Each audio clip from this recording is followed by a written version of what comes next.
Your Excellencies, distinguished guests, and esteemed participants, dear ladies and gentlemen, friends and colleagues, it is my great honor to welcome you to the International Conference Defending Democracy and Human Rights in the Face of War, Nationalism and Authoritarianism. This conference is part of the initiative Defending Democracy, started by Civil Center for Freedom from North Macedonia, and Media Dialogue and Youth for Media from Germany, and the new European People's Forum, altogether supported by the government of North Rhine-Westphalia, Germany. This conference is part of the Human Rights Week initiative of the state of North Rhine-Westphalia. To begin our program, we will hear a special video address from Mr. Nathaniel Leminski, Minister of Federal, European, International Affairs and Media of the state of North Rhine-Westphalia and head of the state Chancellery. Thank you.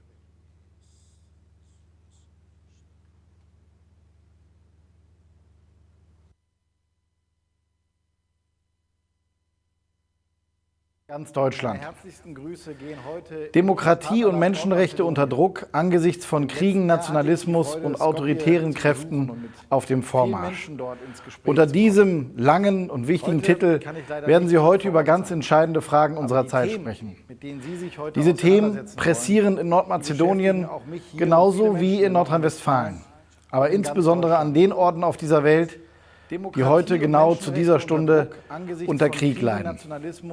Orte, an denen demokratische Werte und Menschenrechte nicht geachtet werden und Zivilisten, Frauen und sogar Kinder genau deshalb mit ihrer Freiheit oder auch dem Leben bezahlen.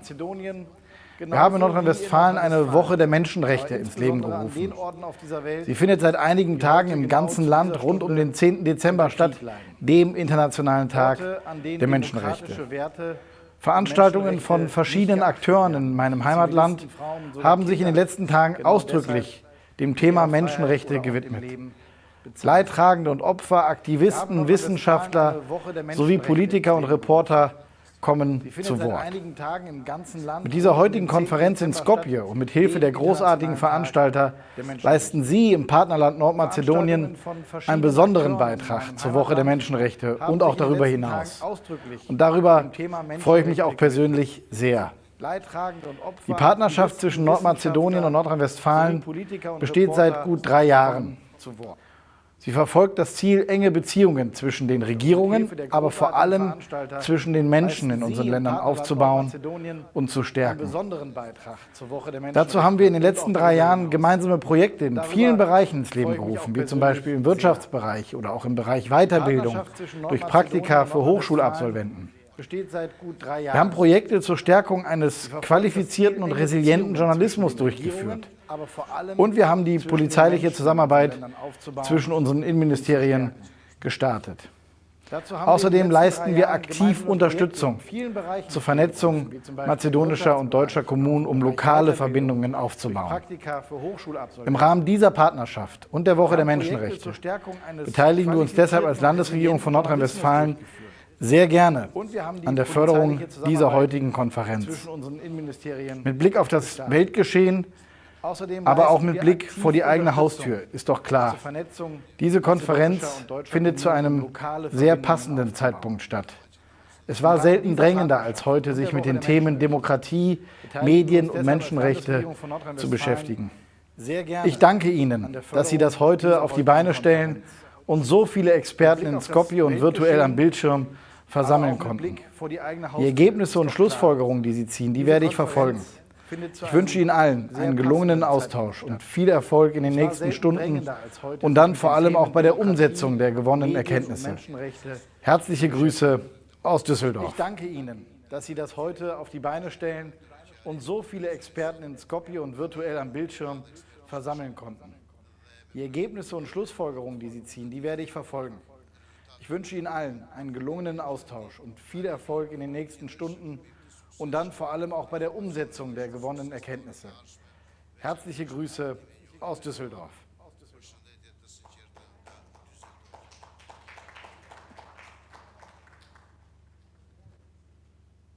Okay, I noticed that this screen was not working with the subtitles in Macedonian, and but you also have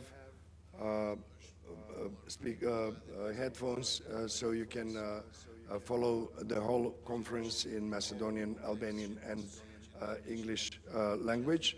And of course, this address is going to be broadcasted at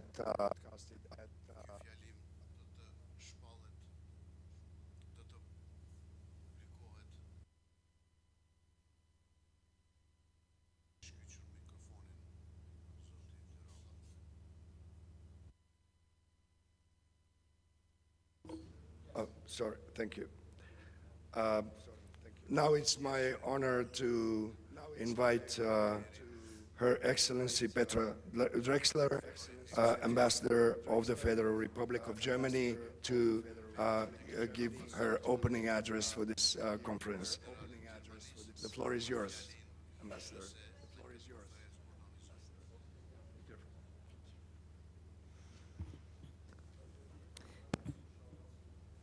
Dobro utro na site. Good morning to you all. Aus Deutschland.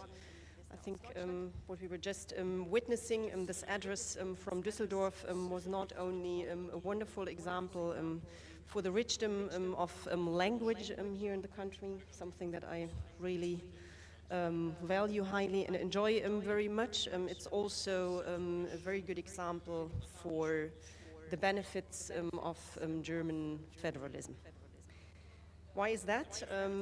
I would say not only is this conference an initiative of North Rhine-Westphalia, one of the 16 federal states of Germany, it is also part of an investment into a broader partnership with North Macedonia and with the region as a whole.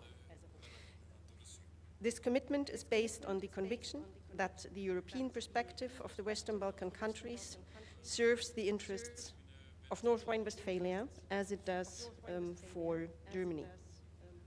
It is based on a strategic interest that we share at the national level in Germany, our commitment towards EU enlargement. Now, defending democracy and human rights is a core principle of the European idea. It is a moral and a legal obligation for governments, not only in Europe. In order to live up to our obligation, sustainable partnerships are needed. Partnerships between governments, but also with civil society and media actors. Freedom of the press is both a prerequisite and a barometer of respect for human rights. At the same time, it's a key pillar of the liberal democratic order. Without informed decision, there can be no democracy. And unfortunately, today, ensuring informed decision-making is one of the fundamental challenges we are facing. With accessible breaking news 24/7, it seems as though the bad news never stop. Promises of easy solutions to complex problems, as they best fit into a video on TikTok or YouTube, are exactly that, easy. They seem to offer a way of improvement without much effort. It is hard to counter misinformation with complex arguments.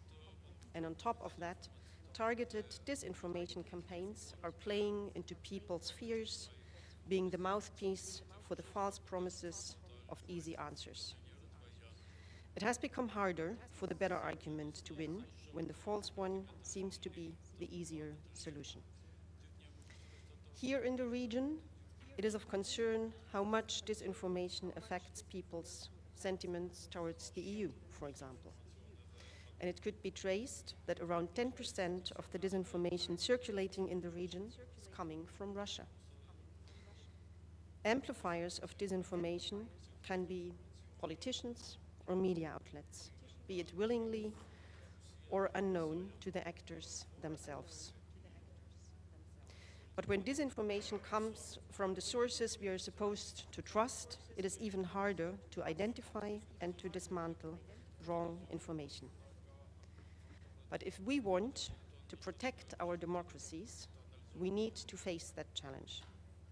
Joint action is needed between governments and between all those who believe in liberal values. Defending democracy and human rights is not just an obligation, it is a precondition for the realization of our joint interests. This conference provides an opportunity to identify possible joint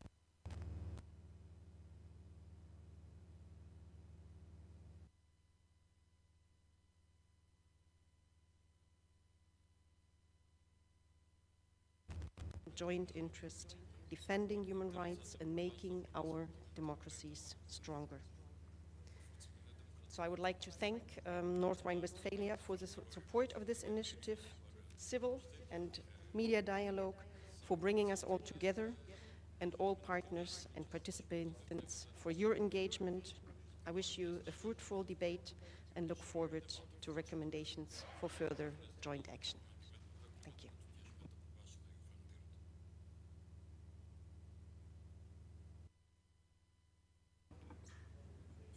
Thank you, Your Excellency, Ambassador Drexler.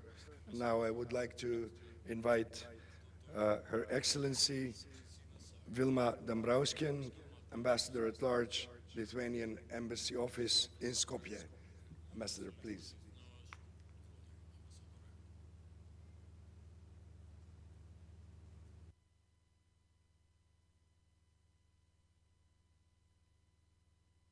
Excellencies, esteemed participants, ladies and gentlemen, it is a great honor to address you today at the International Conference Defending Democracy and Human Rights in the Face of War, Nationalism and Authoritarianism.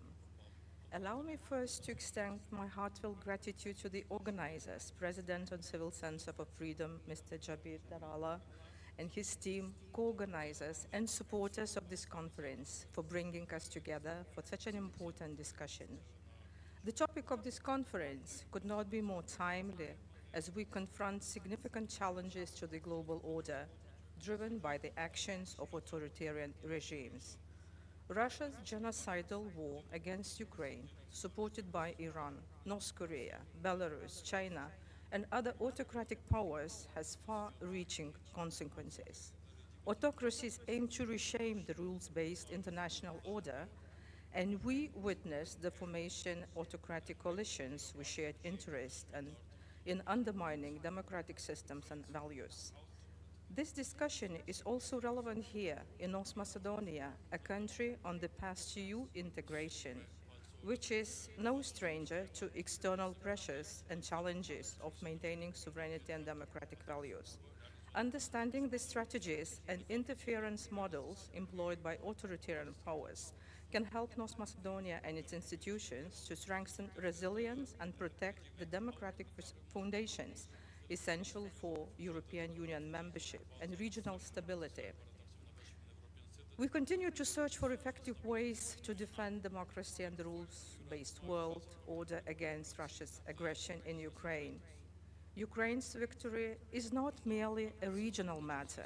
It's a decisive battle for the survival and consolidation of the democracy worldwide. That's why we assert whatever victory takes. Lithuania is a country proudly marking nearly 35 years of independence from the Soviet occupational regime and 20 years as a member of the European Union and NATO. We have a long history of standing at the front line against imperialistic autocratic neighbors, Russia and Belarus. Our steadfast commitment to democratic resilience against authoritarianism remains unwavering. Hybrid and sabotage operations on allied territories, which have already resulted in casualties, are becoming commonplace. Along with disinformation attacks and nuclear threats, Russia aims to undermine our resolve to support Ukraine, while China is rapidly expanding its military capabilities, not for deterrence. China's unprecedented economic and diplomatic coercion against Lithuania for standing by democratic values and supporting Taiwan demonstrates the broader tactics authoritarian powers use to weaponize trade and suppress sovereignty. Lithuania's experience also highlights the importance of solidarity, diversified partnerships, and strong support from the European Union and like-minded partners, including the United States of America and Indo-Pacific, have bolstered our resilience. This collective unity is vital for countering coercion and preserving our democratic integrity. Foreign information manipulation and interference distorts our reality.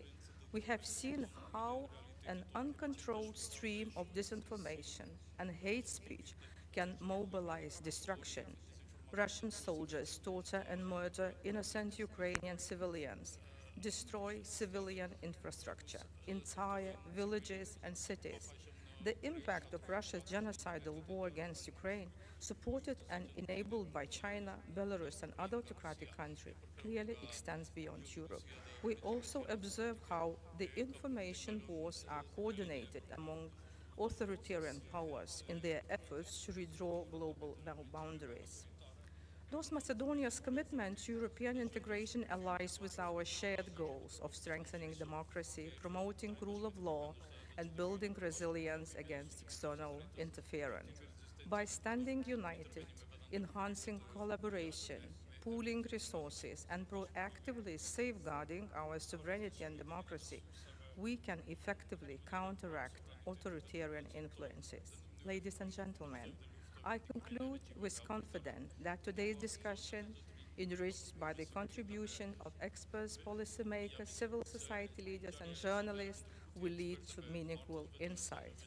I am particularly honored that at today's conference also participates Dr. Konstantinas Andrijauskas, Associate Professor at the Institute of International Relations and Political Science at Vilnius University. His knowledge and expertise will significantly enrich the outcomes of the gathering. Thank you all.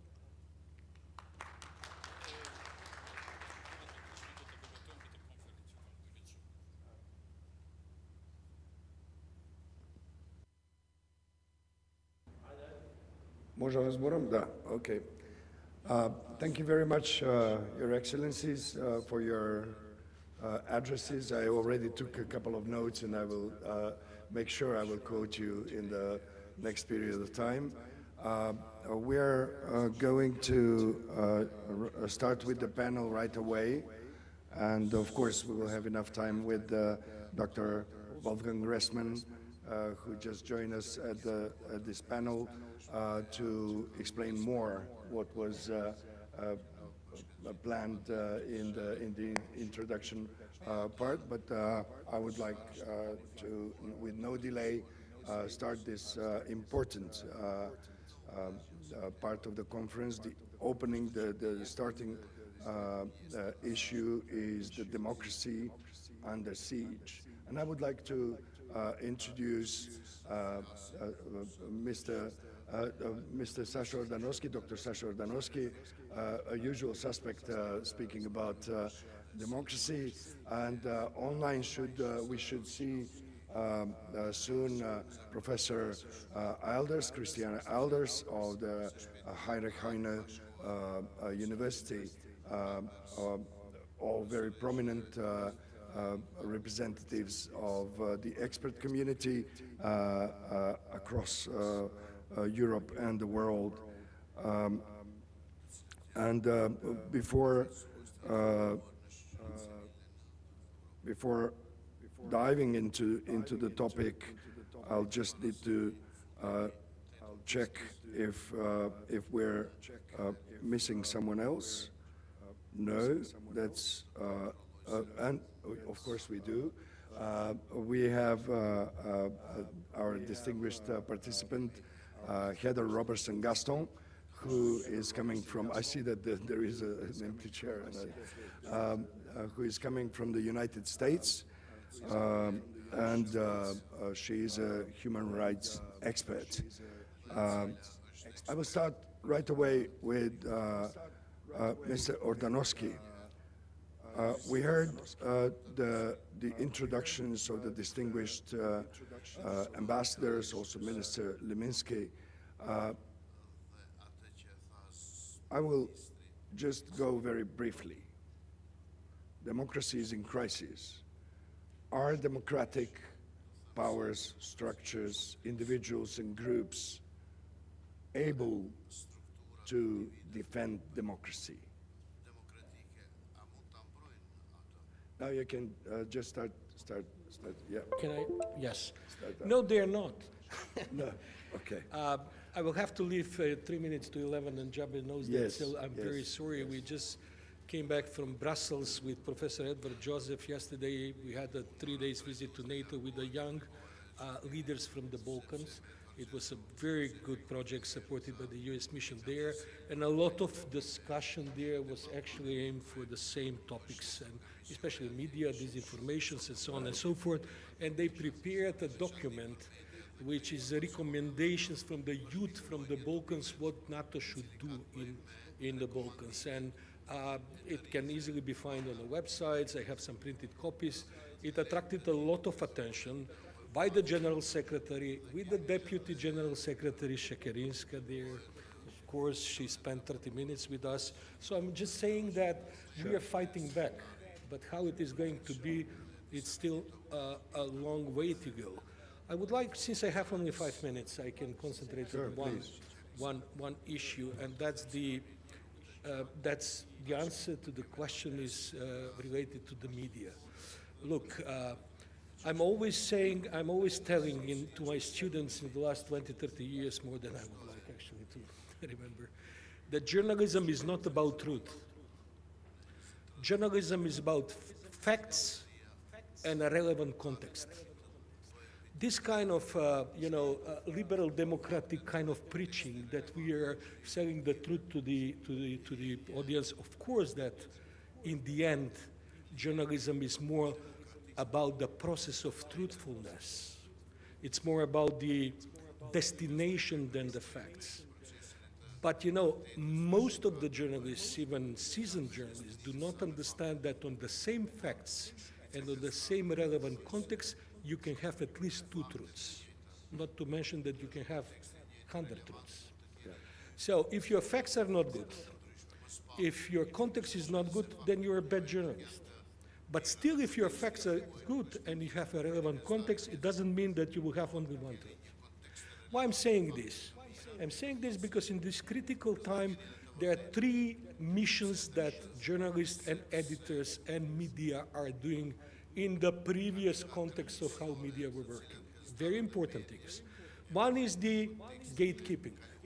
So the traditional media were the gatekeepers of this zillion kind of, look, NATO is following daily 1,200,000 websites, daily. So those websites, if they were traditional media, they were the gatekeepers of what information gets to the public. The second very important role was the agenda setting. So when this, out of zillion information you offer 300, 400 news daily, then the second thing is agenda setting, meaning that you say, look, this is going to go on the front page, this is going to go on the 8th page. So out of 300 news, you're actually setting the agenda for the day. And the last role, and I will explain why I'm saying this, this is something which is maybe more technical. The last role is actually framing. So the media, the last role is putting an angle to already set its agenda after the gatekeeping process. So the media would give an angle. So yes, these are the 200 information today out of 200 million. Yes, these are the most important and less important. This will keep 50 minutes on the website. This is going to go down. And this is our angle of how we see it. So what I'm trying to say is that that was how professionals in media were doing their job in the last decades, because that's what we were doing, that's what we were teaching at the universities, because journalism is not a science, it's a set of skills. So to become a good editor is actually understanding these things, because these things are also a question of skills. Now, in the last 10 years, we have a big fight between editors, journalists, media, traditional, and so on and so forth, versus algorithms. You see, algorithms do not have this kind of editing process with skills. That the business model of algorithms is different. Algorithms are and we all know that, I mean, currently. Algorithms are actually, you know, internet should have been the marketplace of ideas. And it started some 20 years ago like, yeah, nice, we all have, you know, expanding ideas, we can exchange things and so on. Today, internet is a rabbit hole. Why? Because algorithms are actually dealing on your clicks, not on the importance, not on the angles, not on the framing, not on the gatekeeping. It's a classic thing. Negative news are better news for clicks than positive news. In politics, in democratic terms, that's why liberal democracy, look, liberal democracy is playing with hopes. Other people are playing with fears. Fears are much better clicking mode than hopes. And in this rabbit hole, not only that we are not we, I mean, I'm not saying about professionals, I'm saying about 98% of the public, you know, people who do not understand these things. We are jumping into this rabbit hole, and then algorithms are just pushing us lower and lower into that rabbit hole. And there is a lot of research. I'm teaching not only communication sociology. In the last 10, 15, 20 years, there is a mountain of research to prove all these things. A very recent one was actually founding that, last week published, that 75% of reposts are done without people actually clicking into the content. They react emotionally, they react in their ideological value, whatever frame. So they don't even open the news. They're just, because they want to, they do it emotionally. So when they do it emotionally, it's a huge thing for manipulation. New generations, look, I used to have students who were doing like this on their phones. They will see the first screen, and then they will go at least one screen more to go deeper for the information of the first screen. Today, they're going like this. So if you cannot explain the Palestinian-Israeli conflict in one screen, not more than 3 sentences, you are lost. Now, can anybody explain Palestinian or whatever in one page? So this is where we are. What is the solution to end here? Because this can take a 3-day seminar, and we are actually doing that and discussing this. That's why regulation is very important. That's why we need a kind of a middleware between the content and to get back to this kind of moderation that professional journalists and media were doing in talking to the public. I think that one of the biggest problems, I wouldn't say mistakes, because that's something which is, you have Elon Musk who is creating public opinion. You do not have the editor-in-chief of New York Times who is doing that, So that's one of the huge problems, especially for liberal Democrats, because this kind of media are stolen by populists. They're playing on emotions, they're playing on personal reactions, and they're playing on hate. Why? Because the business of algorithm is actually supporting and encouraging that kind of a rabbit holes we are all in. I will stop here. Because I want to get at least one line from you. What should the Democrats do, the democratic or progressive or moderates do in order to... Part of this project that we were in with NATO was last year, exactly a year ago, we were in Tallinn, in Estonia. Estonia is the most digitalized country in the world. Fabulous experiences. We told NATO, look, we are a small country, Montenegro is a small country, let's share some experience with Estonia. We had splendid program there. Estonia has a 24 hours police office open for internet, kind of dirty language, disinformation. So any citizen can send a mail and say, look, this person is spreading misinformation. They have a capacity to actually fact check this. Look, I don't know what is the operational daily there, but they had, when we were there, they had something like 10 people working on that. What they do then, if they find that it is a misinformation, disinformation, so they call the person, or they debunk that it's a bot. But if it is a real person, they call him on a discussion. So the person who is spreading misinformation is warned by official office of the police that he is doing harm. So, look, it's more complicated that I'm trying to say. We immediately said, look, in Macedonia, you will need 10 offices like this. One office wouldn't be enough, you know. But Estonia is having 25% of so-called Russian speakers. So they have very similar challenges as we are having here with multi-ethnic and so on and so forth. So what I'm trying to say is that there are ways. In Estonia, it's a part of the system. None of the Western Balkan countries is having a system. We are having initiatives. Germans are financing this, Americans are financing that. We have this conference, then something, you know, the Interior Ministry is doing this, that. There is no system.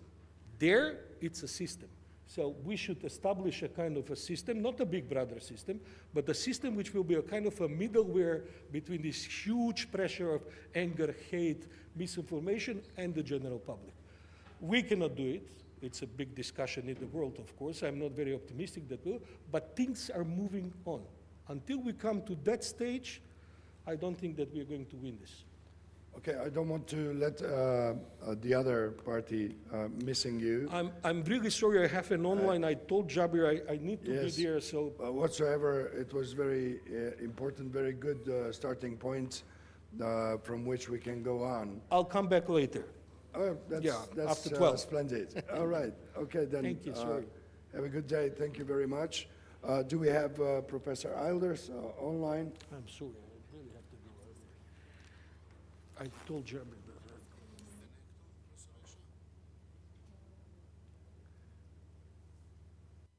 Professor Eilders. Hello. Good morning. How are you? I'm fine. I'm glad to be here. Thanks for the invitation. Thank you for being with us today. Were you able to see the beginning of this panel? And yes, I was very. I liked very much the different directions with the swiping on the telephones. Very impressive. Very good.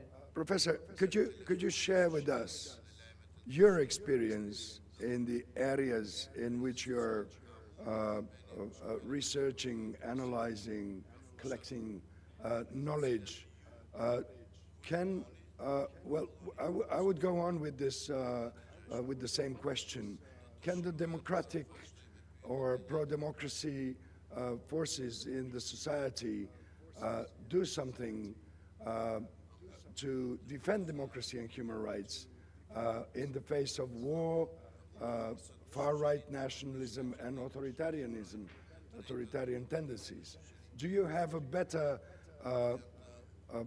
consideration or better view on this, or more positive view on this question than Mr. Ordanowski, who said that democratic forces are not able to defend democracy and human rights? Well, very question would be complex answers, but there is not enough time to dive into the whole subject. But I'm a researcher on polarization, and I would like to focus on the role of media in polarization, and that's also about emotions and hate, but it has a little different. The focus is a little different. Yeah, and that's I do think, also very important, of course. yeah, and I do think that wars and conflicts, of course, are very important topics for this conference because they're very likely to disturb and disrupt democratic processes, and that's what we are here for, right? To talk about disruptions and how we can prevent that. Conflicts might divide societies into camps of supporters and opponents of, let's say, Ukraine or of Israel, but also think of less severe conflicts, such as domestic policy conflicts on taxes, COVID, or migration. They also have the potential to polarize society. And what's so bad about that? What's so bad about opposing opinions? And that's my starting point. Isn't that just pluralism? Not always. If there are distinct and strong opinions and there are strong feelings involved, a conflict can threaten democratic processes because it might develop into a standstill of discursive exchange. And that is needed for democratic opinion formation and decision making. Discourse is a prerequisite of democracy. So the exchange of opinions can take in person, but mostly it is via the media. And we have heard about agenda setting and framing 5 minutes ago. That's important. I would like to focus on the particular role of social media in this. How does mediated public communication drive or deepen conflicts? And how does it ease conflicts and bring people together? So both directions are perfectly possible. So I wouldn't be so pessimistic about the media systems contributing to better democracies. The thing is that media have been suspect of deepening conflicts, of turning democracies to less worse performance and so on. And that is alarming because media used to be regarded as infrastructure for democracies, bringing people together, helping people to form opinions, and so on. So the fact that that's not always the case anymore is already alarming. So why are we talking about the malfunctions of media? And this is not a very new topic. It is a very old one, and the discussion about the decline of political communication has started in the 90s by Blumler and Gurevich, and they identified 4 ages of political communication and showed how the democratic functions of communications deteriorated over time. In the 3rd age, that was just before the social media became popular, they already showed a strong decline. Intensified professionalization pressures, increased competitive pressures, anti-elitist populism, we already heard something about that. Centrifugal diversification, that's the first sign of polarization. And changes in how people receive politics. All that contributed to less democratic well-functioning. And that all makes it obvious that not everything was good before social media came about. But now we're in the 4th age, and that is the age of online communication and particular of social media. And all these malfunctionings became more pronounced. And now we have another problem, the linkage between social media and journalism, because people encounter news via personal networks now. And this brings in more emotions, and via the trust towards the like-minded peers that they are networked with, there's also more chances to change opinions through media content. So they encounter a mass media piece, some sort of report on whatever, let's say Israel, via friends, and that gives increases the chances of adapting their opinions in the direction of this media item. And this increases polarization, or the chances of polarization. But so far, there is not much evidence of polarization in many countries. At least in Germany, there is little evidence of polarization, and there is little evidence of polarization through social media, although it has the potential. So why worry? Why worry if there is little evidence of polarization right now? Because things can change, and because it's completely different in other countries. Let's just think of the red and blue media communities in the US. So we have to be cautious and watch very closely what is happening in other countries. and how the increasing ideological gaps can be prevented if that's the case. The ideological gaps, that is what is referred to as ideological polarization. And as I said, there's little evidence of ideological polarization via social media, but that can still pick up. There is more evidence of effective polarization, and effective polarization is an emotional rejection of an out-group through the in-group. So this is we and this is them. And there's a lot of hate involved and devaluation, and basically it's all about the rejection of the out-group. Social media fosters this rejection through its affordances, because it relies on emotions, it relies on outrage, because this is how people are kept on the platform. So that's the business model in a way. In network publics, the in-group is more likely to come into being, because that's how they find like-minded peers and form a camp which is likely to reject other camps. The emotional rejection of a group, and this is what effective polarization is all about, that indicates a lack of willingness to compromise on political issues. It makes discourse across opinion camps more difficult.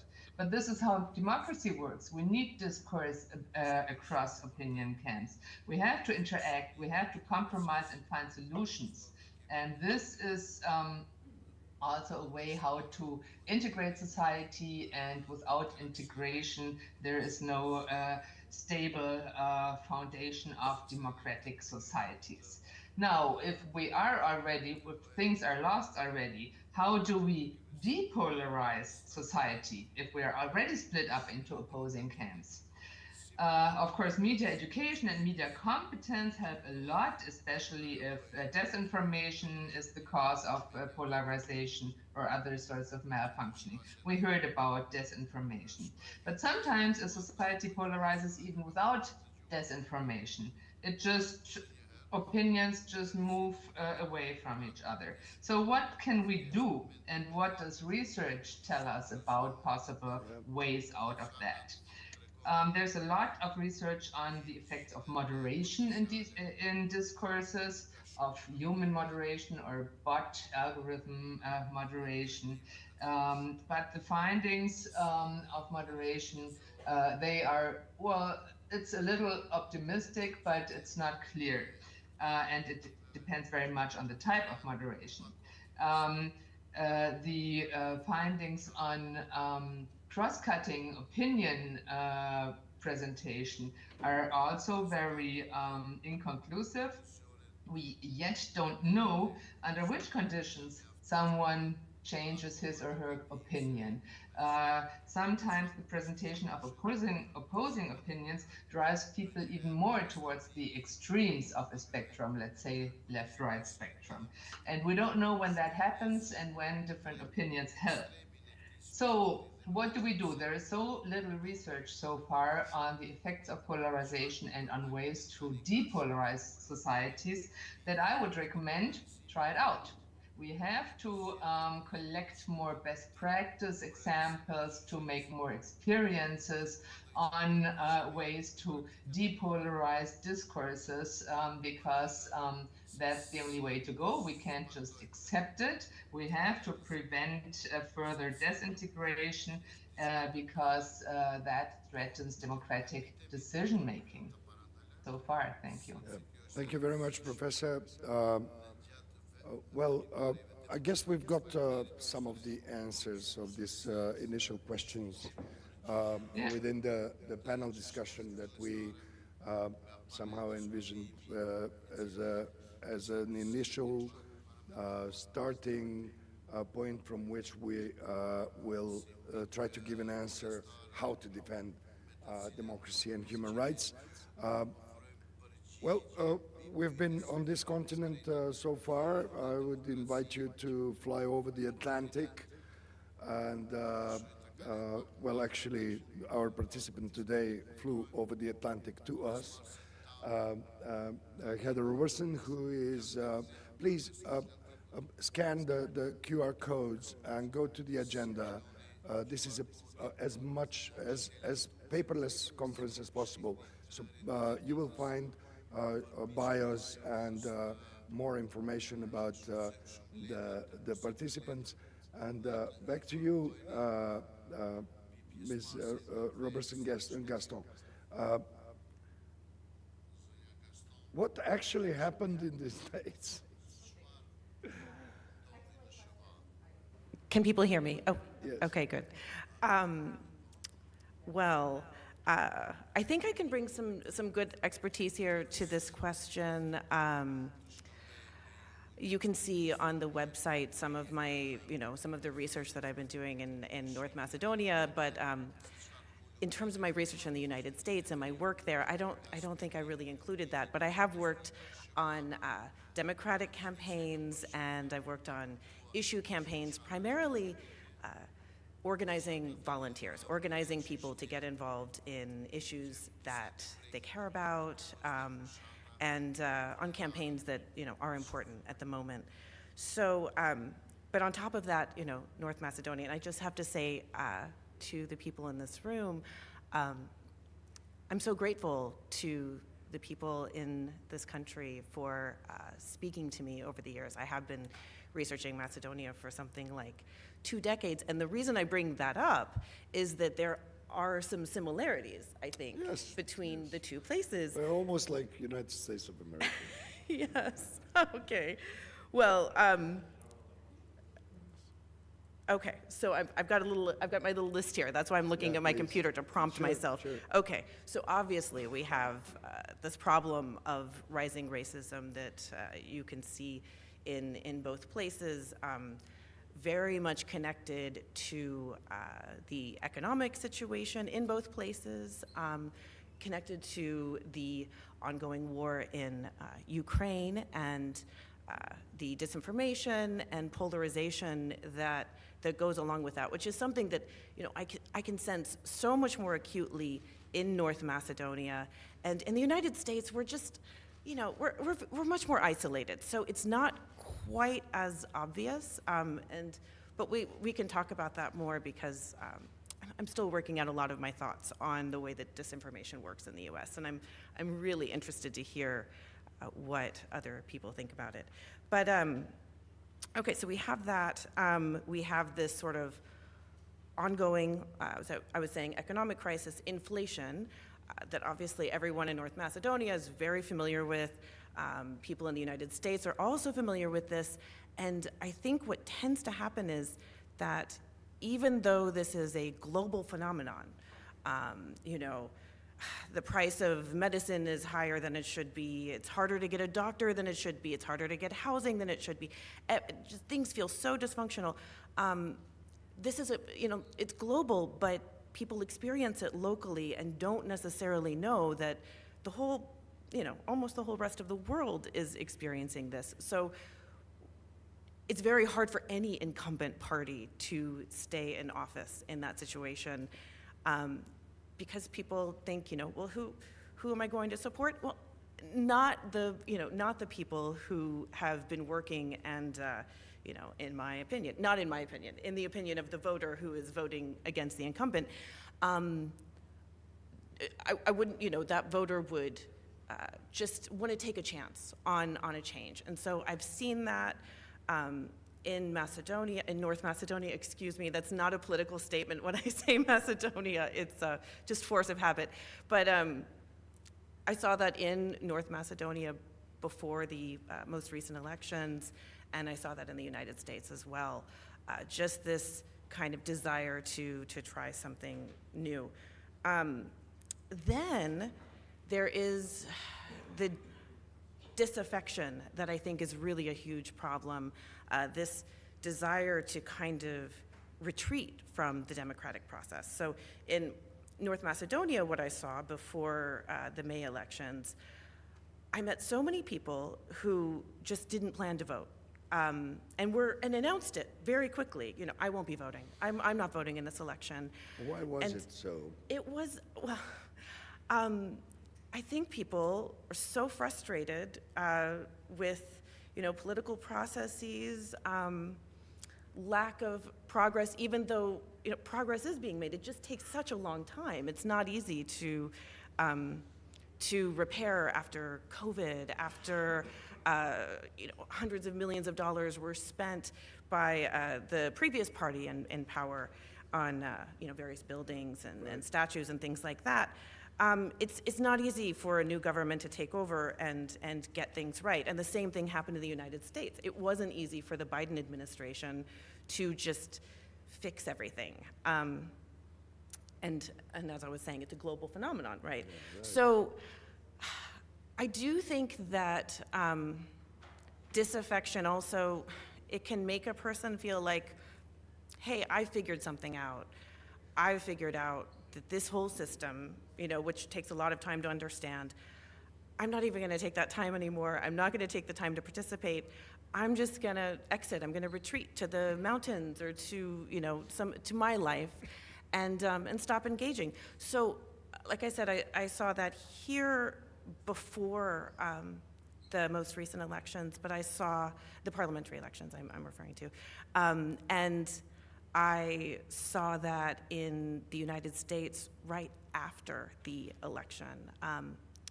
And I did see it before as well. I mean, it's a long-standing tradition. People just don't vote and people don't pay attention. And, you know, I've got my volunteers like knocking on doors. Did you know there's an election happening? And it's like, who's running? You know, how could you possibly not know? But people really do disengage.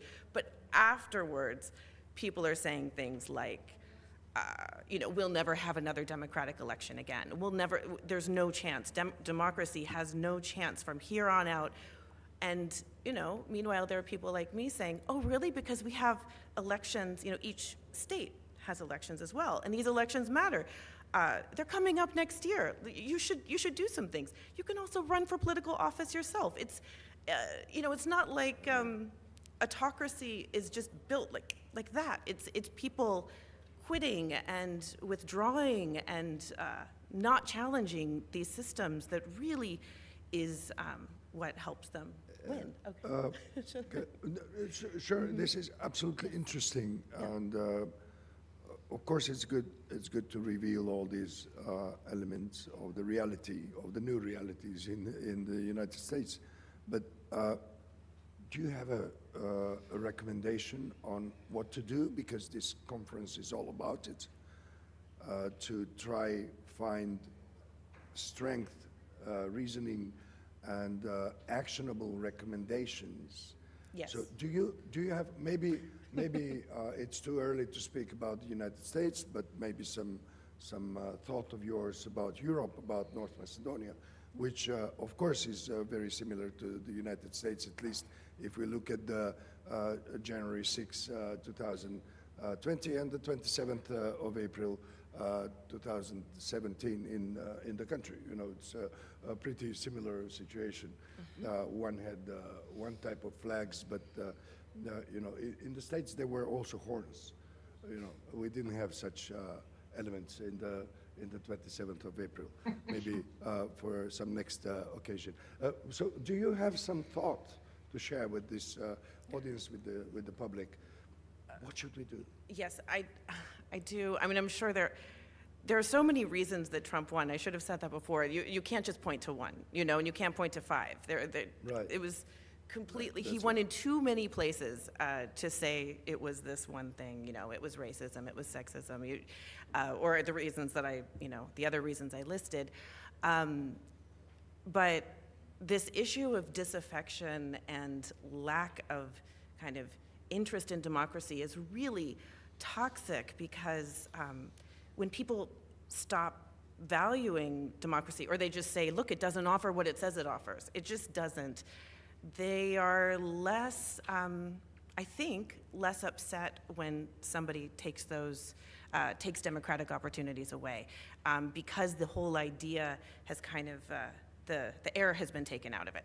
Okay, but what I will say in terms of solutions is that there are people who are really good at bringing people into the fold, bringing the disaffected into the fold.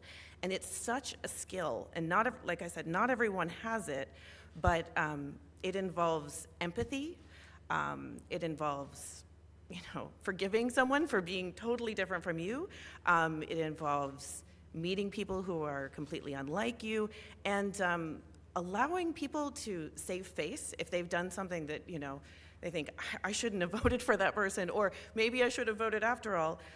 Kind of extending kindness and saying, well, join in anyway. Come and meet other people and come into the fold instead of retreating. And so when I see people and organizations that are able to do that, campaigns are often not able to do that, but organizations, people that do this again and again and again, work on things like human rights and democracy, they can be very talented, and those people all over the world, in the United States, in North Macedonia, really deserve our support. So that's thank my you, solution. thank you, Heather. If I may, that's really an inspiring thought. Let's see if it works. Sure.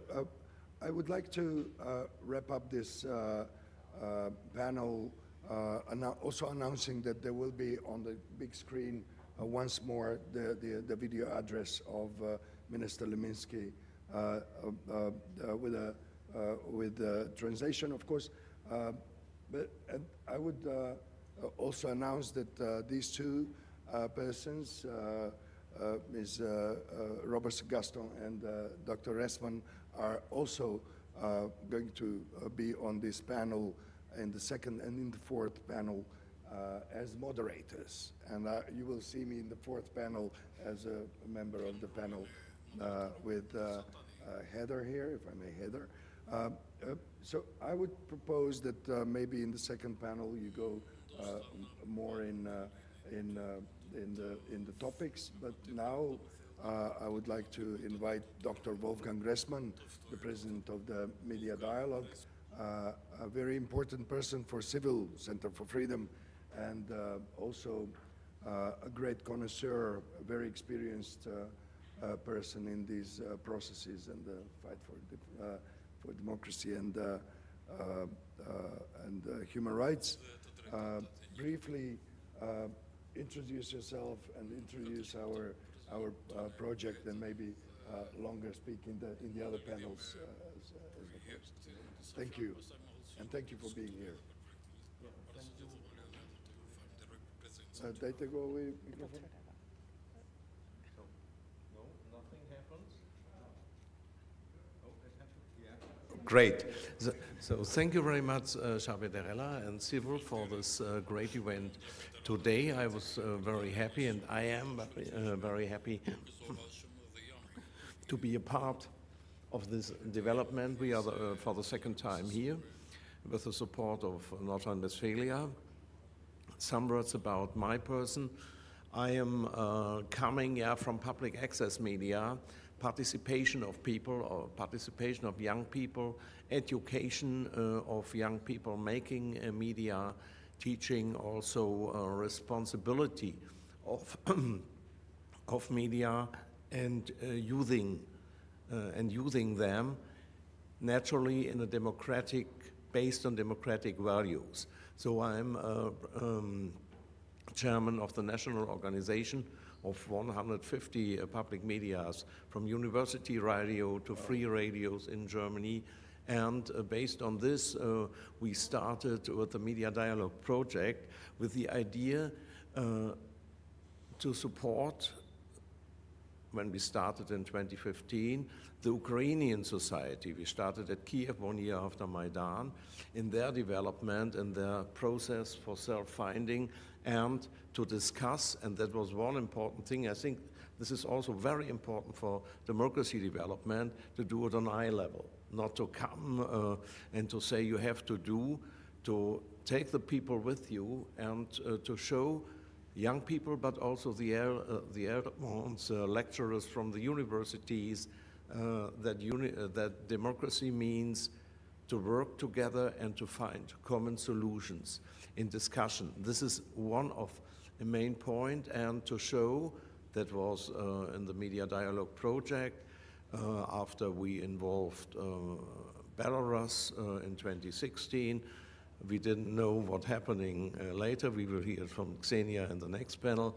And Georgia and Armenia are involved, and Moldova too, to bring the students and the lecturers to produce own medias, which are shown also in German public screens. To not that I think the big audience, but to bring something in the mind that democracy means you can work without censorship, that democracy means own engagement is needed.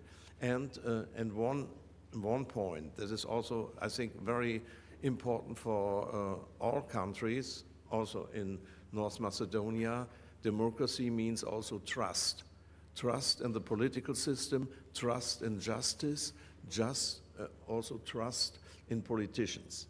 And in the process of elections, and therefore it's necessary, I think, to have in mind what's going on in the internet and the other medias, but also what's going on in the justice system, sorry, what's going on in the political system, in the parties. And there is a crisis, I think, a big crisis at the moment in whole Europe. North Macedonia, I think you're well informed. So this trust-building process, re-trust building, let's say, is for me one most important thing. And to build re-trust means also international work. That means also to bring people from different countries, democratic countries, or countries which are developing democracy together with young people, with older people, with lecturers, universities, but also with working journalists like Mika, the chairman of the German Journalist Federation, is here a guest too, to bring them together and to discuss our issue and to bring it to society and to show the failures in society and the whole democratic system are existing in the justice, in the politics. Corruption is one of the words everyone knows what that could mean, and to explain how parliamentarian democracy is working. That's also an educational process, but it's also an invitation, like today, to work together in a world without war. And when we don't do it, we see what's happening. We see what's happening in Belarus, in lands of dictatorship, and even in Ukraine, where democracy abolished, the danger of war is rising. And this is the thing we have to think about, and we should be, I think, realistic optimism is my expression, but as strong Democrats to fight for democracy, to fight for our rights, but also to fight for the rights of others in a democratic way, to find solutions and not polarization, to overcome this polarization. And media are also a very important instrument to overcome polarization in a society based on international work, cooperation, knowing from each other that the same problems, perhaps with differences naturally, in the Western world in the moment on the agenda. And when you have a look to the Eastern world, to Russia and its propaganda machine and the results of this machine, this bloody results of this machine, I think there is no alternative in fighting for democracy, and this is the point, the main idea of media dialogue. Thank you very much, Dr. Estman. Of course, while I was listening to all these distinguished ladies and gentlemen, experts, I was really delighted by the ideas, but I'm alarmed by a question all the time, and it is the question if the world has time. Because right now, while we're in this conference room, a brutal war against a sovereign nation is being waged, and a hybrid warfare has been waged for more than a decade against the free world. And the world is getting darker because of that war, and because of the hybrid war that the Kremlin is waging against the free world. And maybe this is food for thoughts for the next panel, which you're leading. And of course, I don't pretend to know the answers, but I think that it's very important to start posing the critical questions and have in mind that we don't have much time. I hope you will like this closing intervention, and you probably will try to find some answers in the following panel, as well as in the other panels that are envisaged in this agenda, including the exhibition, which is in the other room during the networking and exhibition presentation today. And at the very end, if the technical team is the tech team is ready, I would like to see the big screen working for Minister Dumiński. And with that, I would conclude the first panel, and after the speech of only 3 minutes, I think we can also have some coffee, and apologies for being a little too long in the first panel. I hope you don't mind. Please.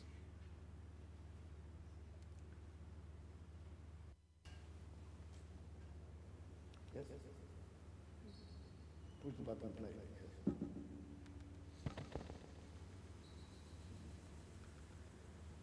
And the sound. Heute in unserem Partnerland Nordmazedonien. Im letzten Jahr hatte ich die Freude, Skopje zu besuchen und mit vielen Menschen dort ins Gespräch zu kommen. Heute kann ich leider nicht vor Ort sein. Beschäftigen auch mich hier und viele Menschen in Nordrhein-Westfalen und in ganz Deutschland. Demokratie und Menschenrechte unter Druck angesichts von Kriegen, Nationalismus und autoritären Kräften auf dem Vormarsch. Unter diesem langen und wichtigen Titel werden Sie heute über ganz entscheidende Fragen unserer Zeit sprechen. Diese Themen pressieren in Nordmazedonien genauso wie in Nordrhein-Westfalen, aber insbesondere an den Orten auf dieser Welt, die heute genau zu dieser Stunde unter Krieg leiden. Orte, an denen demokratische Werte und Menschenrechte nicht geachtet werden und Zivilisten, Frauen und sogar Kinder genau deshalb mit ihrer Freiheit oder auch dem Leben bezahlen. Wir haben in Nordrhein-Westfalen eine Woche der Menschenrechte ins Leben gerufen. Sie findet seit einigen Tagen im ganzen Land rund um den 10. Dezember statt, dem Internationalen Tag der Menschenrechte. Veranstaltungen von verschiedenen Akteuren in meinem Heimatland haben sich in den letzten Tagen ausdrücklich dem Thema Menschenrechte gewidmet. Leidtragende und Opfer, Aktivisten, Wissenschaftler sowie Politiker und Reporter kommen zu Wort. Mit dieser heutigen Konferenz in Skopje und mit Hilfe der großartigen Veranstalter leisten Sie im Partnerland Nordmazedonien einen besonderen Beitrag zur Woche der Menschenrechte und auch darüber hinaus. Und darüber freue ich mich auch persönlich sehr. Die Partnerschaft zwischen Nordmazedonien und Nordrhein-Westfalen besteht seit gut 3 Jahren. Sie verfolgt das Ziel, enge Beziehungen zwischen den Menschen in unseren Ländern aufzubauen und zu stärken. Dazu haben wir in den letzten 3 Jahren gemeinsame Projekte in vielen Bereichen ins Leben gerufen, wie zum Beispiel im Wirtschaftsbereich oder auch im Bereich Weiterbildung durch Praktika für Hochschulabsolventen. Wir haben Projekte zur Stärkung eines qualifizierten und resilienten Journalismus durchgeführt. Und wir haben die polizeiliche Zusammenarbeit zwischen unseren Innenministerien gestartet. Außerdem leisten wir aktiv Unterstützung zur Vernetzung mazedonischer und deutscher Kommunen, um lokale Verbindungen aufzubauen. Im Rahmen dieser Partnerschaft und der Woche der Menschenrechte beteiligen wir uns deshalb als Landesregierung von Nordrhein-Westfalen sehr gerne an der Förderung dieser heutigen Konferenz. Mit Blick auf das Weltgeschehen, aber auch mit Blick vor die eigene Haustür ist doch klar, diese Konferenz findet zu einem sehr passenden Zeitpunkt statt.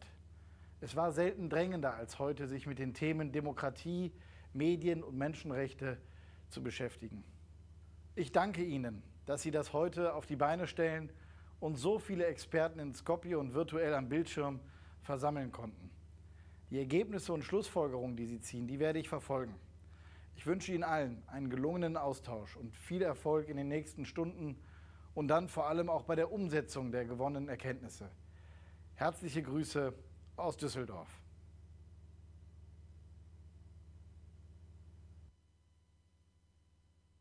Okay, coffee, and then please be back as soon as possible to commence with the second panel, to which we have a slight intervention with one more participant, so it will be slightly longer than predicted before. Yeah, thank you. Thank you.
Meine herzlichsten Grüße gehen heute in unser Partnerland Nordmazedonien. Im letzten Jahr hatte ich die Freude, Skopje zu besuchen und mit vielen Menschen dort ins Gespräch zu kommen. Heute kann ich leider nicht vor Ort sein. Aber die Themen, mit denen Sie sich heute auseinandersetzen wollen, die beschäftigen auch mich hier und viele Menschen in Nordrhein-Westfalen und in ganz Deutschland.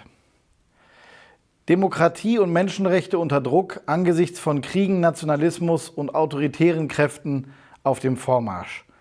Unter diesem langen und wichtigen Titel werden Sie heute über ganz entscheidende Fragen unserer Zeit sprechen. Diese Themen pressieren in Nordmazedonien genauso wie in Nordrhein-Westfalen, aber insbesondere an den Orten auf dieser Welt, die heute genau zu dieser Stunde unter Krieg leiden. Orte, an denen demokratische Werte und Menschenrechte nicht geachtet werden und Zivilisten, Frauen und sogar Kinder genau deshalb mit ihrer Freiheit oder auch dem Leben bezahlen. Wir haben in Nordrhein-Westfalen eine Woche der Menschenrechte ins Leben gerufen. Sie findet seit einigen Tagen im ganzen Land rund um den 10. Dezember statt, dem Internationalen Tag der Menschenrechte. Veranstaltungen von verschiedenen Akteuren in meinem Heimatland haben sich in den letzten Tagen ausdrücklich dem Thema Menschenrechte gewidmet. Leidtragende und Opfer, Aktivisten, Wissenschaftler sowie Politiker und Reporter kommen zu Wort. Mit dieser heutigen Konferenz in Skopje und mit Hilfe der großartigen Veranstalter leisten Sie im Partnerland Nordmazedonien einen besonderen Beitrag zur Woche der Menschenrechte und auch darüber hinaus.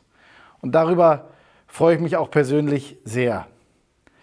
Die Partnerschaft zwischen Nordmazedonien und Nordrhein-Westfalen besteht seit gut 3 Jahren. Sie verfolgt das Ziel, enge Beziehungen zwischen den Regierungen, aber vor allem zwischen den Menschen in unseren Ländern aufzubauen und zu stärken. Dazu haben wir in den letzten 3 Jahren gemeinsame Projekte in vielen Bereichen ins Leben gerufen, wie zum Beispiel im Wirtschaftsbereich oder auch im Bereich Weiterbildung durch Praktika für Hochschulabsolventen. Wir haben Projekte zur Stärkung eines qualifizierten und resilienten Journalismus durchgeführt. Und wir haben die polizeiliche Zusammenarbeit zwischen unseren Innenministerien gestartet. Außerdem leisten wir aktiv Unterstützung zur Vernetzung mazedonischer und deutscher Kommunen, um lokale Verbindungen aufzubauen. Im Rahmen dieser Partnerschaft und der Woche der Menschenrechte beteiligen wir uns deshalb als Landesregierung von Nordrhein-Westfalen sehr gerne an der Förderung dieser heutigen Konferenz. Mit Blick auf das Weltgeschehen, aber auch mit Blick vor die eigene Haustür ist doch klar, diese Konferenz findet zu einem sehr passenden Zeitpunkt statt. Es war selten drängender als heute, sich mit den Themen Demokratie, Medien und Menschenrechte zu beschäftigen. Ich danke Ihnen, dass Sie das heute auf die Beine stellen und so viele Experten in Skopje und virtuell am Bildschirm versammeln konnten. Die Ergebnisse und Schlussfolgerungen, die Sie ziehen,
nationalism.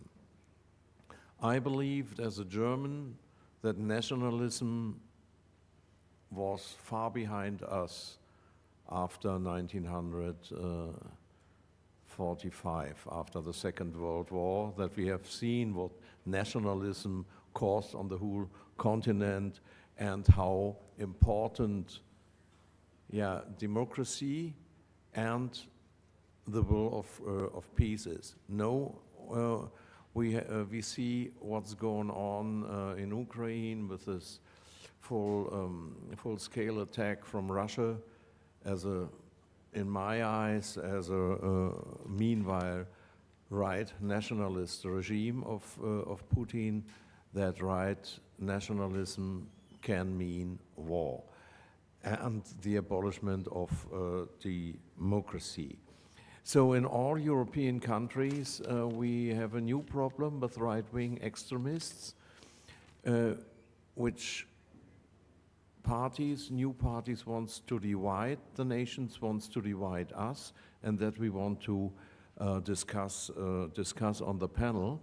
And we will start with Ksenia Holubovic from Belarus, showing what it means when human rights are playing no longer a role, when there are even very, very small parts of democracy are abolished, and when that means that terrorism against journalists are also one of the point right-wing nationalism, in my eyes, can cause. Ksenia, you are from Belarus. You got the German-French Journalist Prize for a Diary of a Revolution for Arte TV. You reported about the demonstrations in Belarus, the democratic demonstration, and then Lukashenko regime threw down everything. And you have to leave the country. No, you are working in exile, thrown out of the country. Alternatives, you can talk. What are you doing now? What do you think, what you can do in Europe for Belarus, and what democracy and human rights mean, especially for you, also in your situation?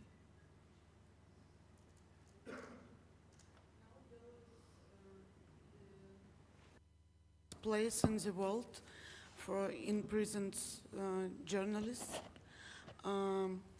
It's a big silent gray zone in the center of Europe because the regime of Lukashenko, with big support of Putin's regime, make impossible for people inside the country to speak, to write, to have their minds openly, because you can be imprisoned for years only for one comment in Messenger, for example.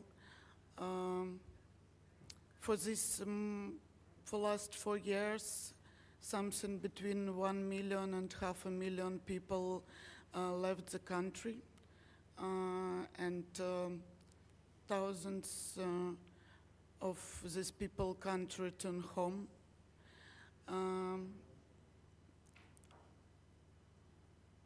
Most of journalists and activists now live in exile and work in exile, and now only these people can be voices of Belarusian people who can't leave the country and who live in this silent gray zone inside on this pressure. Yesterday we have terrible news that one woman killed herself because of the political repressions in Belarus. What happened when people can't speak anymore and they don't know what to do with all of these terrible conditions. This regime try to make some harm to our relatives when they can't do anything for people and activists and journalists in exile. Sometimes they came to our relatives inside Belarus.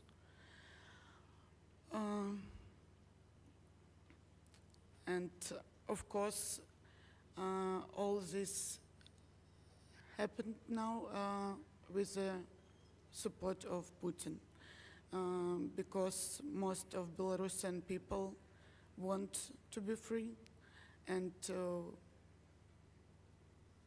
but we know that we have these Russian troops inside our country, and I think, for my opinion, we have something like hybrid occupation of Belarus. Our situation totally depends on victory of Ukraine now, and a lot of our guys and girls fight inside Ukraine for freedom of Ukraine and freedom of Belarus. But I think we have really the most strong diaspora and opposition, maybe the most strong in the world. We have great organizations in exile which help people, which help families of political prisoners, which help people to leave the country, which help people with money, with documents. I'm proud about this because Russian opposition have not so nice diaspora, and so we all these 4 years we show the world that we are strong and that we continue our fighting. And of course, I'm tired to speak the same things for 4 years, but it's very important because millions of Belarusian people can't speak, can't write, can't speak, and all people in exile need to continue to speak for them and to speak with Western world about our problems, and to speak that we are not Russians.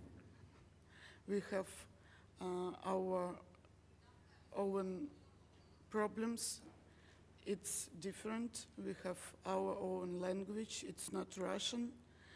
And our own culture. We are not brothers. Unfortunately, we will be neighbors in the future, but never brothers.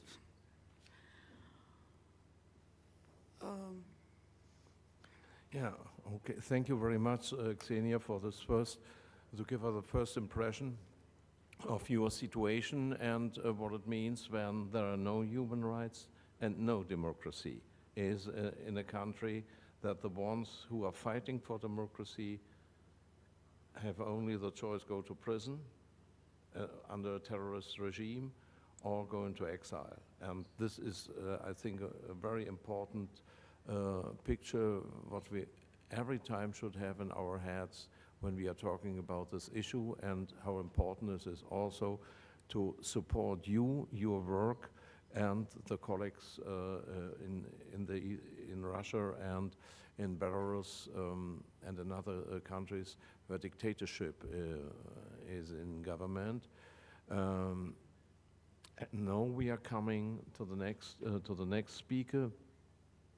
I told on the last panel, trust is one of the important things, and I think trust and justice is also one of the main points that people in a society have to trust in the justice system when they have trouble that the justice is working and they can get their rights by a justice system which is working. So perhaps you can give us some spotlights to the situation in North Macedonia and in the surrounding. Thank you. Thank you very much, first of all, to the organizers for the invitation. Thank you for passing the floor to me. As you asked, I mean, I'll address this issue with the problem with the rule of law in general and the justice in North Macedonia, but also in the region of the Western Balkans. But before that, since the general topic is the rise of the far-right nationalism, I mean, we usually speak about far-right nationalism, and of course it's all right to brand it as a far-right nationalism, but I would say it's the rise of political extremism in general, whether it's far-right, far-left.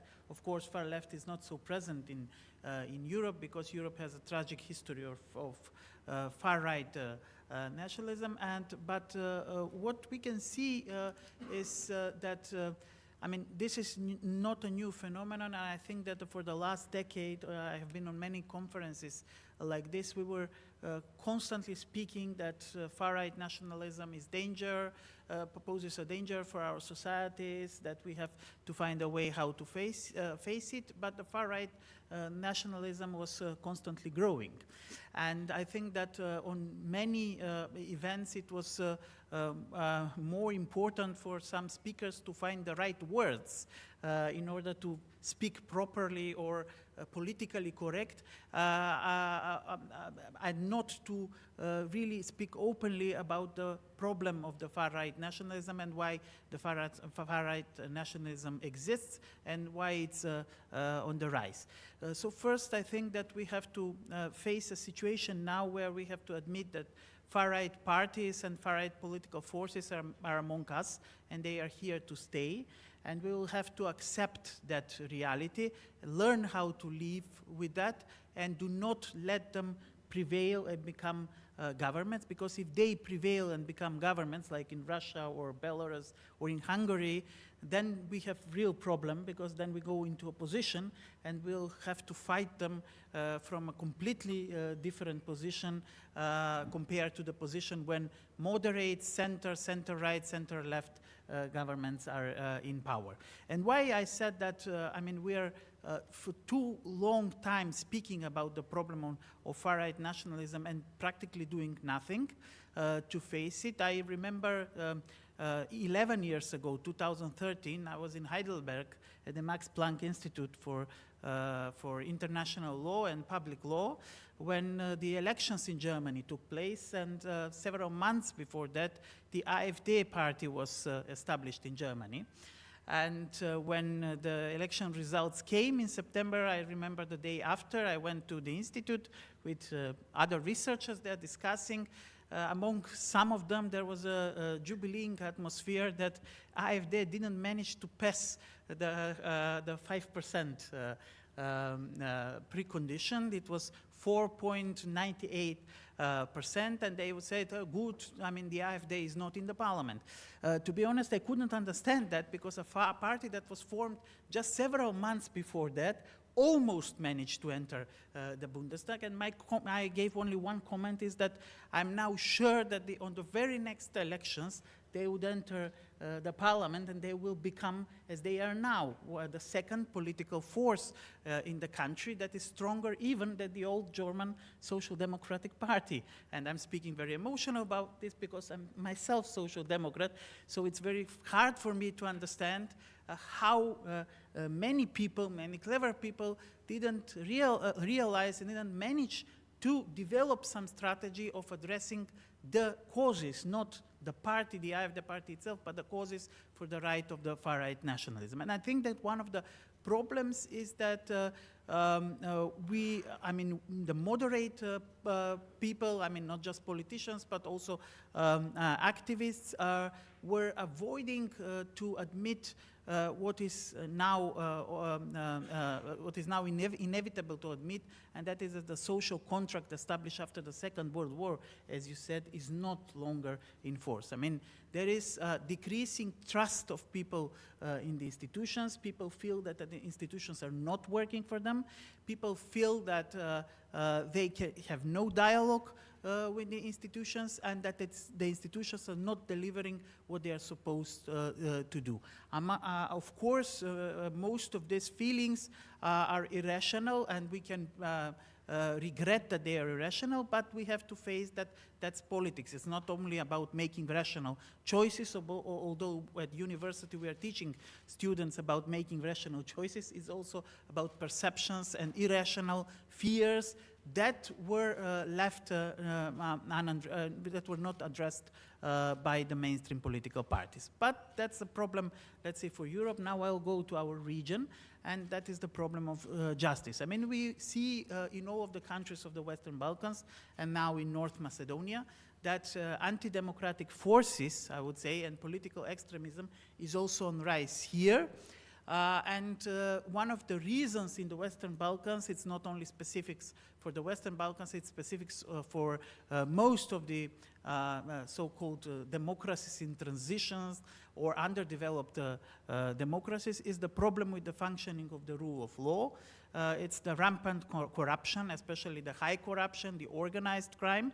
Many promises that were given to the people that this issue will be addressed, that the justice will be delivered, and then these promises were not fulfilled, and painful compromises were being made because of achieving some other important issues on the expense of the rule of law.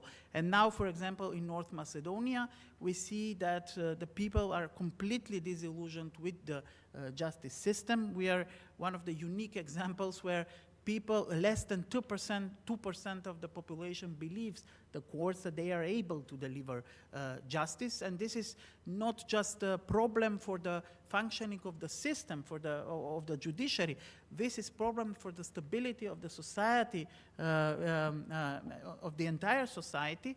Why? Because when people feel that they cannot receive the justice in front of courts, they are inclining towards more radical, more, so to say, revolutionary measures that are promising that instead of corrupted elites that are ruling the country, including the courts, they would bring the justice, and this justice is not necessarily a justice in courts, but it's also justice that can happen on the streets.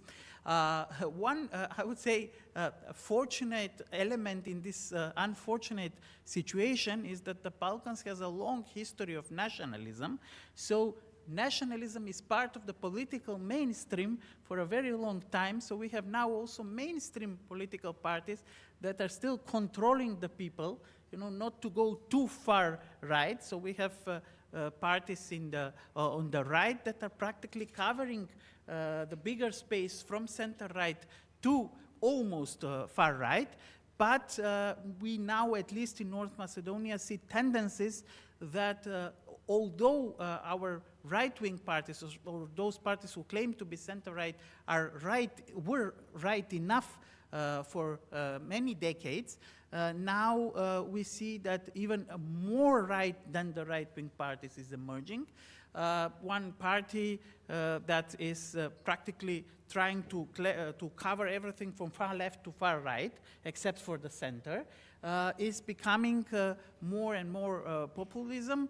Their appearance in the public is very radical, and when all decent, moderate people say, I mean, if we think rationally, such rhetorics and such actions should lower their popularity. After every radical action, their popularity is increasing, and I'm confident that on the next elections in this country, either local elections next year or the next parliamentary and presidential elections, we will see how strong this far right and political extremism will be, and we shouldn't be surprised because of fight against organized crime and corruption.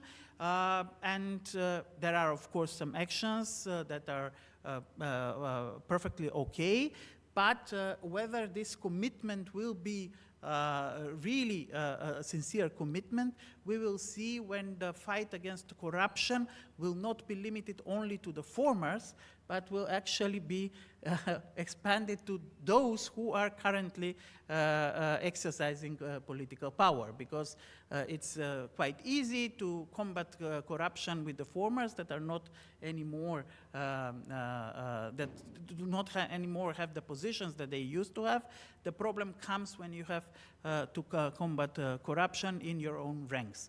And to be honest, although the former government came on the vast popular support to confront the rampant corruption in the society, unfortunately, although there were some steps made in that direction, the former government didn't manage to do that. And I would admit that bears the responsibility for the rise of the far right or of the political extremism in our country. So to finish with this, I think that if we start speaking sincerely about the problems, the weaknesses of the mainstream, it is much better approach than just to speak about the problem of the far right and to explain to ourselves, because I have feeling that we are speaking with like-minded people, how far right is dangerous. We know that the far right is dangerous. Now the question is how to oppose the far right and how to make the mainstream again attractive for normal people, because of course we cannot expect to change the people. I mean, people are those who are, whether we like them or we don't like them, with their rational and irrational nature, with their fears, with their problems, with the hatred, with the nationalism, with their cultures, identities. They are here, and we as mainstream will have to learn how to make ourselves attractive for them instead of putting the blame on political radicals. Thank you.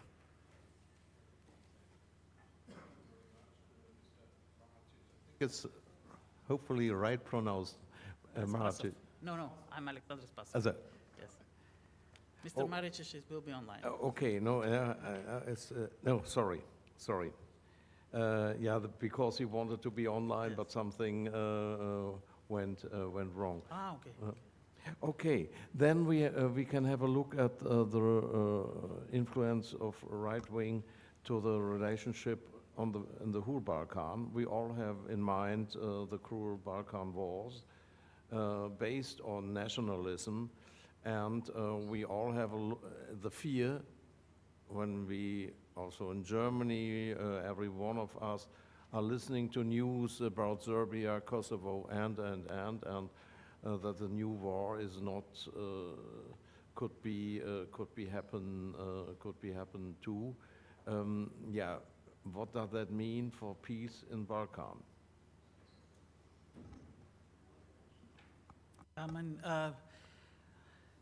Regarding these problems that you mentioned, I mean, the nationalism is an old thing in the Balkans, and as I said, the fortunate aspect is that we learned in the past how to live with those problems. As long as the political, I mean, as long as the mainstream right is holding the power, there will be always problems, of course, with nationalism in the Balkans, because they, unfortunately, there is no center-right in the Balkans. In most of the countries, they are much more right than the center-right. We will have to live with this situation, because right-wing governments are feeding themselves from creating those problems. But there is one thing, and that we can, I mean, not be completely sure about, is that there is, although the conflicts are always there, I mean, I don't expect that we will repeat the bloody wars from the 90s, because even the right-wing governments now in the Balkans do not have the need to produce wars, because they can live from this nationalism, heating the conflicts but never letting the conflicts turn into war. I mean, if you are referring to the Serbia-Kosovo relations. Okay, thank you. I just got from Xavier the message that Mr. Maracic is online, and I think we can give him the word as an civil society activist, and also having the EU accession in the middle of his work, and law and politics is also one of his fields. So, Mr. Maracic, your view on right-wing nationalism, far right-wing nationalism on the Balkan. What does that mean for North Macedonia? What does it mean for the whole region, and the process to come to the European Union, nearer, or member of European Union? Hopefully, technique works. Can hear you. Can you hear me? I hope you can hear me, because I hear you perfectly. Thank you for the opportunity.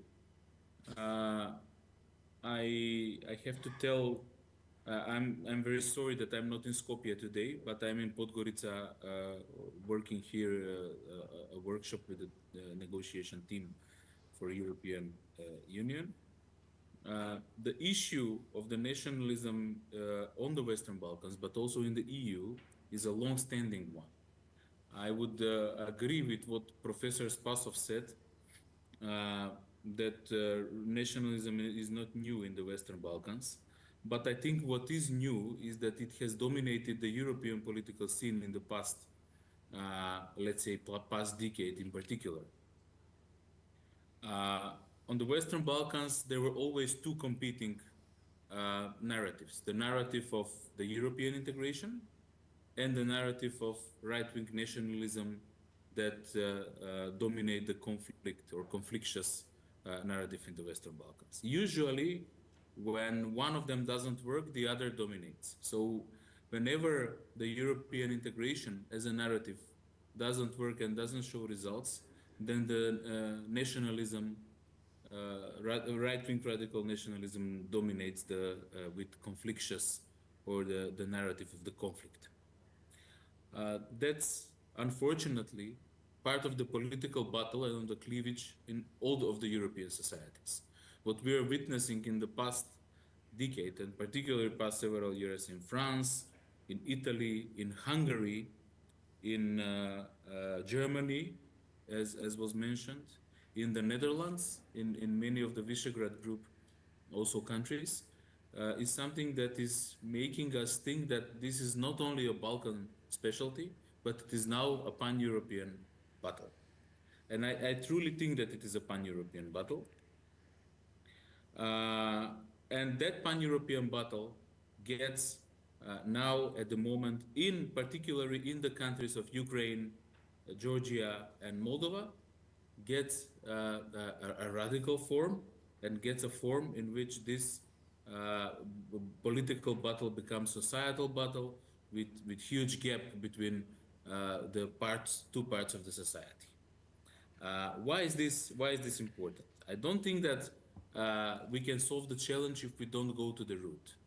The root is how the politicians, how the mainstream political parties, and how the institutions are dealing with the emotions of the people. Because apparently the politics, not only in the Balkans, but also in the EU, the politics is about emotions. It's not only about plans, it's not only about laws, it's not only about programs, but it is also about emotions. And I think that the rise of the radical nationalism, right-wing nationalism in North Macedonia particularly, was a result of some unaddressed emotions of most of the Macedonian citizens who felt in some way disappointed, in some way played out by the European Union and by parts of the government. I'm not only civil activist, I was for 7 years in the government, so I have a special responsibility also to speak about this.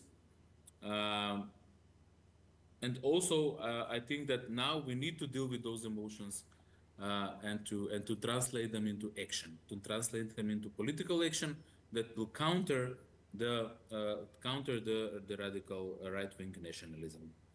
I think that we also have to bear in mind that the EU narrative, the narrative of pro-integration or pro-enlargement narrative, is something that is still valuable and still an asset of the progressive societal groups, because at some point it was in crisis, and I think it's still somehow in crisis, that it's not very popular to talk about European Union and European accession. But if you follow closely, you will see that even the governments that are pleading or pledging more to right-wing nationalism, they are afraid to openly criticize the EU accession.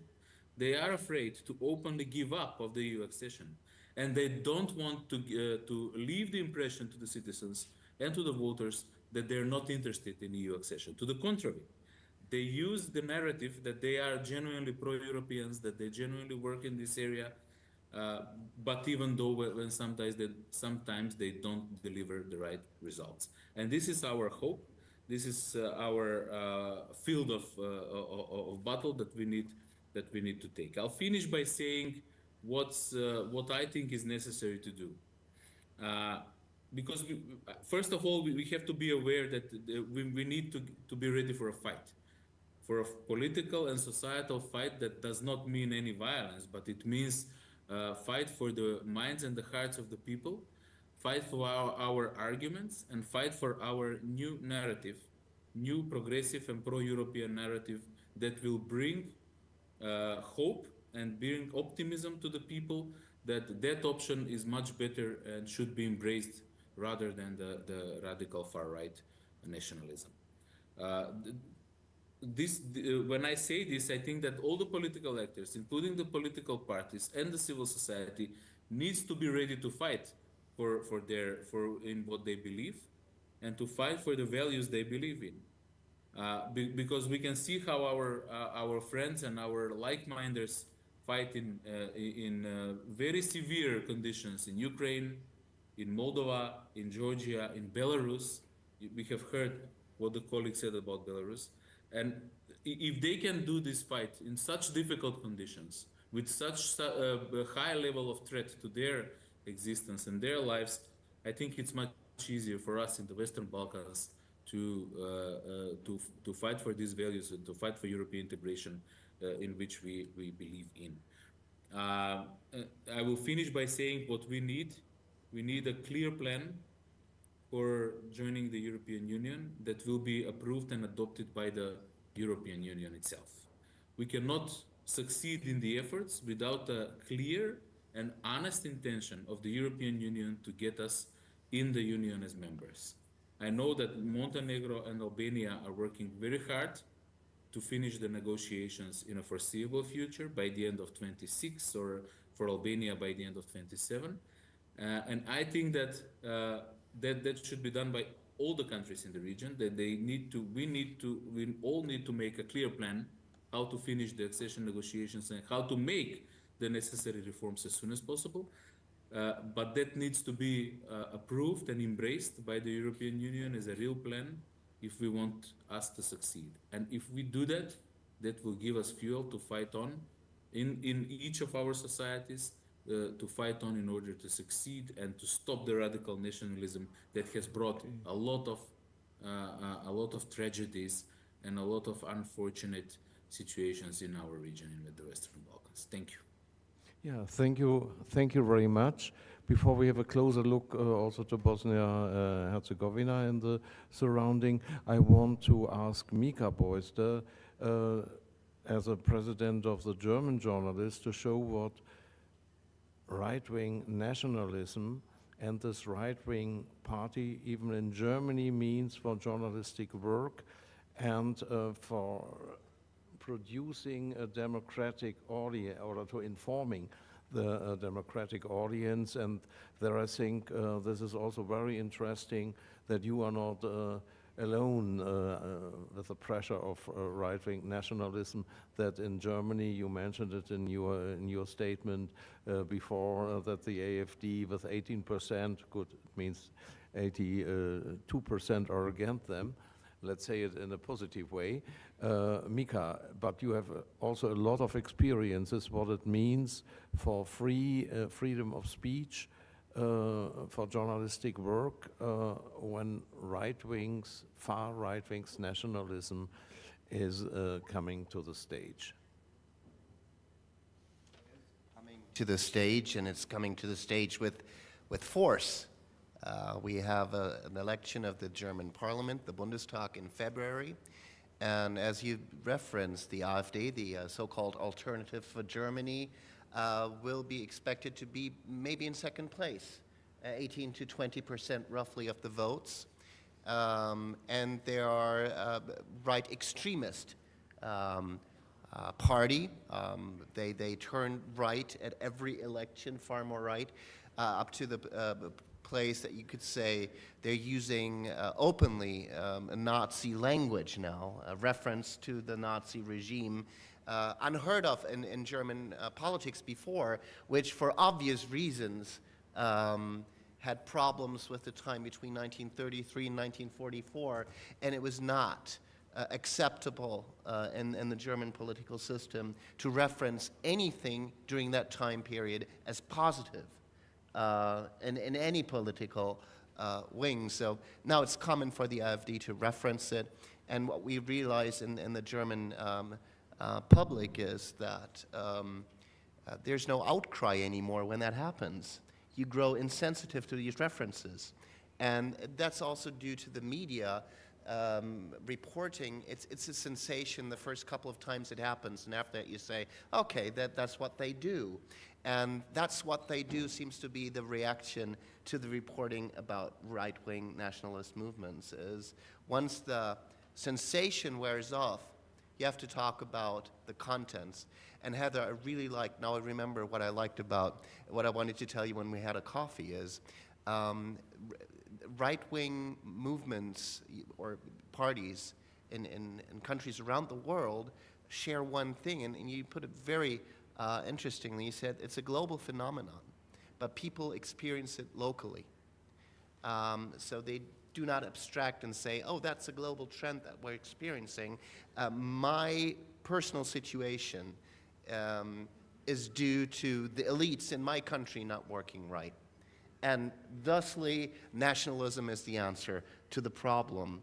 And when we're in this room discussing solutions to the problem, we tend to focus on the national level as well and say, well, the solution has to be on the local level, but we disregard the global aspects of the thing. And one major aspect is, and then we see that in German journalism as well when we report about right-wing extremist and national movements, is the use of platforms such as Facebook, X, Twitter, or just call them Silicon Valley platform industry that controls a huge percentage of what content actually reaches the audience. And there's no regulation whatsoever. We have tried in Europe, at least. We have the Digital Service Act, we have the European Media Freedom Act, but the regulation is not strong enough to regulate those platforms. And what do we see? The platforms are the ones that make right-wing extremists great all around the globe. Think of Donald Trump. What would he be without Elon Musk and X and about True Social? Think of the Chinese government and TikTok. Think of actually TikTok being the preferred medium of the AfD amongst youth. They score really high values in the younger population in Germany, because that's how they reach their audience, and traditional media doesn't. So we have to think about how do we reach our audience as traditional media. It's not just about reporting the facts, it's getting the reporting to the audience. But how do we do that if we don't have an infrastructure? And we need to talk as Europeans about a European infrastructure to get our news to the people. I see lots of cameras, I see lots of microphones. That used to be the way how we reported. But that audience, we don't reach anymore. We do not have the infrastructure to do that, and we need to talk about that in a European sense. We need European infrastructure. We need European independence from infrastructure abroad, from Silicon Valley technical companies, from Chinese TikTok. We need, let's say, a European Facebook to dream about it. That's be regulated under European regulation and so on. And then we dry out that swamp in which disinformation, misinformation, propaganda, and fake news can grow, which they use. So looking back to Germany and zooming back in on Germany and how it will affect you here in the room, the Balkan region, and the whole of Europe, I do not expect a landslide victory of the AfD. It will be around 18 to 20%. That also means that about roughly 80% of the Germans do not vote for right-wing extremists. Might seem naive viewpoint, but you have to keep that in mind to keep the real perspective, because it's a narrative that they spread. We're the second largest political force in Germany. They're not a force at all. They're preaching to their own choir. What they say is not acceptable in 80% of the political spectrum. We have to keep that in mind, but and that's the point we should worry about. It's not only the AfD. We have a new political party on the left wing that's pro-Putin, that's pro-Russia, and that shares 80 to 90% of the ideology of the AfD, just on the left-hand side of the spectrum, with the Bündnis Sarah Wagenknecht, which is centered around a person, which seems to be a new trend in extremist and populist politics. So you take one person and make that the party, and that happens there. And her potential is around 10%, 8 to 10% in the election. Now we have 30% pro-Russian, populist to leaning to extremist votes, and they're very much media aggressive parties that rely on the platforms to reach their audience. They're against media, supporting traditional media, public broadcasting, and journalism. They will, if they have the opportunity, put into effect legislation that will hinder the free press to work efficiently.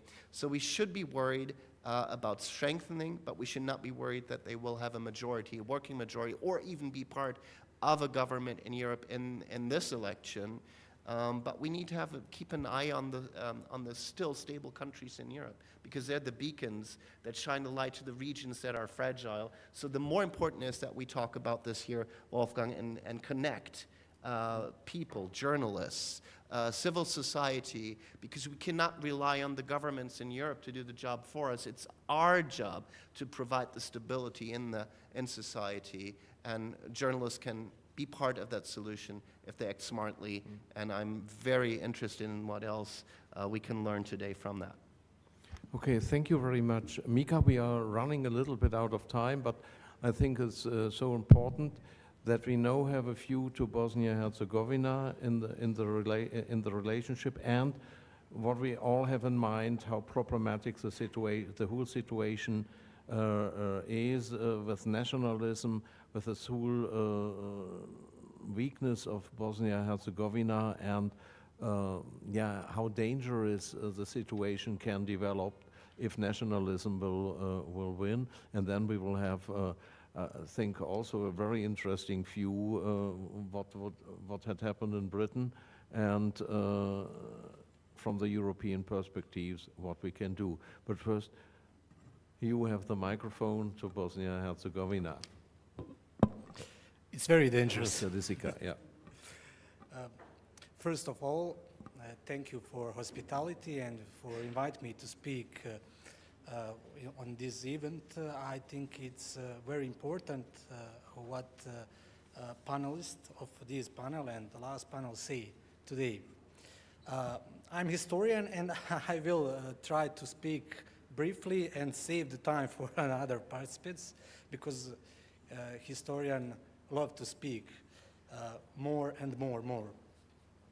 In the past period, in Europe, you see that far-right movement have a big support from people. And I often wonder what happened in Germany, in Netherlands, in Italy, in other states who give support for the nationalism and for far-right movements. this situation in Europe is very danger for Bosnia and Herzegovina and other West Balkan. For example, if you remember, ex-Prime Minister of Great Britain, Mr. Cameron, said that Serbian is the Russian proxy in the Balkan, if you remember. This is a problem for Bosnia and Herzegovina. We have the rise of nationalism, the rise of the rigid and malicious politic in Bosnia and Herzegovina from the Serbian side. And relevant research told us that Russia supports the rise of far right, that support the rigid project in Bosnia and Herzegovina and West Balkan, and these politics have support across the Europe. For me, the symbol of the far right in Europe is the Prime Minister of Hungary, Mr. Orban. And after Trump win in last month in US president election, we had a big event in Banja Luka. People go to street, Serbian people go to street and celebrate to Trump's win. And Milorad Dodik, first man of the behind the Republika Srpska and one of the most problem in Bosnia and Herzegovina and other Balkan, say that he have a good relationship with Orban, he have connection with Fico in Slovakia, and he say, okay, I have good connection with Orban, Orban have good connection with Trump, and that's the point. That's the big chance for Republika Srpska and for Russia to have influence in Bosnia and Herzegovina. I think because the big nationalism, because past, because of genocide, we have a problem in relationship in Bosnia and Herzegovina. You know, more than 800 people killed in Srebrenica genocide. Thank for Germany people and Germany government to support a resolution of resolution of Srebrenica in last period, and we emphasize that the growth of the right movement in Europe, that growing, and I think in next period will growing around Europe. I think Bosnia and Herzegovina have a problem with Russia, not like Belarus, but if you read in the Bosnian media and media in region, ambassador of Russia in Bosnia and Herzegovina, Mr. Kalabuhov, last week said that bomb was planted under Bosnia. Bomb was planted under Bosnia because Bosnian political support South interconnection in the federal parliament of Bosnia and Herzegovina. And we don't have support from European Union in this critical, I think, period. And we need the strong decision from EU to say, okay, Bosnia and Herzegovina, North Macedonia, Montenegro, Kosovo want to join us, want to join to European family, and we will support them. Policy of enlargement of European Union is our priority, but I think the far right and this situation in Europe and USA can be treated for us. Also, I think the far-right politics played with emotion of people. Far-right politics in the Balkans and Europe give us simply solution for big problems. And I think that's a big problem for us in Bosnia and Herzegovina. For me and for people in Bosnia and Herzegovina, NATO pact, EU pact, Euro-Atlantic pact is the more important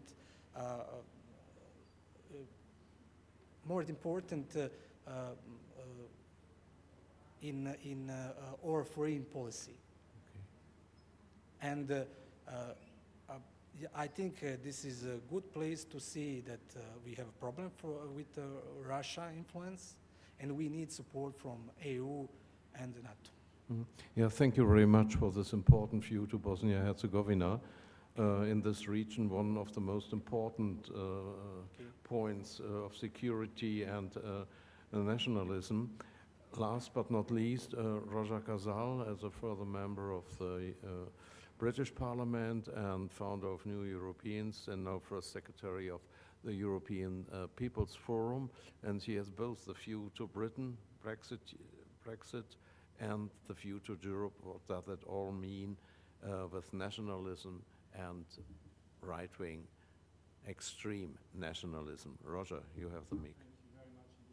Wolfgang, and good morning, everyone. And I'm going to try to be brief. It's 5 to 1, and I live in Italy, and I don't know what it's like here in North Macedonia, but when it gets to 1 o'clock in Italy, everything stops for lunch. And I'm aware that I'm the only thing that stands now between you and lunch. But I do want to tell you that, yes, I'm British, but I'm a British European. I'm not rushing back to Britain to try and make Britain great again, but I would like Britain to be more European again. And I hope you can help us with that. And I'd like North Macedonia to be closer to Europe as well. And you know, I'm delighted to have the opportunity to be here, to be part of these conversations. And you know, Wolfgang reminded us that nationalism and authoritarianism march down the same road side by side, and it's the road to war. And so we need to reflect on that, not just this week, Human Rights Week, Week of Democracy, but at all times. And you know, as a European, I know that Europe is a peace project, but I'm not old enough, none of us are old enough to have had direct experience of the war, but I did have direct experience of the Berlin Wall coming down in 1989. In fact, I lived in Berlin at that time. And I know that it's not naive to believe that big changes are possible and big changes can come. And I lived in Italy. Actually, I was studying Bologna at SAIS Bologna when the Italian Republic fell under the weight of its own contradictions and bribery and corruption. And so I don't want to be told that it's naive to believe that change can come. I know that change can come. I've seen it.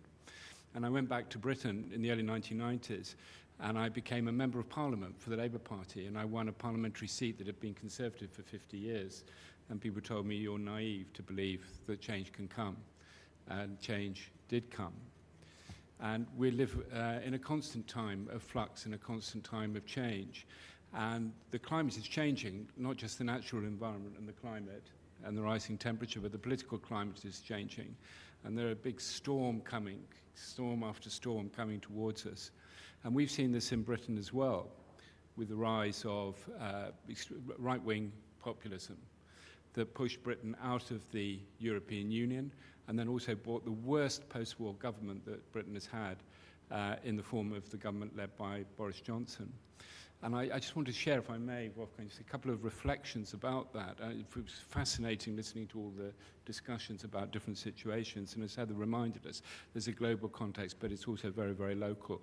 But what have we learned? What have I learned looking at that? I think the first lesson would be that when you look at these right-wing populists like Nigel Farage and Boris Johnson and so on, is we shouldn't have any illusions about them. We shouldn't have the illusion that they really want what they say they want. You know, Nigel Farage, I don't believe, actually wanted Britain to come out of the European Union. He had a very nice job as an MEP, and he was on television all the time. And it was what he wanted to do was to stoke this sentiment against the European Union to further his own political aims. I don't think he believed they were going to win the referendum. And in fact, the look on his face, he was shocked when they did. So don't confuse what they say they want with what they actually want. What he wanted to do was to feather his own nest, as we say, to build up his own power and his own interests. And I think, you know, once in power, they're not going to do what they said they were going to do. Yeah? It's one thing to win the election, it's the next thing to be in power. Boris Johnson won the election on a big majority. He was Prime Minister with a small majority, and then he had a big majority on a ticket that was lowering taxes as a share of government income, reducing migration, yeah? And, you know, none of these things happened while he was Prime Minister. Migration doubled in Britain during the time of the British. It went from 600,000 a year, which was very high, to 1.2 million, which was completely unprecedented. And yet he'd won the election on the basis of an anti-migration ticket. Government spending as a share of national income went up, it didn't go down. And they made a total mess, as we know, of COVID and so on. So, you know, what is it that they're not ideologically committed to what they say they're going to be. This is a trick that they play to raise the feeling and to get them into power. So you have to think, what is it they actually want? And a lot of the time what they want is to use power to their own personal advantage. So you're going to see corruption, you're going to see crime and so on as a result of these populists coming into power. And I think the other thing to say about it is don't confuse the voters with the leaders. I think on the whole, looking at other parts of Europe, I live in Italy now, I think the right-wing leaders are often they are committed. Some of them are committed. Some of them do believe what they say. And they are very right-wing. And they come from a kind of heritage and a legacy that in some cases is very authoritarian, even fascist. They can dress themselves up in a different way. They can speak a different language. They can try to pull off the trick of normalizing the idea that you've got extremist right-wing leaders in power. So you say, well, she's not so bad, she sounds nice, and so on. I even have some of my former, I'm in a WhatsApp group with some of my former friends from Johns Hopkins Bologna from 30 years ago, saying, you know, the Prime Minister of Italy, she's not so bad, you know, and I was thinking, all that money spent on liberal education, they can't see a right-wing populist leader where they've got it in front of them. It's easy to think that because of the language people use, because there's an agenda which is to normalize this, to make us think that it's normal to have extreme right-wing people in power. It's not normal. It's not normal at all. It's dangerous. But I think one shouldn't confuse that with saying that all the people who vote for these parties are extreme right-wing populists. They're not. You know, and often the left and the centre, you react by saying, oh, they're all fascists, they're all right-wing, they're all extremists. Not necessarily the voters. The question we have to ask is not have, you know, nearly 18% of this world. When this happens, I think it'll send shockwaves through Europe, 20% for the AfD in Germany. But I don't think it means that all of the people who vote for the AfD are Nazis or fascists or whatever you want to call them. And I think it's a mistake to label them as such. We have to understand why are people who are not fascist voting for parties that are fascist? That's the question we have to ask ourselves and find an answer to that. And I think the other lesson is that the right-wing extremists, they benefit from polarization. They provoke and then they polarize, and then that's their pathway to power. And then when they're in power, there's a pot of gold, not for you and me, but for them. People used to say about Boris Johnson, he thinks it's one rule for him and one rule for everybody else. And I said, no, it's a mistake. He thinks there's one rule for everybody else and no rule for him, no rule at all. They want to get to power so that there's no rule for them. What do we do? Well, I think we have to address this issue, and I just finished with this issue of polarization. We have to start with ourselves, actually. There's a tendency when you see the monster on the horizon to focus on the monster and attack the monster and so on. And they have to be held to account. And we have to do all the things we've been talking about as well. But we also, there are other things that we need to do too. It's not either or. And there's a lot that we need to do about ourselves as Democrats, committed Democrats. You know, the new vision for Europe has to be a vision that is going to be not just a peace project, but also a Europe that is a safe space for democracy and human rights. And we as citizens and civil society organizations, we have a responsibility to build that new Europe from the grassroots up every day.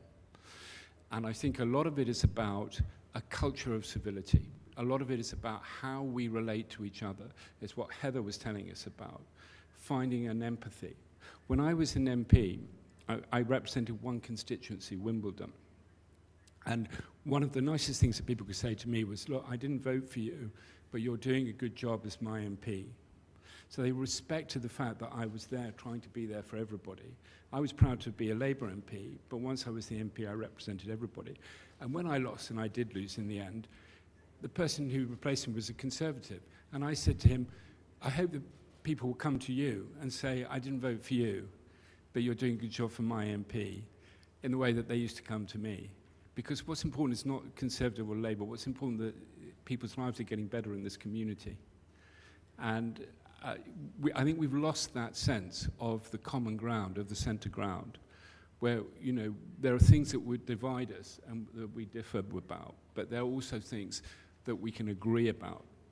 And I hope we can agree that the future of Europe is to be a safe space for democracy and human rights, whether we're on the centre left or on the centre right.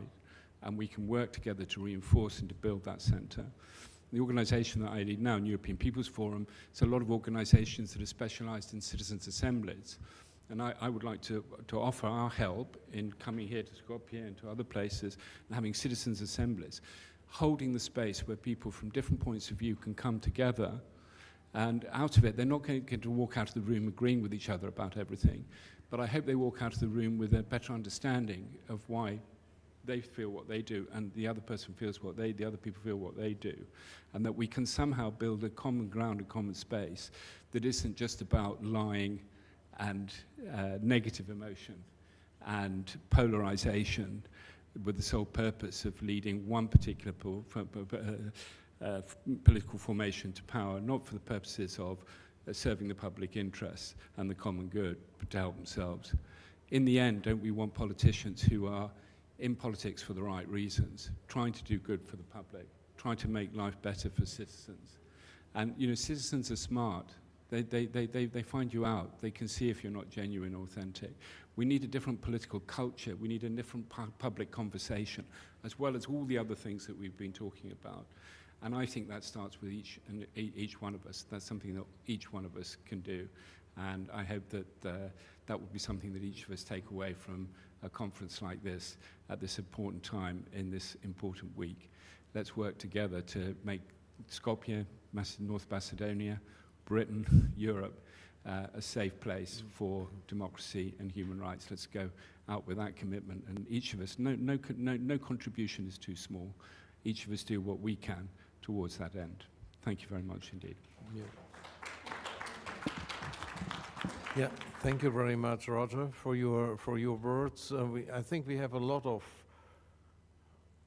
things to think about and a lot of informations, but one thing is important, that we have a common aim, and this aim means defending democracy, because I think everyone here knows how important it is for peace and for development of our societies and development in Europe.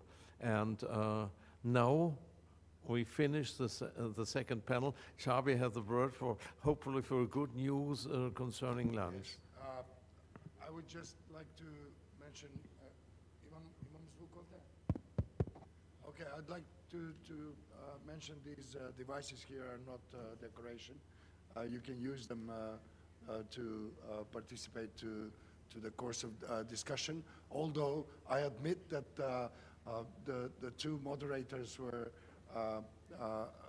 filling the time with distinguished ladies and gentlemen who were on the panel, but still I hope that there will be time enough in the third and the fourth panel for participation from the audience. That's one thing. I'd like to also mention that in in the hall, when you get out now, you will see the exhibition, Defending Democracy exhibition, which in 15 photographs tries to summarize the 25 years of work of my friends, my colleagues, my distinguished fighters for human rights and freedoms for these 25 years. But also bear in mind that in 2017, just around the Bloody Thursday, as we call it, our office was attacked. And money were not taken. Well, money they wouldn't have found, but it was about to make damage and to steal a great deal of our archive from the previous years. Still, many of it is here, and please feel free to comment on that on your social profiles as well. Thank you very much until now, especially for those that were already filling in the program and welcoming the third and the fourth panel participants. Thank you, Wolfgang, you especially for all the efforts. Thank you. And thank you, ladies and gentlemen, for being part of this distinguished panel. Yeah. Thank you. Okay. So again, we did it.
Гледам дека последниве години аналитичариве долж континентов се бават со тие причинско-последични односи, меѓутоа се задржуваат само на последните неколку години.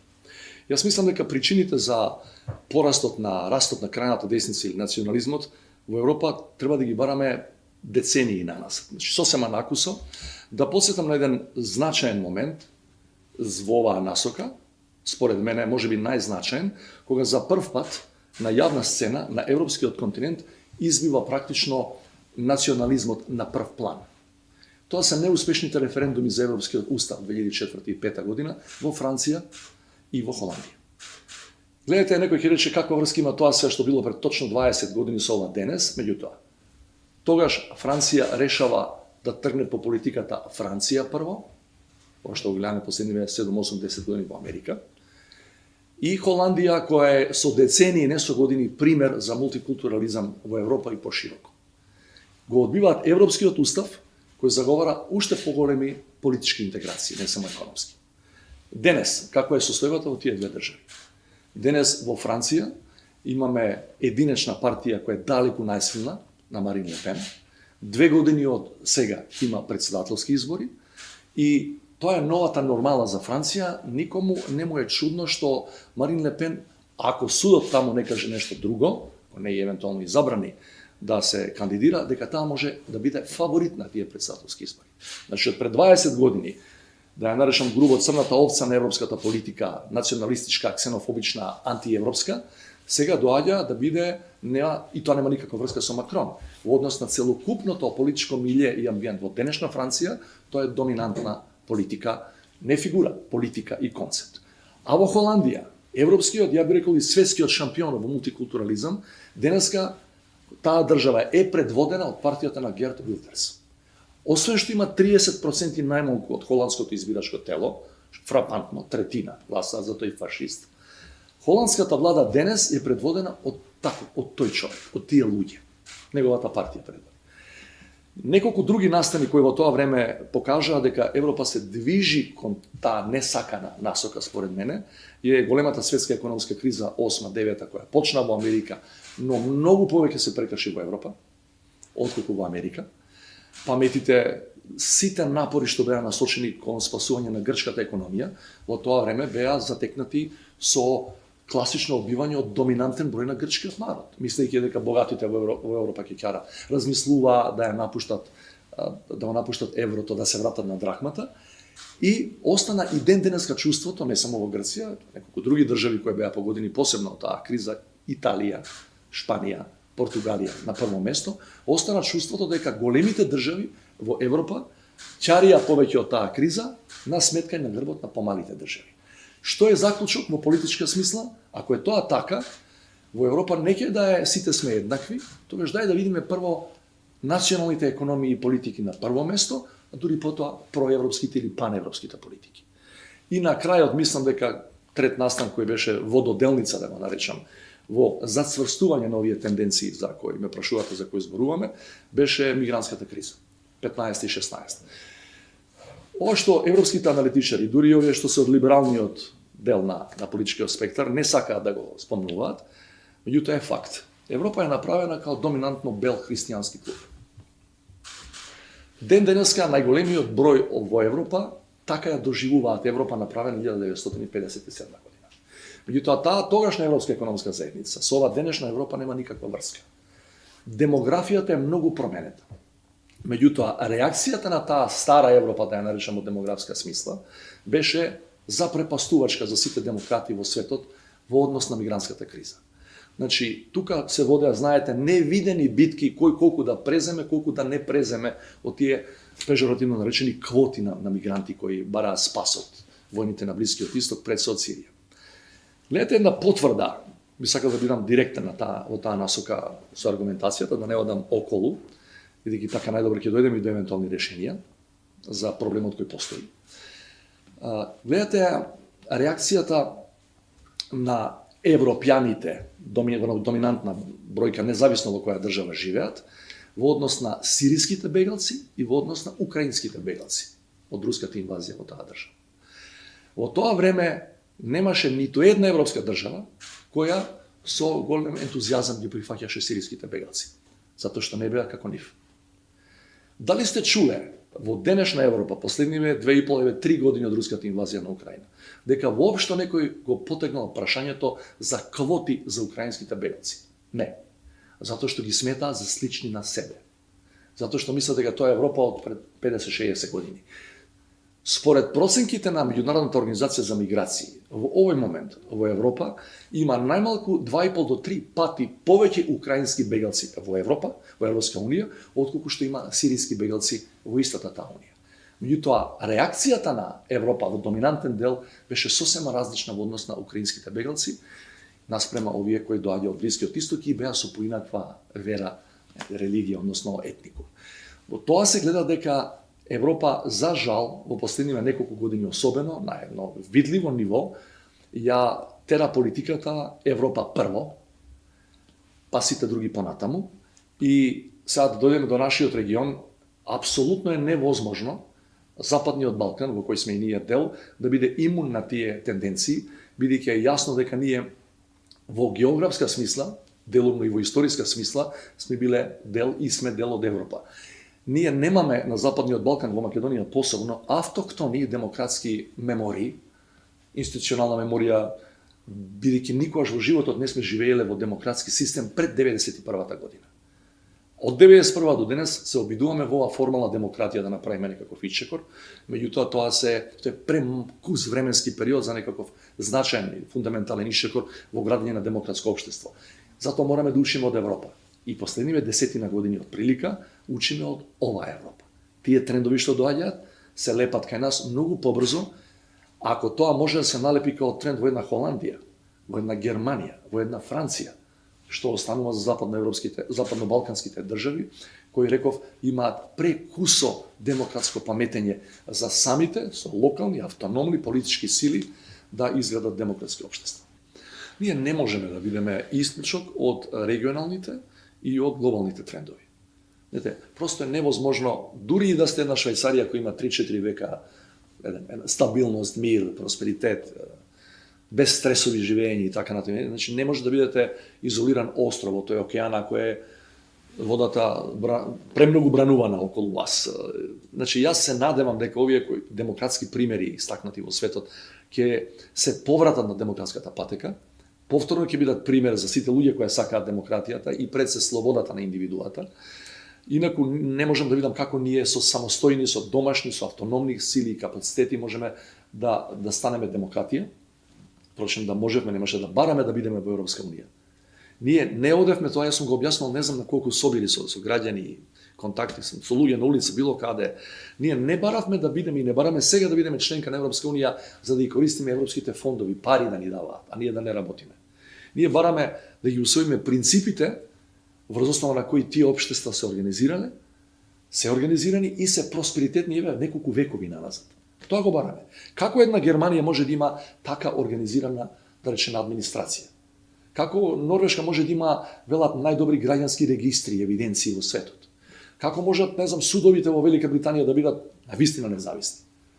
Како може медиумите во Америка да бидат апсолутно независни од една или друга политичка партија? Мене тоа ме интересира. Ние не одиме тамо за кеш да ни даваат и да не хранат од први до први. Така што, само на таков начин и да бидам искрен, немам преголема верба во домашната политичка елита во која сум ја бил дел. Мислам дека треба и од надвор да дојде еден поттик, затоа што, да не звучи сега како излижана фраза, бидејќи ја живеевме 45 години во бивша Југославија, кога работничката класа наводно беше на власт, ја мислам дека треба да почнеме да го повторуваме и да го живееме, тој новиот слоган и модификација на таа фраза што беше околу пролетарите. Мислам дека треба сега да постои слоган демократија од целиот свет, обединете се.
I'm speaking to Professor Vitis Jurkonis, who teaches political science and international relations in Vilnius. And I'd like to start off with the question of the Lithuanian persistent support of the Ukrainian fight for freedom against the Russian aggression, and what it is like to be in Lithuania, being on the almost on the borders with Belarus, which is practically in war with Ukraine via as an ally of Russia, and being on the border of Kaliningrad, which is the territory of the Russian Federation. How is it? What's the situation now, especially in the light of the latest developments on the world stage, including the United States elections? Well, there are a few points. One point is like we need to continue to support Ukraine, like make sure that it is able not only to defend but and win this war, because this war, like stage against Ukraine, is against the international law, regulations. It's the invasion without any like justification whatsoever. And of course, it's not only the like military casualties, but they are like the Russians, like, and the Kremlin is bombarding the civic infrastructure. The like entire towns of Ukraine are wiped out, and of course, like Ukraine is like dear friend, like Lithuania. Is in touch on multiple like levels, on the governmental level, on the parliamentary level, on the civil society, people to people, academic expertise, you name it. So there's some common history with the Grand Duchy of Lithuania, where like Ukraine, like, and Lithuania was like in a joint state at some point.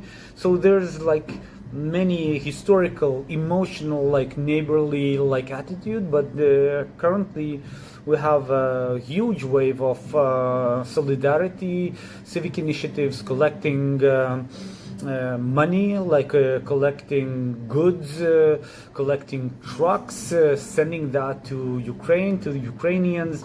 Previously, when the full-scale invasion started, like we were doing a lot of evacuations. Ukrainian people, almost 100,000 of them, like ended up in Lithuania. Lithuanian citizens were like giving their homes. My own parents were like giving one like bedroom in their apartment for like 2 Ukrainian women with kids who were like sheltered for almost a year. So this solidarity is overwhelming. You can see that like in Vilnius there are plenty of Ukrainian flags. Sometimes you feel like you are in Ukraine. Even President Zelensky, when like during one of his visits, I think during the like NATO summit in Vilnius, came and he said like, I feel like home, you know, like there are so many Ukrainian flags. So this solidarity is overwhelming. But it's not only a thing of empathy, it's also a very serious thing, because Lithuania understands what it is to live nearby the aggressive neighbor, right? The nearby like Kremlin, Russia. We have, as you mentioned, Kaliningrad border, like which is heavily militarized. Plus we have Belarus, where the Wagner army soldiers like were like deployed, where there are talks and rumors about nuclear weapon being deployed, you know, and it's not that it's only an issue of the February 2022 of the full-scale invasion, because Lithuania was warning the Euro-Atlantic community about the potential aggression of Kremlin way before, even before which the Crimea happened in 2014. before the Crimea annexation in 2014, before the like war in Georgia in 2008. Let's remember that in 2007 there was a story of the bronze soldier in Tallinn, where because of the removal of the Soviet monument, suddenly Estonia was hit by numbers of cyber attacks. There was some youth groups smashing the windows, doing riots and all of that, which is a hybrid attack. So in a way, the Green Men started not in Crimea, but back then in 2007. So Lithuania sometimes was called kind of, oh, they are too emotional, too sensitive regarding the Soviet past.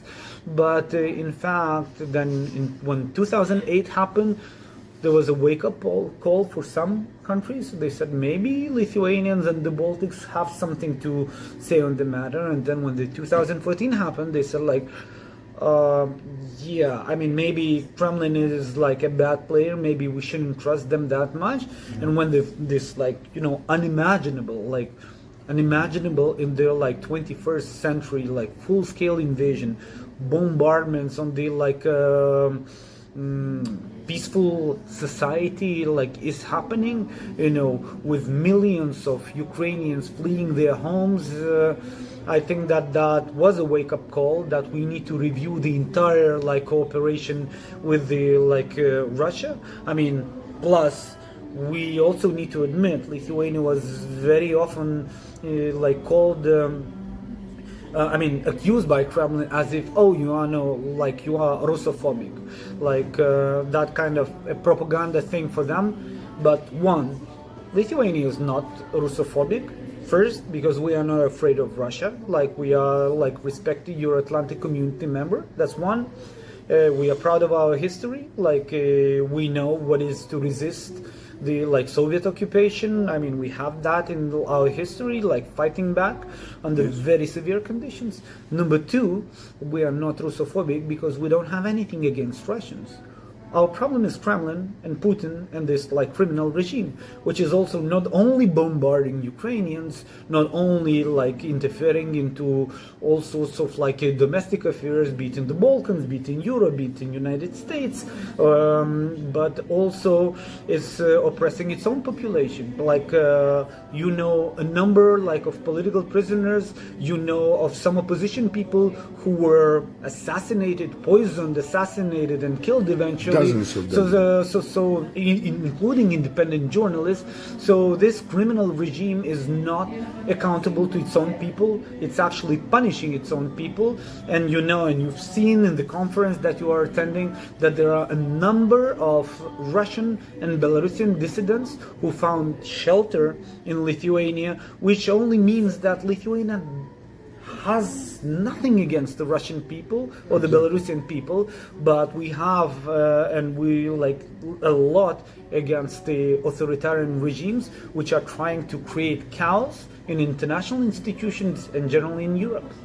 In the debates across Europe, including this forum, high-level forum of the future of democracy, hosted by the Ministry of Foreign Affairs of Lithuania, we are seeing a lot of doubts and also a great deal of dilemma.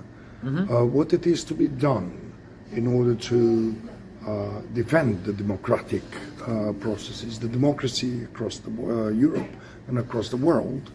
And it seems that there are too many assessments, but not so many solutions offered.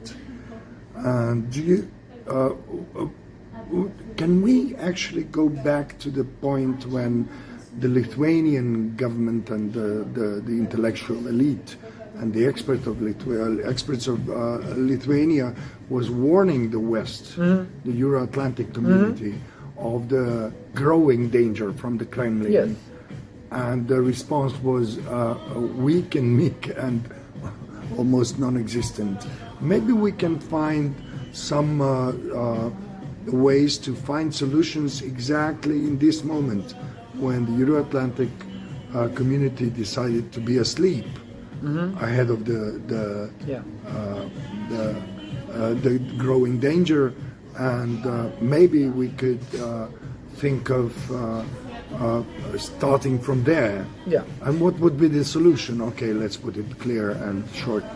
What would be the solution for defeating the growing danger of the authoritarian regimes and the dictatorial militant regime of the Kremlin?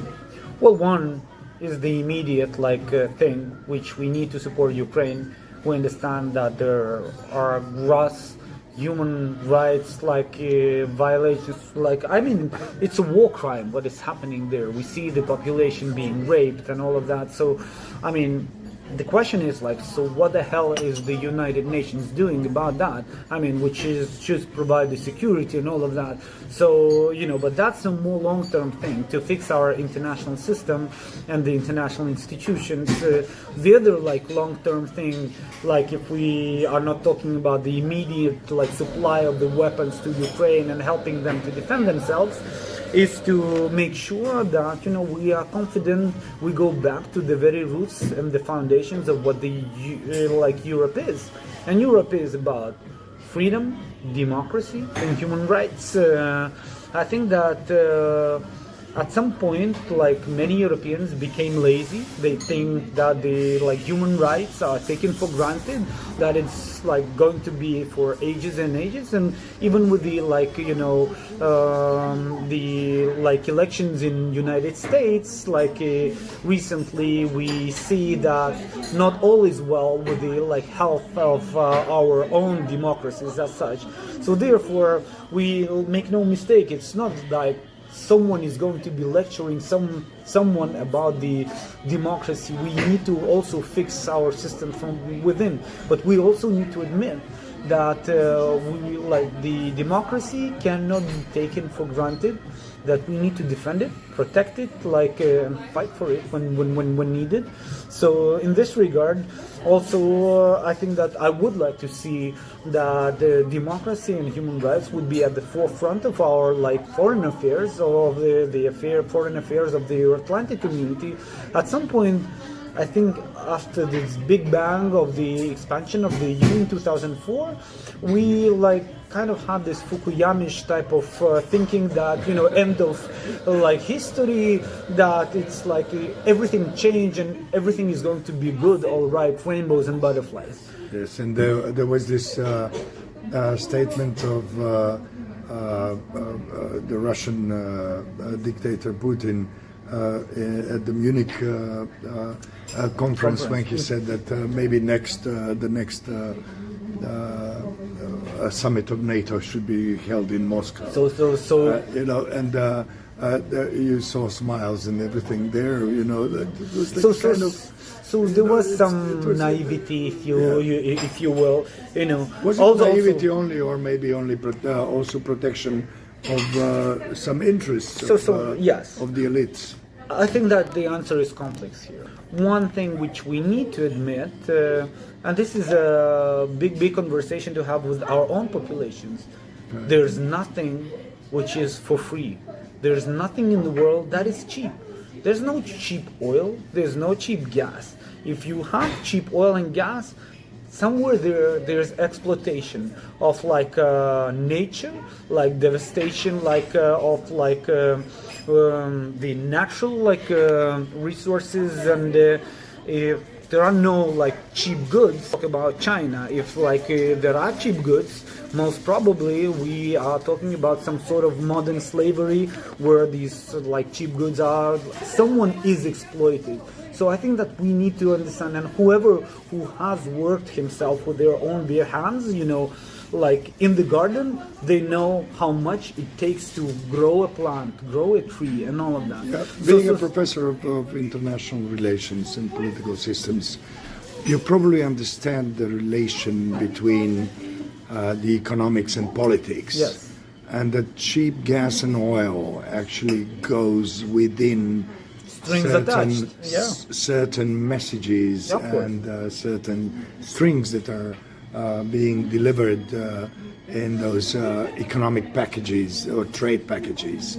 And especially if we speak about the economic and trade relations between countries such as Russia or also China or others like that, they usually are quite corruptive.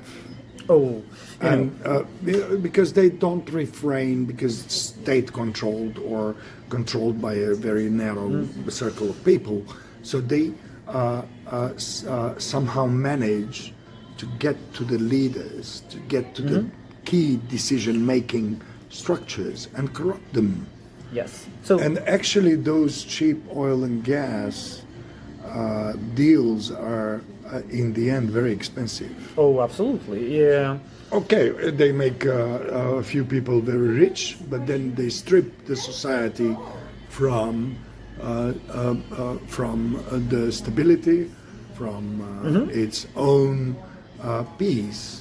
Well, you know, the way Kremlin was treating the 3 Baltic countries, there was kind of a joke that like it's like spoiling one, being like in constant conflict with the other, and like neutral with the third, and always rotating that, you know. So Lithuania like has set a goal like that we need to become like energy like independent from Russia, and that has been tough. I mean, in the short term we paid a higher price, and there were always voices like why we can simply buy stuff which is cheaper, you know, why we make Kremlin angry, or like. But what we wanted in the long term to be independent of any sorts of blackmail, which we have witnessed before, like in 2022 when Russia was blackmailing many European countries, because including Germany. Yes, we were, no matter how rich, we became so dependent, you know, that we became a hostage of that. And we need to understand that, you know, we are not against like business, economy, cooperation, all of that, but it needs to like rely on certain standards. It needs transparency and all of that. And my former boss used to say that, you know what is the biggest like export of Russia? It's not oil, it's not gas, it's corruption. So, you know, this kleptocratic ties and all of that relying. So we need to admit that in this regard, like there are actually people within our societies who and politicians who are agents of that malign influence, who have a lot of money and can also buy media or like spread disinformation. So all of that is happening. Therefore, there is no one silver bullet solution, that you cannot only fix something with like within the media field, or you can fix something with the I don't know, anti-corruption agency. That's right. You know, like and at the same time, you know, like people are at this stage, why bother? This is like so difficult, you know, this is so complex. I mean, we need to really like say that democracy is about constant work, constant defense, constant engagement, and obviously, like, you can be a bystander, like a free rider, but in fact, like the healthy democracy is where you are not only talking about the rights, but also about the responsibilities, and that you need to engage. Therefore, we need active civil society, we need partnership between the government and civil society, we need watchdogs, we need investigative journalism to investigate the malpractices, and the government need to be not defensive but responsive to that kind of stuff, you know. Otherwise, like, we might be in a very vulnerable position, because after all, no matter how Kremlin like is rich, no matter how much unaccounted money they have, they cannot buy them all. They usually rely on a very few people who have some power, you know, and therefore, and democracy is not about one person, it's about the bottom-up like pressure. That's right. Therefore, even from the standpoint of the young democracy or transitional country, you know, the solution like is to rely on people. Nothing that they are going to solve it, like, because, and this is the tragedy of the very same, you know, neighboring country, which is Belarus. You know, when Lukashenko was saying, like, the authoritarian leader, like, of Belarus was saying, I'm the guarantor of the sovereignty, of the independence and all of that. You know, no, right. You are the problem, because, like, you know, then you are becoming like the entire country is becoming a hostage of your own personal like power grip, if you don't trust the society, if you don't trust the institutions. So and in the end of the day, Lukashenko goes to his office with armed with an AK-47, which tells a lot about how trustworthy this guy is. The bottom line is for us ourselves to answer: is democracy a good thing. I mean, is democracy a thing that we want to live there if we want responsible, accountable governments? I mean, and you know, it's not that, you know, like we are daydreaming, because as I've said, it requires a responsibility. And what Kremlin is trying to, and other autocrats are trying to pursue, that democracy is weak. Democracy is chaos, and they are seeding this chaos everywhere. Therefore, people sometimes are willing to have a strong hand, you know, a strong politician, an authoritarian some sort of trend, because the power vertical makes fast decisions. But in a way, like if we talk about the Euro-Atlantic community, the very fact that we need to come to an agreement between the 30 countries, you know, we have a more sustainable solution. I mean, yes, we are impatient. We want very quick decisions, but but not necessarily these like quick decisions are going to be sustainable. And you know, that said, we also need to look to the other side. How do the autocrats or Kremlin is doing?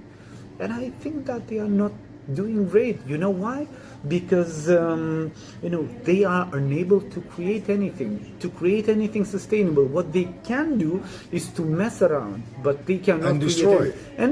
So you know, it's like there's nothing positive. I mean, but then, look. Then we come to the very alarming question: how come the Russian economy has actually doubled after the sanctions of the European Union?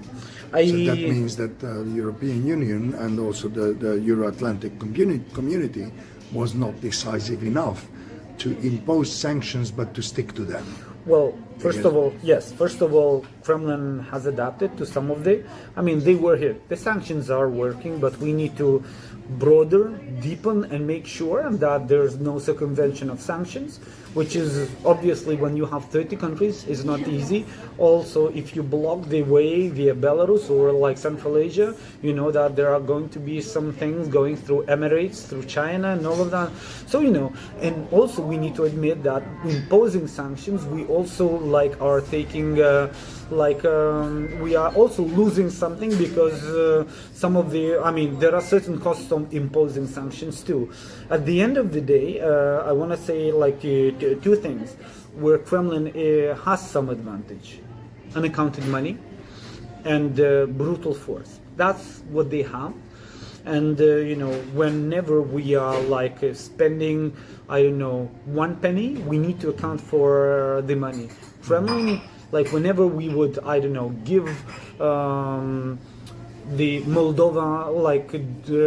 Moldovan government, say, 100,000 euros for some sort of reform or civil society, Russia can easily double, triple that, because they are not accountable to they are stealing from their own people.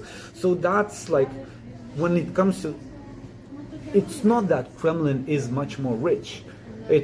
They are much more unaccountable to their own people. That's one. The brutal force is that, you know, when you are not responsible to your own people, you can make really these stupid, insane decisions like the full-scale invasion to Ukraine.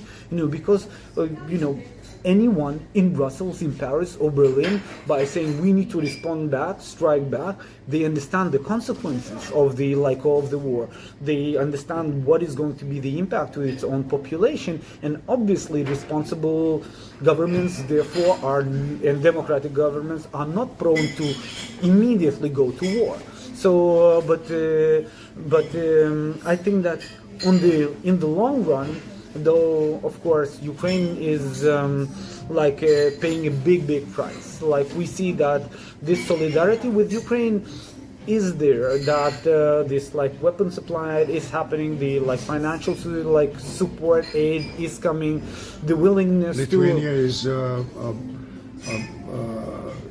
is committing 1.43% of its GDP, yes, which makes yes, it the third country in the world per GDP, per population, but per population even higher, so you know, because Lithuanians understand that Ukraine currently is fighting not only for themselves, but also for us too.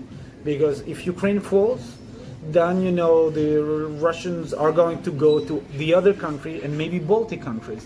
So we feel it's not only a solidarity, it's also a vital interest of ours, and we understand that Ukrainians are fighting for us as well. And I will come to the last point here, also related to what you said before, that defending democracy means also defending Ukraine. Yes. So what would victory for Ukraine mean? What would peace for Ukraine mean, according to you? Well, first of all, that all the Russian troops leave the territory of Ukraine. Obviously, Donbass, Crimea. The peace formula, you would say. Well, yes, that is in the United Nations Charter. Like, the territory should come back completely. Then, you know, reparations, because, you know, if you ruin the, wiped out the entire city, you need to restore that. And we have the frozen assets of Kremlin in Europe. You know, these assets should go to restoring, rebuilding Ukraine. You know, obviously, we assume that there is going to be an inevitable change in the very same Russia, because the people of Russia would understand and would pay a heavy price for this criminal offense against the Ukrainian people and against the international law as well. So you know, free and fair elections, democratic governance. I mean, this is going to take years and years of change, but the immediate thing is to make sure that there are no Russian troops on the Ukrainian soil, that the international community is protecting Ukraine, is helping to restore Ukraine, and that all the Ukrainian people who were forced to flee are able to come back safely to their home and build new, reformed, transparent, with Ukraine with the European path. You're certainly aware of the voices in the Euro-Atlantic community that are speaking about freezing the conflict. Yes.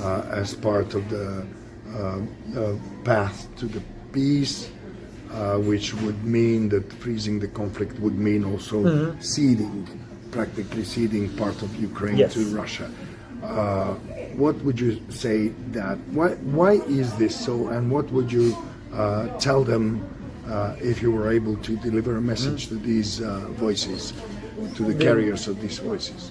I think that there's a lack of determination, you know, and also some level of cowardness, because, you know, it's a no-brainer. I mean, the UN Charter, international norms are saying that, you know, there shouldn't be any foreign troops on their it's a violation of the national sovereignty and borders. So I think that that's that's the formula and the algorithm, and whoever says against that, you know, basically is jeopardizing the entire international system. So that's one.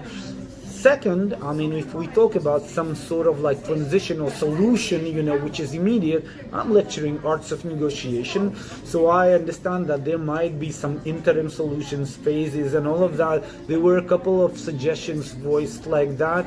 You know, some of the people think that you can make a deal with the devil, you know, and there are books, Bargaining with the Devil. Should you bargain? You know, Nelson Mandela was saying that you can actually bargain with the devil. You know, Winston Churchill said you cannot bargain. So, you know, these are the two extremes. I think that the truth is somewhere in the middle, but at the end of the day, the ultimate goal is, no matter how much it will take, be it 2 years, 5 years, or 10, Ukraine should be whole and free, with peninsula of Crimea being able to control their borders, being able to protect their land, being able to rebuild their cities like Mariupol, which were wiped out from the from ground.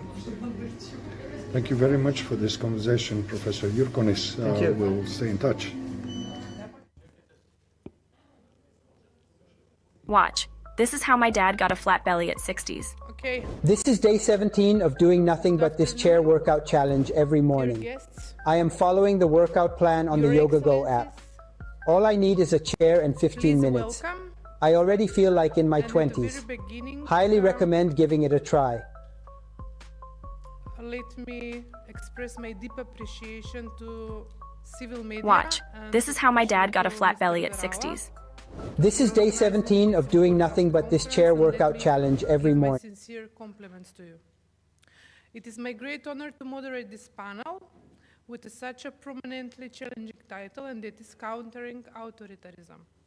The topic of our discussion undoubtedly is more than relevant for our era, and having in mind that, it might be true that our democratic preferences are under attack of the ongoing illiberal expositions. Our democratic environment also is faced with its own defective inherency, and that is of populism, illiberalism, authoritarian proceduralism also, to put it simply, with authoritarianism. In this line, my first and short intervention refers to the fact that from one side, many of the elective and nominal democracies currently are exhibiting openly and democratic retrogress, but on the other hand, those prospects were fully legitimized via legal electoral procedures.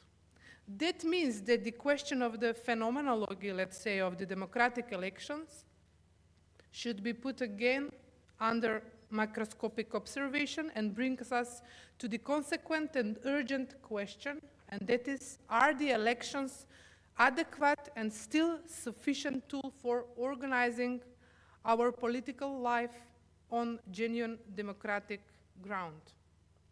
Or we should bring about more substantive gears on the table, and that is the question that I would like to discuss with you today. Secondly, as we are witnessing an ongoing interconnectedness and bonding of the authoritarian alliances between the different political actors, the question is how we as Democrats and as progressives should act. In Europe particularly, this becomes so evident that it's hardly possible to ignore it. And having in mind that, I would ask all of you to contribute and brainstorm on this as well.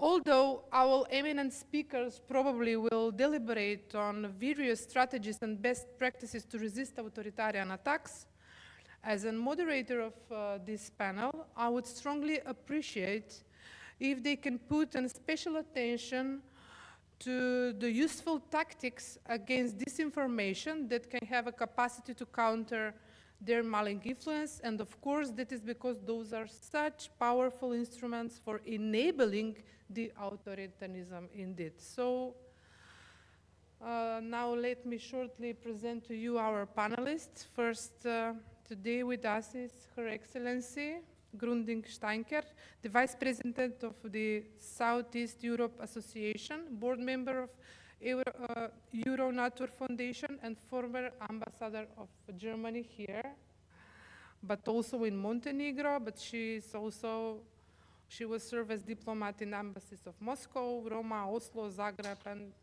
she has really excellent experience. Also today with us is another excellency, that is Ervan Fuere, who will be joining us via online. But I can't see him, however. He is also a former EU diplomat, and he served as the first EU special representative and head of delegation in North Macedonia, but he held roles in South Africa, Mexico, and Cuba. Today with us is also an interesting person, that is Katerina Pavlova. She is expert on disinformation and propaganda, and currently she is Chief Operating Officer and a trainer at CRASP, Originally, she is from Ukraine, but she moved to Hungary in 2014 to study cultural diplomacy. And since 2010, she has organized projects and conferences, gaining extensive experience in international cooperation and management. Next panelist is Professor Dr. Konstantinas Andriauksas, who is Associate Professor of International Relations at Vilnius University. And she was visiting scholar in China, but also in United States of America. But his research is focused on international politics with the focus of Europe, Asia, and Russia. This strategic triangle, and in general, the line China, Lithuania are in his focus also. Srdjan Cvijic is here today with us, who is president of the International Advisory Committee of Belgrade Center for Security Policy in Serbia. And he is former senior policy officer at Open Society Foundation. He is a member of the Balkans and Europe Policy Advisor Group, Associate Senior Research Fellow at Italy's Fellow in Europe Futures Program in Vienna. A former Serbian diplomat, but also he holds PhD from the European University Institute in Florence and has published extensively, including the book Democracy Beyond Demos. So in order to be fast and furious, if I may so, first, I would like to pose the question to Her Excellency. Please, as being a former diplomat and now very active in the civil society, can you share your findings on the state of democracy and human rights in Western Balkans and beyond? And what are the perspectives of these topics?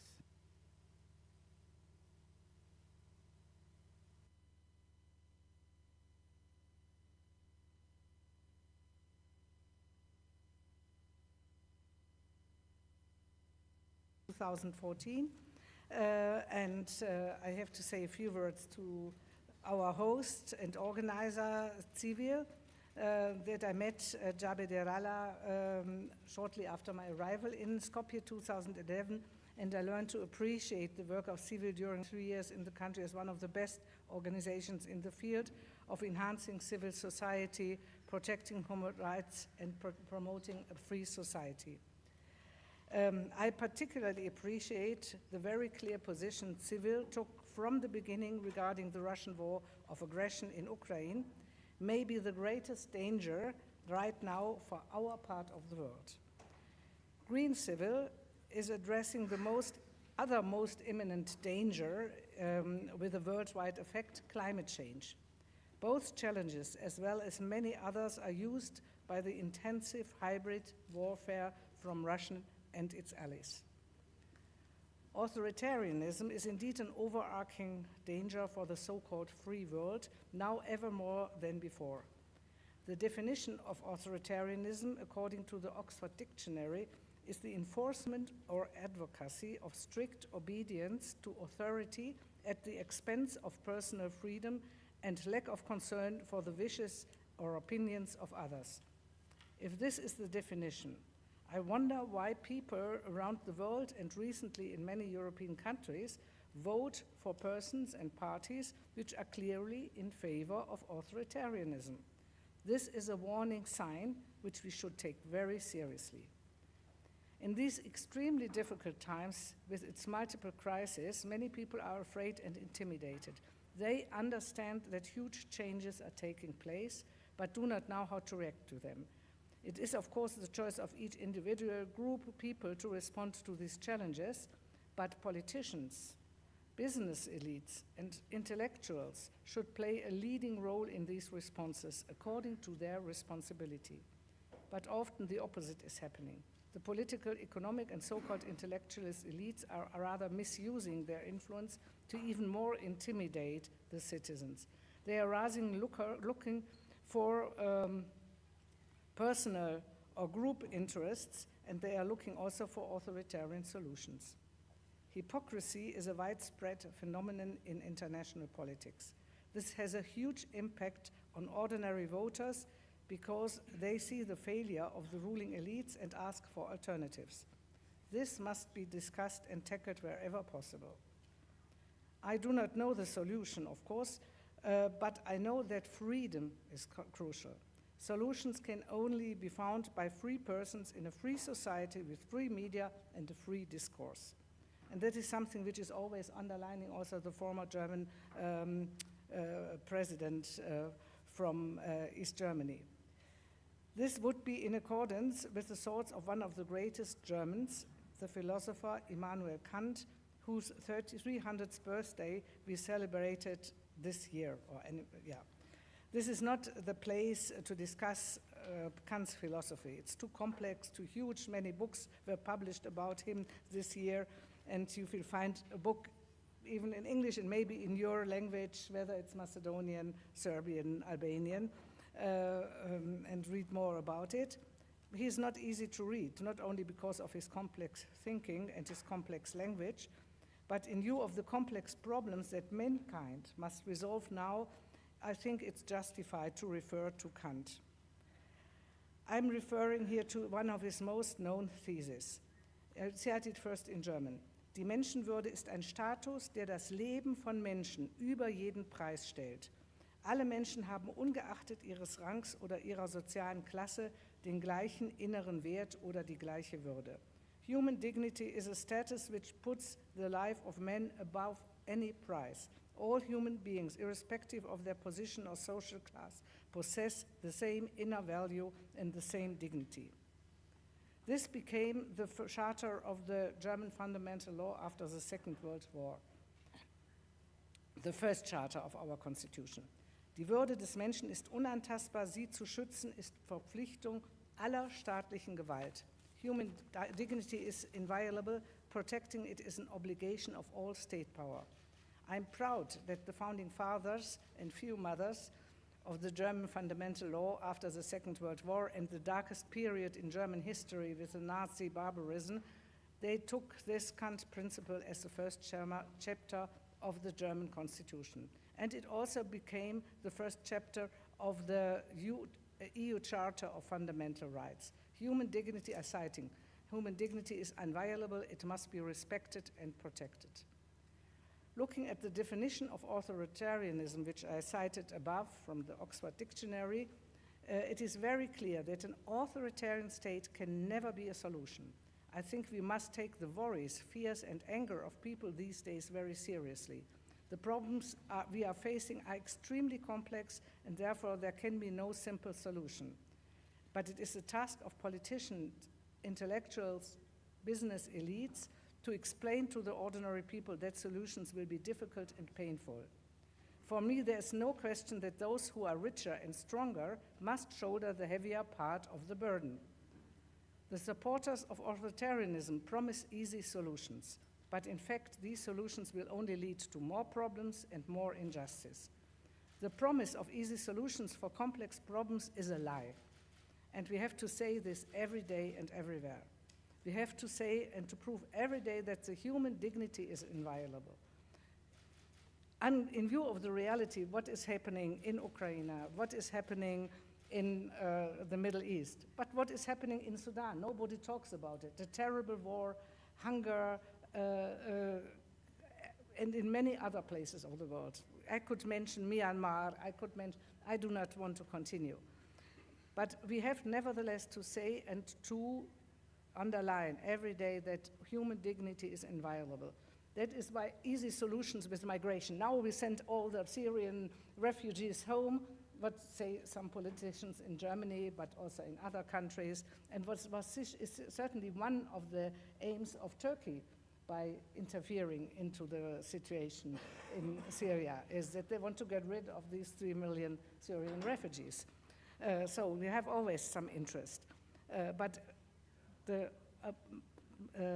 most important principle is the human dignity. And that is also what the Israeli philosopher Omri Böhm said in Vienna in May this year at the opening of the Vienna Spring Festival. He said, Die Würde des Menschen ist unantastbar. The dignity of the human being is inviolable. He is representing, Omri Böhm, a radical universalism. And that was not welcome by the Jewish community in Vienna. They boycotted his speech, unfortunately. I think they did not understand what actually was the aim of what he said. No? And I think there must be also a limit to tolerance. We have to, of course, democracy is based on debate, on discussion, on discourse. But with some people, it's not possible. You cannot have a discourse with Putin, in my view. I spent 6 years in Russia, and I think I know the Russian system a little bit in depth. And you will not be able. He understands only the language of force. And let not have, again, a very weak compromise, which will lead only to further problems. It may stop the war for some time, but it will not be a solution. So no easy solutions to complex problems. And I hope that we can discuss this a little bit more, and I'm glad that I'm sitting here besides a woman from Ukraine, because they have been feeling this Russian dictatorship on their shoulders for more than almost 3 years now, and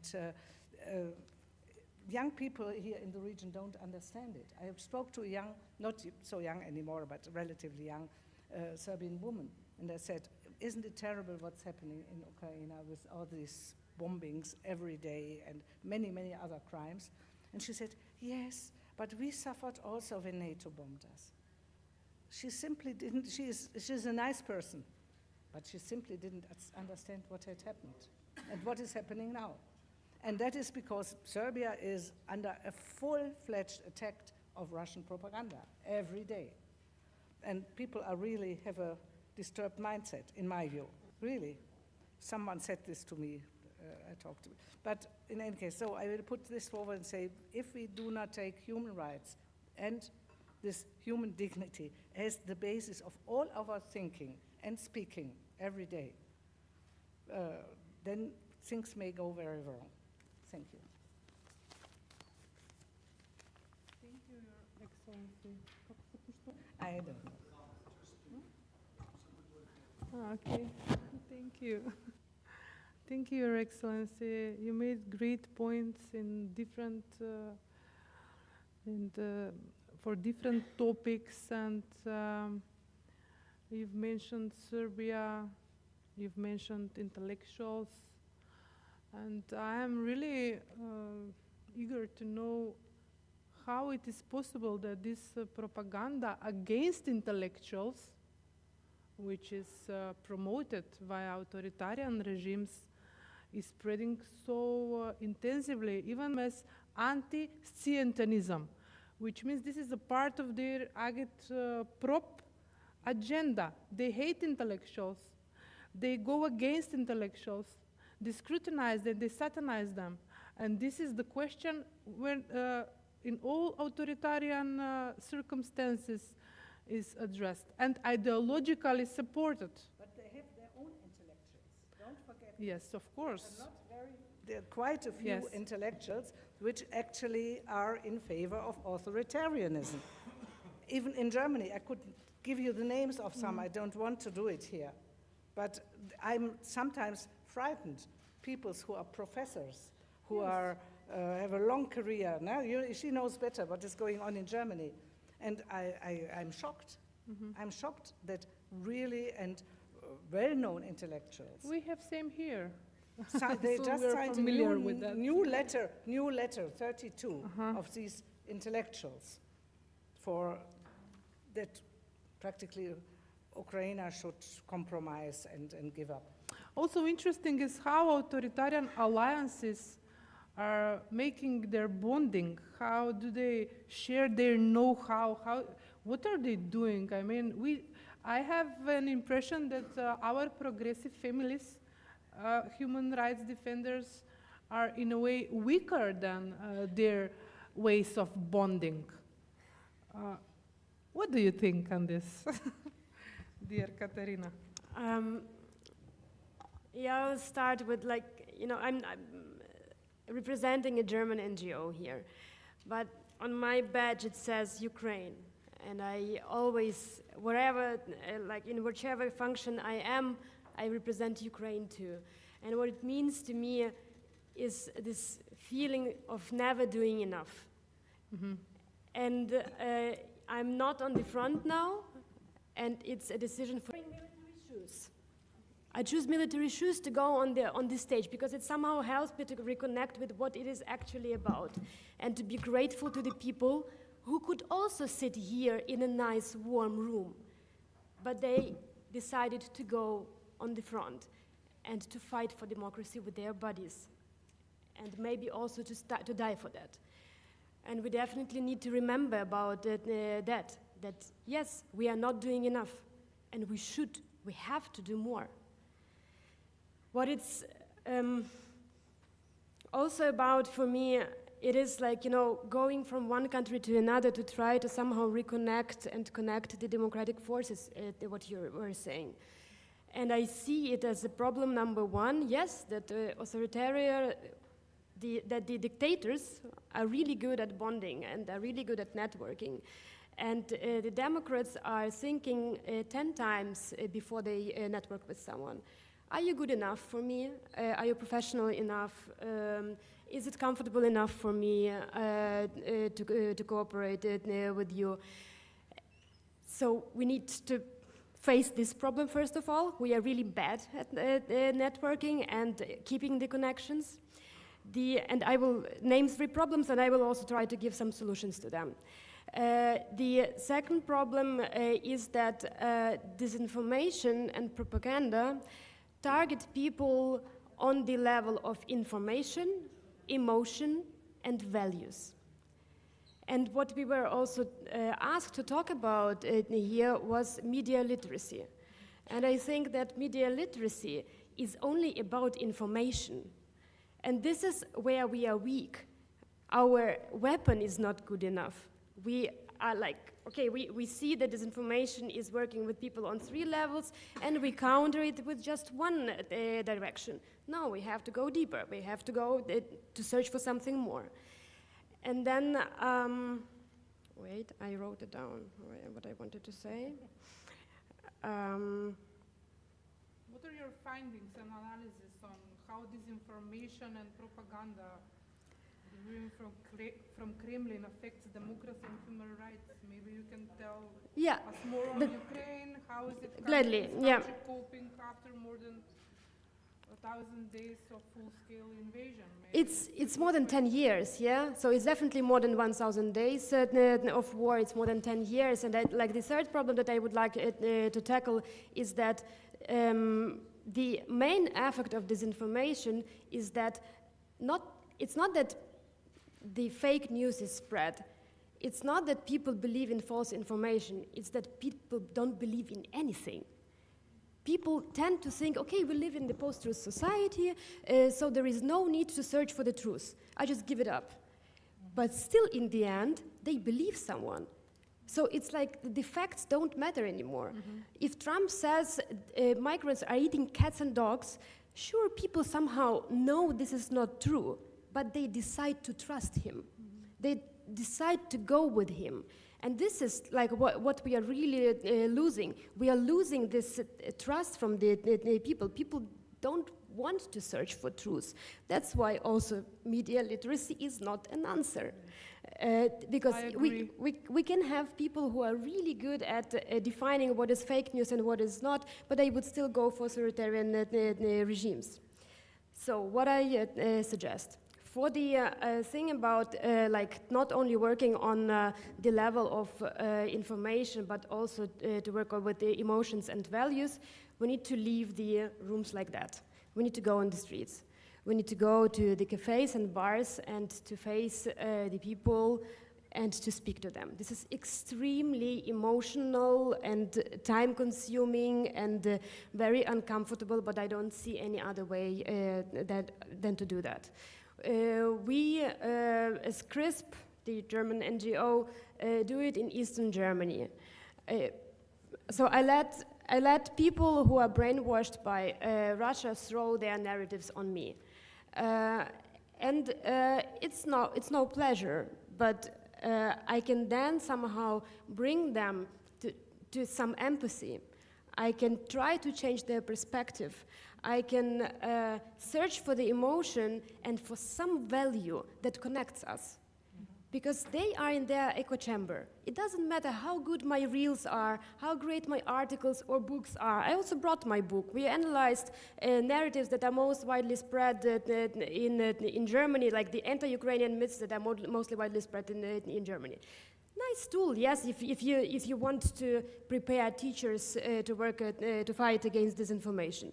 Good, but it's not for those who are not with us. If you want to mobilize people who are not with you, you need to go on the level of emotions and of the values with them. And there was a nice research done by Peter Pomerantsev on how to work with this connection. So he's saying you should not fight against disinformation. You should try to destroy the bond between the leader and the followers. Mm-hmm. So this is also something like, okay, if they are saying that it's all about security for them, and this is why they do not support Ukraine, be it in Germany or anywhere, then I go to this feeling and need for security, and I connect to that, and I say, I also want security. Believe me, I also want peace, and I want to keep this word for myself too, because what we have meanwhile, that when you say peace, then you mean kind of like giving Ukraine up, or giving the democracies that they are up. If you mean neutrality, this is also like, this is about cooperation with Russia. I just came from Uzbekistan and Kyrgyzstan. These countries are saying they are neutral, and I get it that in the position that they are in, economically and geographically, it is a great courage to say that they are neutral. It actually means being anti-Russian. It actually means being pro-Ukrainian. And I see it as my task to value that, to say, okay, you are neutral, let's go with that. This is what works for you now. Let's build something up on that.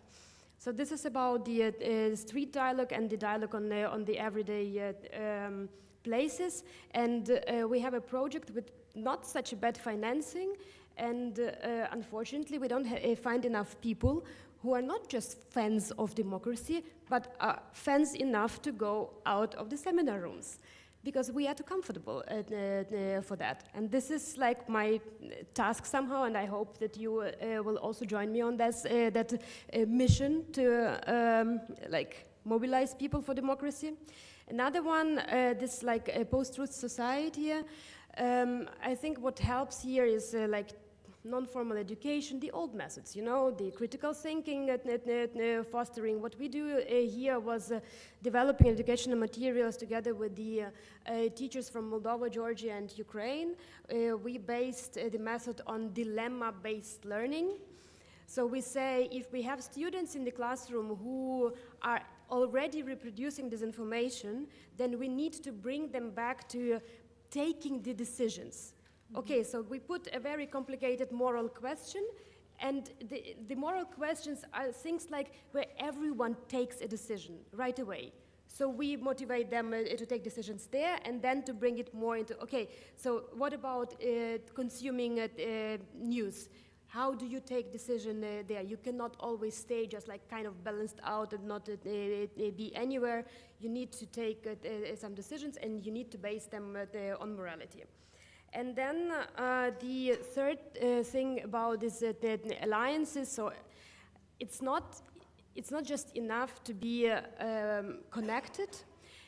It should be really like connection on the eye level. I think that it is somehow interesting that today we've been speaking, so it's the third panel for now, and I think we talked more about Germany than about North Macedonia. And this is connected to our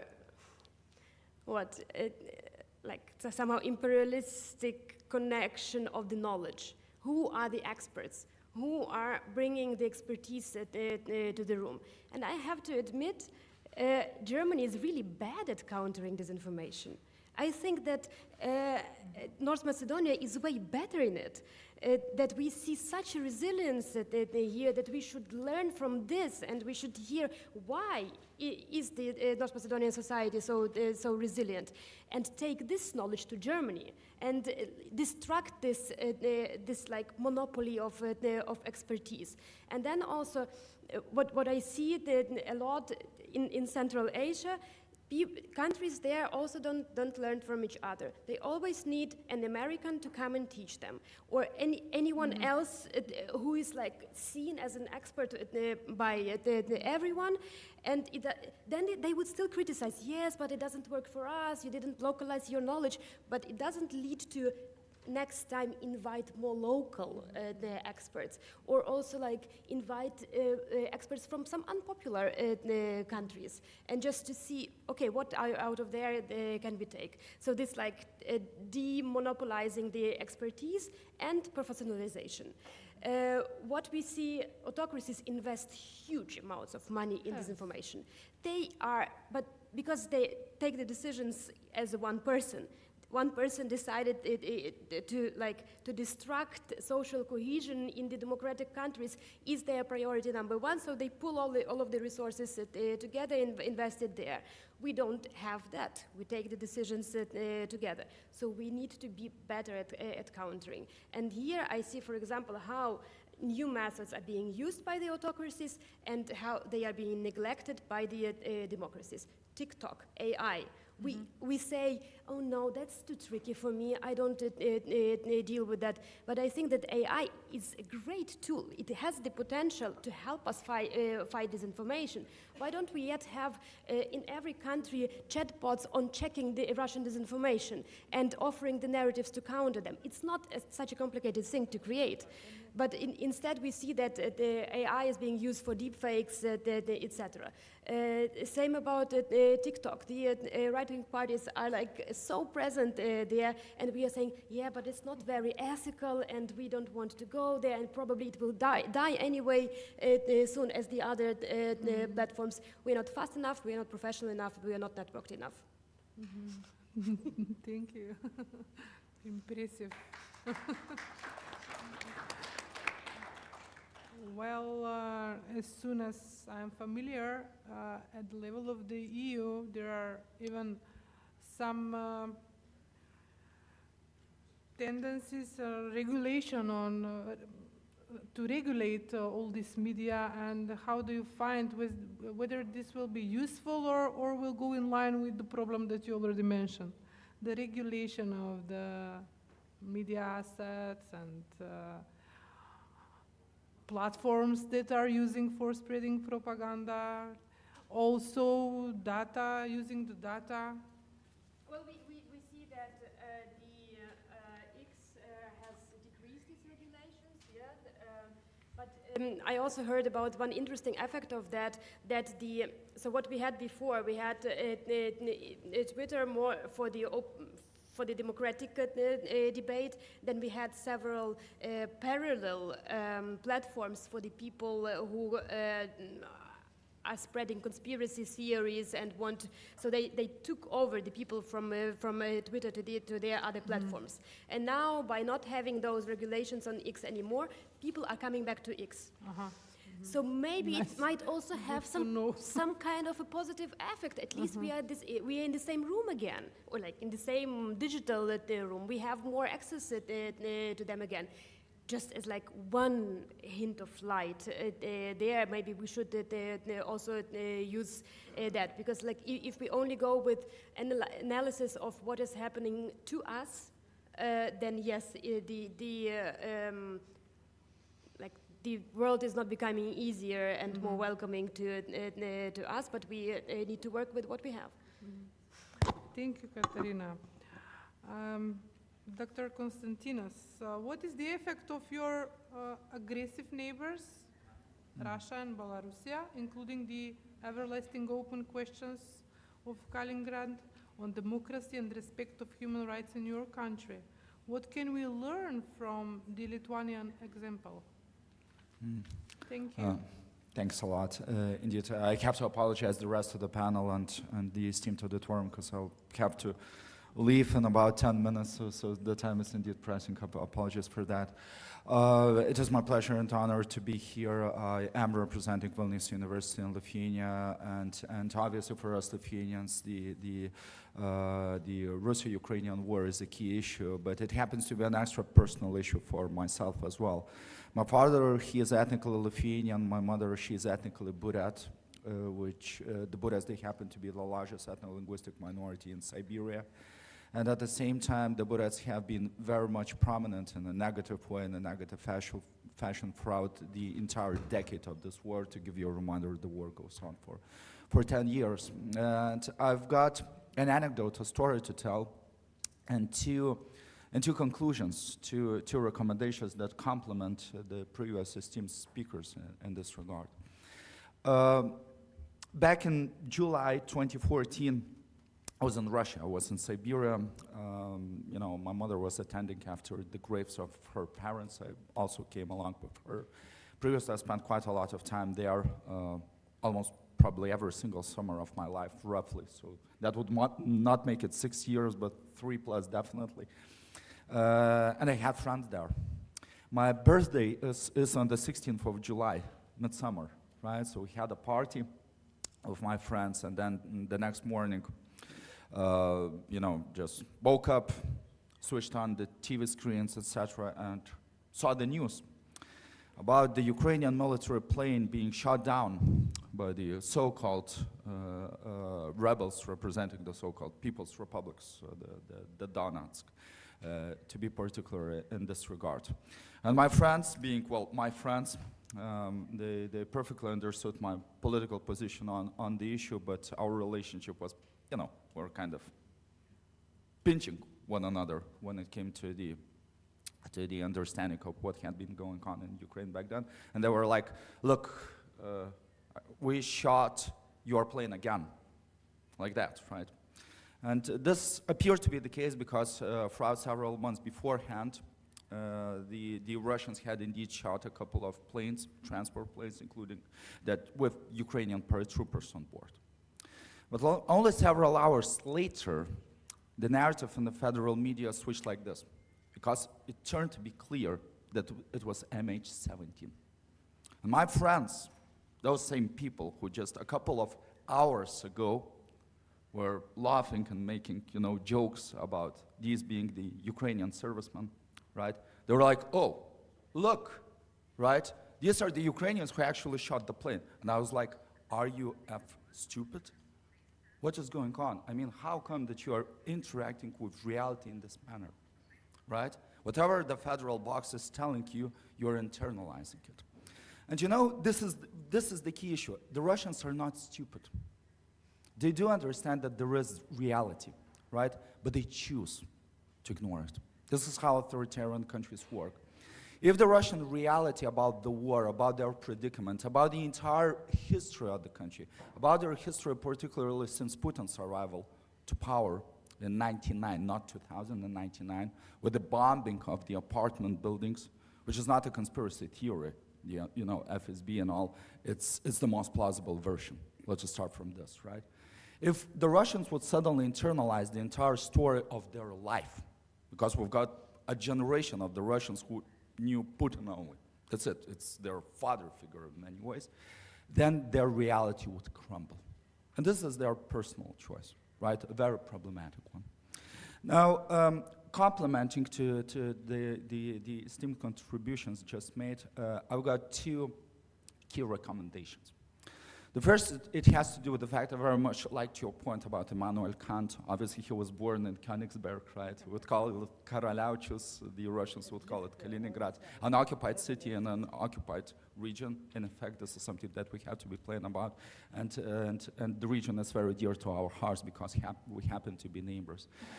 Take a look at what the Russians have done with the legacy of Immanuel Kant. It's actually very much telling. There is a house, yeah, but other than that, it's really non-existent that much. Immanuel Kant is a representative of enlightenment. And the key principle of enlightenment is reason. is this belief that the treason trumps all of the other considerations. The reality that we're living currently in is quite different.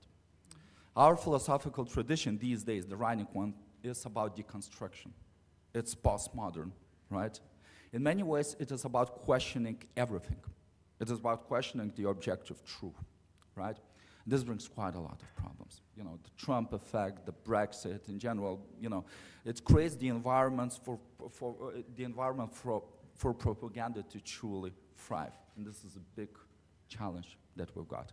So one of my key recommendations is to make clear whenever we're interacting with the auditoria that there is this thing called objective truth. Mm-hmm. Let us start from like the fundamentals. There is this thing which is called objective truth. So this should be the underlying principle. What the Russians have done with MH17, and you are well aware of methodology, they threw in a huge amount of various versions. And those versions, they're needed in order to mix up the reality. You know, then the people would say, look, but, you know, maybe all of the people on board, they were killed beforehand, right? Maybe these were the Ukrainians, maybe these were the Americans, maybe the entire thing was you know, stage managed. This is what the propaganda did throughout the first days of the actual MH17 related crisis.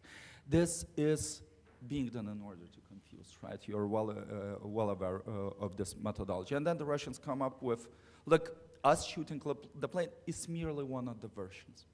It's not one of the versions, it's the fact, right? It's the fact.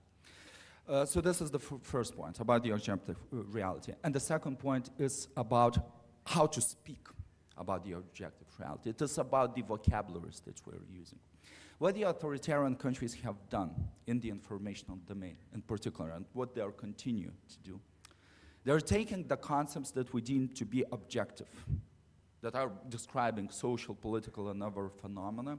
They're twisting those and then provide those back to the informational domain, to the informational market, if you will, right? It's really fascinating. I'm also happen to be a China specialist. How would you call the leader of China? You would say President Xi Jinping. And you would be right to a certain degree. His power lies not within this particular position. His power lies within the position of being the General Secretary of the Chinese Communist Party. This is what we have to talk about, right? We are neighbors to Belarus. You would say President Lukashenko. President Lukashenko is not the president. The president of Belarus is located in my hometown, in Vilnius, and that's Svetlana Tikhanovskaya. The president of Russia is not Vladimir Putin. We don't know who that is, because what he did during the latest elections was, in effect, an usurpation of power, even according to the Russian constitution. Let us be plain about that. So this is only one of the examples how we are actually playing their own game. And there are so many other examples. You know, what they're very good at, you know, the term Orwellian, at twisting the language, right? And let us not follow their leash. Let us release ourselves from that leash, and let us be very strict about the definitions that we're using. The Russian Federation is not a federation, first of all, right? It's only merely a name, right? It does not operate as a federal structure. Believe me, I know. Right, I spent 3 years in Buryatia. It's not a federation, and this is only one of the beginnings, right? How we would disentangle this entire problem. So thanks a lot, and apologies for the rest of the term that I have to run away. But indeed, great panel. Thank you so much.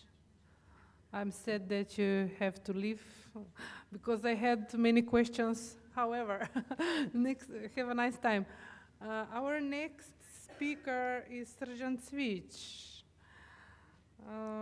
What are your perspectives on democracy and human rights in Serbia? We are really interested to know that. How Serbia's authoritarian regimes affect the overall stability and security of the country, but also the region, particularly in reference to Kosovo-Serbia relations. Thank you. Thank you very much, Anna.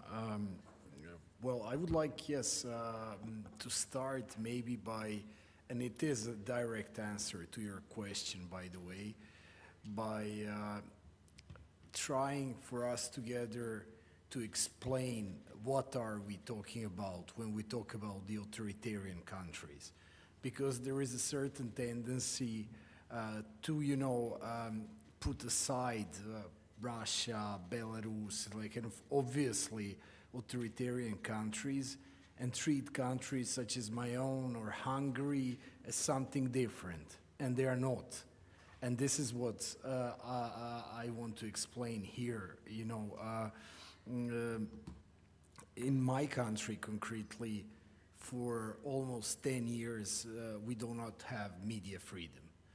Practically, not practically, but all television stations with a national frequency are controlled by the government and by the president himself.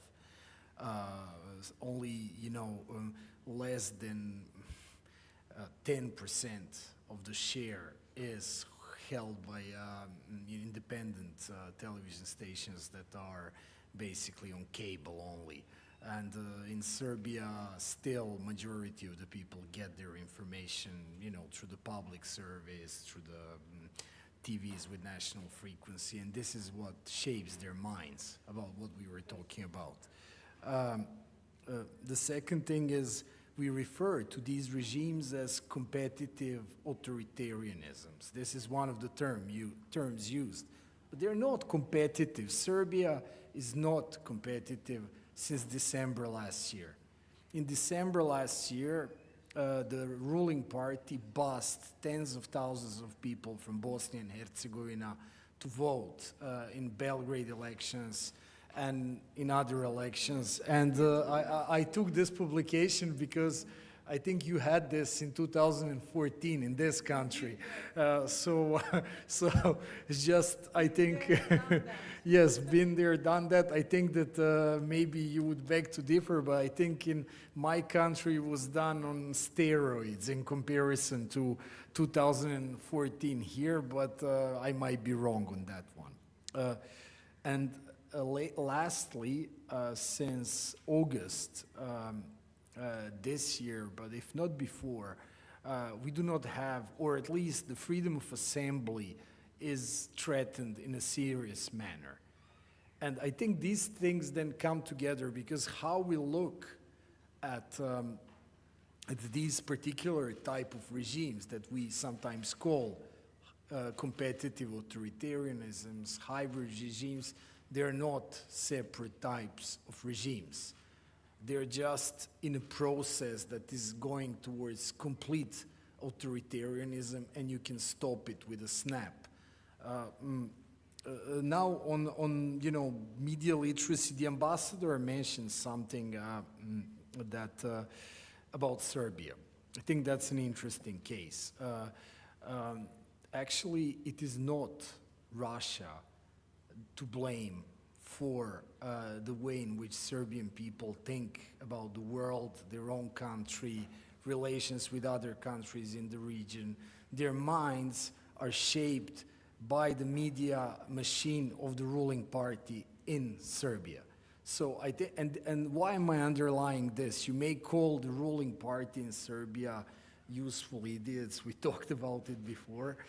But I think it's deeper than that. This distinction needs to be made because our president was just received by the German chancellor as a legitimate partner in Germany because, yes, we do have lithium that everybody wants, and then our competitive authoritarianism is considered, well, kind of they're acceptable.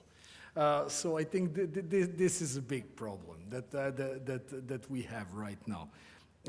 And maybe I want to mention a research that is really interesting that actually explains this, what I'm saying, that it is the Serbian machine, media machine, that actually shapes hearts and minds of the people when they think about the war in Ukraine, because this is what we discussed. Basically in 2022, Open Society Foundations and a UK-based organization, Data Praxis, They did a big global public opinion survey in numerous countries of the world. I think that there were more than 20 countries, and Serbia was amongst them. They didn't publish the data on the war in Ukraine and Serbia in particular in their own publication, but we were given, my think tank, access to the raw data of this research, so we published in cooperation with them a separate type of research, separate publication called Beyond Sputnik and RT. And this explains this, that Serbia is a global outlier in pro-Russian narratives. And so, for example, responding to the question, who do citizens think is responsible for the beginning of the war in Ukraine? And the options offered were Ukraine, Russia, the West, and I don't know. Well, 63% of Serbs think it's the West. Not many. Well, here as well, same, and I think probably because you are enormous consumers of TV Happy, TV Pink from Serbia, and you know, probably there are other reasons, but I think this is a very important reason why this is so in Macedonia as well.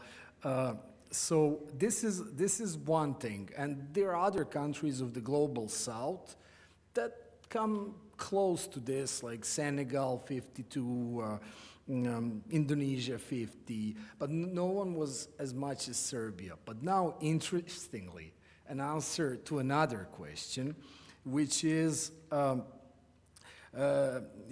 should Ukraine, how does the war, I'm paraphrasing, but how does the war in Ukraine end? And there were several statements offered. One of them was Ukraine should give part of its territory that Russia currently controls, so, you know, to have a ceasefire and peace talks and so on. The other one was that Russia should withdraw from all territories that it occupied. And interestingly, on average, when you look at the global south, that on the first question was weaker than Serbia, but, you know, kind of there, 57% of the global south do not agree with the statement that Russia should leave all the territories of Ukraine. In Serbia, not. Only 12% agree. So why is this? Like, you cannot say that there is more Russian propaganda in Serbia than in Moldova, for example, because Moldova in this research was not agreeing their citizens with this statement by and far. And interestingly, we also, well, at least a majority of the Serbs think that parts of our territory were taken in the past as well. You know, so how this paradoxical result here that they think that, you know, it's okay to take Ukrainian territory but not theirs. And this is something that we have been talking, it's not about the truth. It's about emotions. And why Serbs are pro-Russian. It's not because they know anything about Russia or that they really like Russia. They like Russia not because of what it is, but because of what it is not. And it is not the West. And I think this is the point of departure. And this explains why the lady was, you know, that you mentioned, was talking like that. It's not here, it's here. And the question is, how do we get to here? How do we get to change that? You know, this is a big puzzle, but I don't know to what extent are you following the situation in Serbia. We have a huge mobilization of students currently, and I think, you know, they're managing, yes, I think they're managing quite well to do that actually right now. You know, to address power in a way that politicians and maybe traditional civil society that we haven't been able to until now. You know, so, you know, but I can stop there for now because I don't know if there is Erwin as well to speak. So. Well, I was just wondering if you can, before Mr. Fuere enters the room via digital tunnel, whether you can explain to us a little bit more on references how Ukraine and the question of Ukraine and intervention within the Ukraine and intervention in NATO and the question of Kosovo on the emotional level is explained between regular people in Serbia. So yes. Because we often hear, you see what they did to Serbia, now you will see what will happen to Ukraine. Let me be vulgar, but yes. This is the question that well, we have to address. I think they don't really, there is a TV channel that I mentioned, TV Happy, which is really the most egregious example of pro-Russian propaganda. They even air Pervi Canal like live, and then they have subtitles and stuff like that. So it's not viewed so much. So I have access to the shares from time to time with our media partners. We can see it, the share of certain programs. I think it's more not knowing about what's going on and not caring, probably, you know, which, you know, it's not only in Serbia, let's face it. I mean, it's across Europe, you know, as the war goes on, people are like kind of, you know, looking the other way. So there is that. I think being exposed to people from Ukraine, being able to go, changes your views enormously, I think. Obviously, it's not many people will go to Ukraine for obvious reasons, you know, because I did, but most Serbs wouldn't, and you wouldn't blame them for that, right? Ukrainians didn't come to Serbia much when we had wars and stuff. So, but I think it's about being exposed to the reality. When I was in Ukraine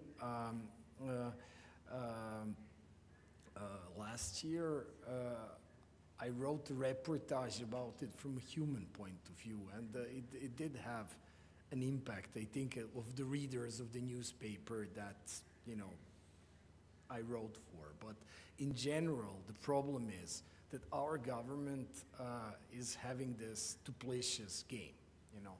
On the one hand, they spread this pro-Russian, anti-Western propaganda.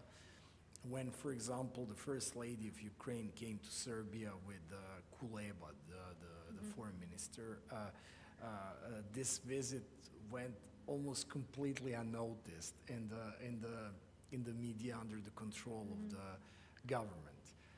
Usually, when foreign dignitaries come to Serbia, and this is one of the things that our current president introduced, their flags from the airport to the city center of both countries.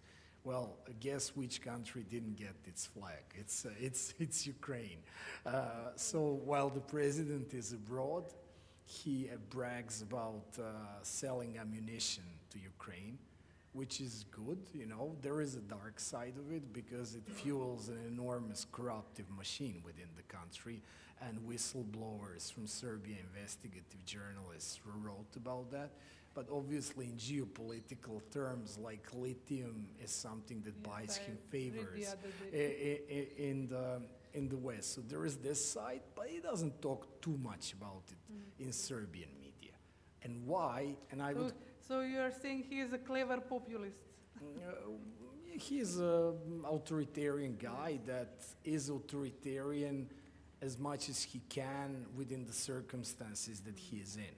We should not forget we're a candidate country for EU membership, so you know, if nothing else, they see in Belgrade the regime, EU as a cash cow. They need the money from the EU, so I think there are limits to the authoritarianism, but increasingly less so. I think many red lines have been broken this year.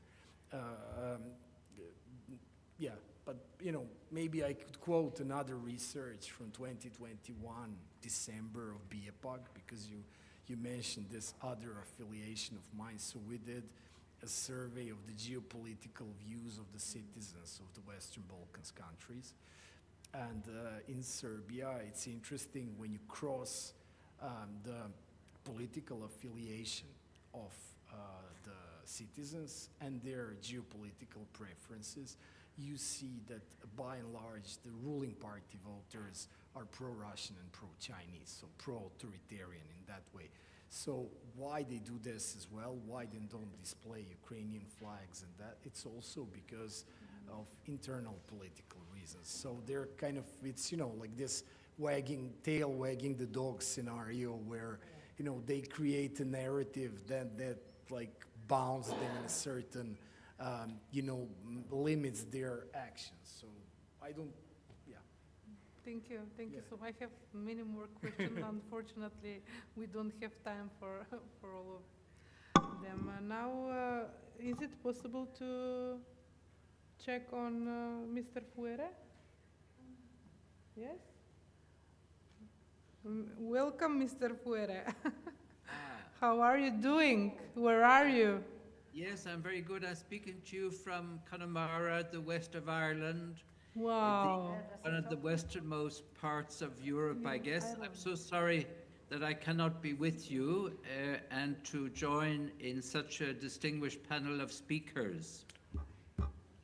But I will be very brief because so many of the comments that have already been made, I can echo and support wholeheartedly. I sent the text of my presentation already some days ago to the organizers, but let me just say a few things following on from the previous speakers.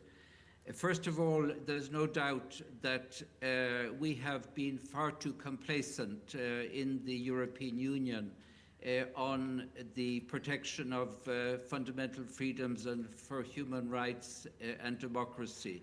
We have taken them far too long for granted, and we only started seeing a pushback very, very late in the day.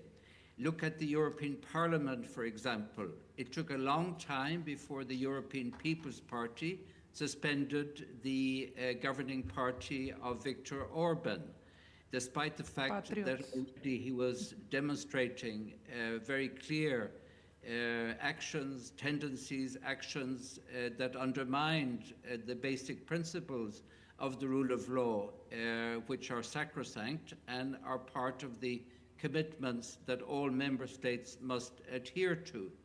And of course, speaking of candidate countries, we know how the European People's Party also supported and protected former Prime Minister of North Macedonia, even when he was under investigation for corruption. So the European Parliament is at fault, as is, I'm afraid, the European Commission. The European Parliament, we've had elections earlier this year, and we've seen a growing rise of, again, those populist tendencies. We will see how this will impact on the various policies of the European Union. We've already seen a rather negative impact regarding the climate change and Green Deal. Let's hope that similar negative impacts don't happen with regard to the very critical policy agenda, policy of the European Union, which is the enlargement in the coming years, and making sure that the current negotiations are successful. The European Commission is, we forget sometimes, guardian of the treaties. It has a binding commitment to ensure that all member states fully respect the basic principles of democracy, fundamental freedoms, and the rule of law. And yet, it took quite some time for the Commission to introduce some of the measures that are contained in the basic treaties of the European Union, to take measures against those countries, such as Hungary, to mention one, that were not respecting the basic principles of the rule of law. Because it took them so long to initiate those legal proceedings, of course, we saw Viktor Orban trying to do whatever he could to see how much he could do before the Commission would act. And this is a constant challenge. We saw how during his current mandate as President of the Council, which fortunately is ending at the end of this month, and then we will have a more reasonable, moderate presidency in the hands of Poland that will take the presidency of the Council. But we have seen how in these recent months, Viktor Orban has again tried to undermine and basically it showed his dismissal of EU institutions. So now we have a new European Commission, and it is absolutely vital that they should catch up on ground lost and do everything possible to make sure that within the European Union there is a full respect, and that if some member states continue to disrespect the rule of law and the basic principles, that it must immediately launch the legal proceedings, because it does have all the instruments at its disposal, not just the Article 7 suspension of voting rights, but also the conditionality attached to financial assistance from the European Union. As we know, in the recent past, there were several large sums of money that were kept back from Hungary because of the fact that they were not respecting the rule of law. So that needs to be used much more effectively and to ensure that the principles are not undermined by these authoritarian tendencies. And of course, it is also the Commission's role to make sure that similar actions are taken with regard to candidate countries. And we, of course, you see there are the annual country reports for each of the candidate countries.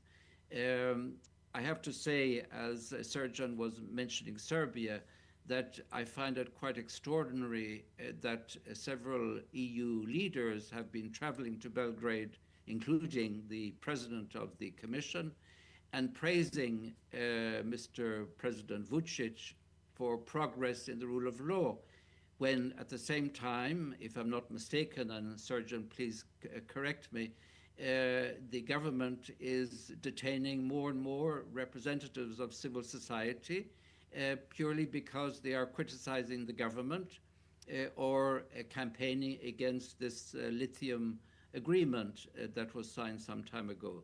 So this is not conducive to making sure that those candidate countries like Serbia will fully respect the principles that they should be respecting as candidate countries. And I think it behoves on the European Commission to make sure that it is not complacent or does not try to gloss over many of the issues concerning the violation of the rule of law happening in countries such as Serbia. And I would also emphasize two other aspects. One is the role of civil society. And we have seen that this is a requirement for all candidate countries because we all know that civil society is a critical element in ensuring accountability of the governments. Of course, if they are put in jail, as is happening in a number of instances in Serbia, it doesn't help. And this should be called out by the European Commission and not accepted as unfortunately it seems to be happening.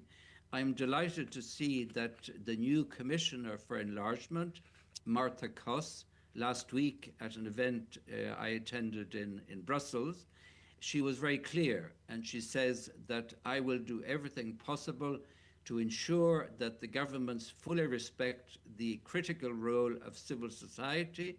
She also said she will go out to meet with human rights defenders, and this was really a breath of fresh air compared to the dreadful record of her predecessor, who did very little in this respect. So I'm hopeful that the new commission with the new Commission for Enlargement will really turn the page and ensure that there's a far greater attention on all of these aspects with regard to the accession process. And lastly, with regard to independent media, and there we have seen, it was mentioned by Sergeant and others, but also in North Macedonia, we have seen instances of where journalists have been attacked, criticized on social media merely because they presented objective views with regard to current events. And many of them have been subject to lawsuits as well as a way of silencing journalists. And here again, we are fortunate that finally the European Union now has, following the adoption of a directive, now has an instrument which will ensure that try to reduce these lawsuits. It's called the so-called SLAP directive on strategic lawsuits against public participation. Of course, legislation is fine, but it's not enough. And what we need to do is to ensure that the mindsets are also changed so that governments accept that it is the role of journalists to be critical of governments and, like civil society, to hold them accountable. So I will conclude there by hoping and relatively optimistic after my discussions last week in Brussels and hearing statements like the one from the new commissioner.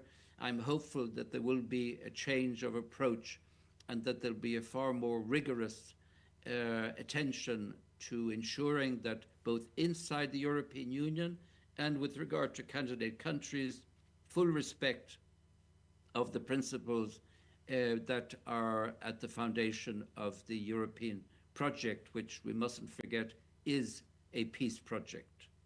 Thank you, and I'm happy to be with you and to answer any questions.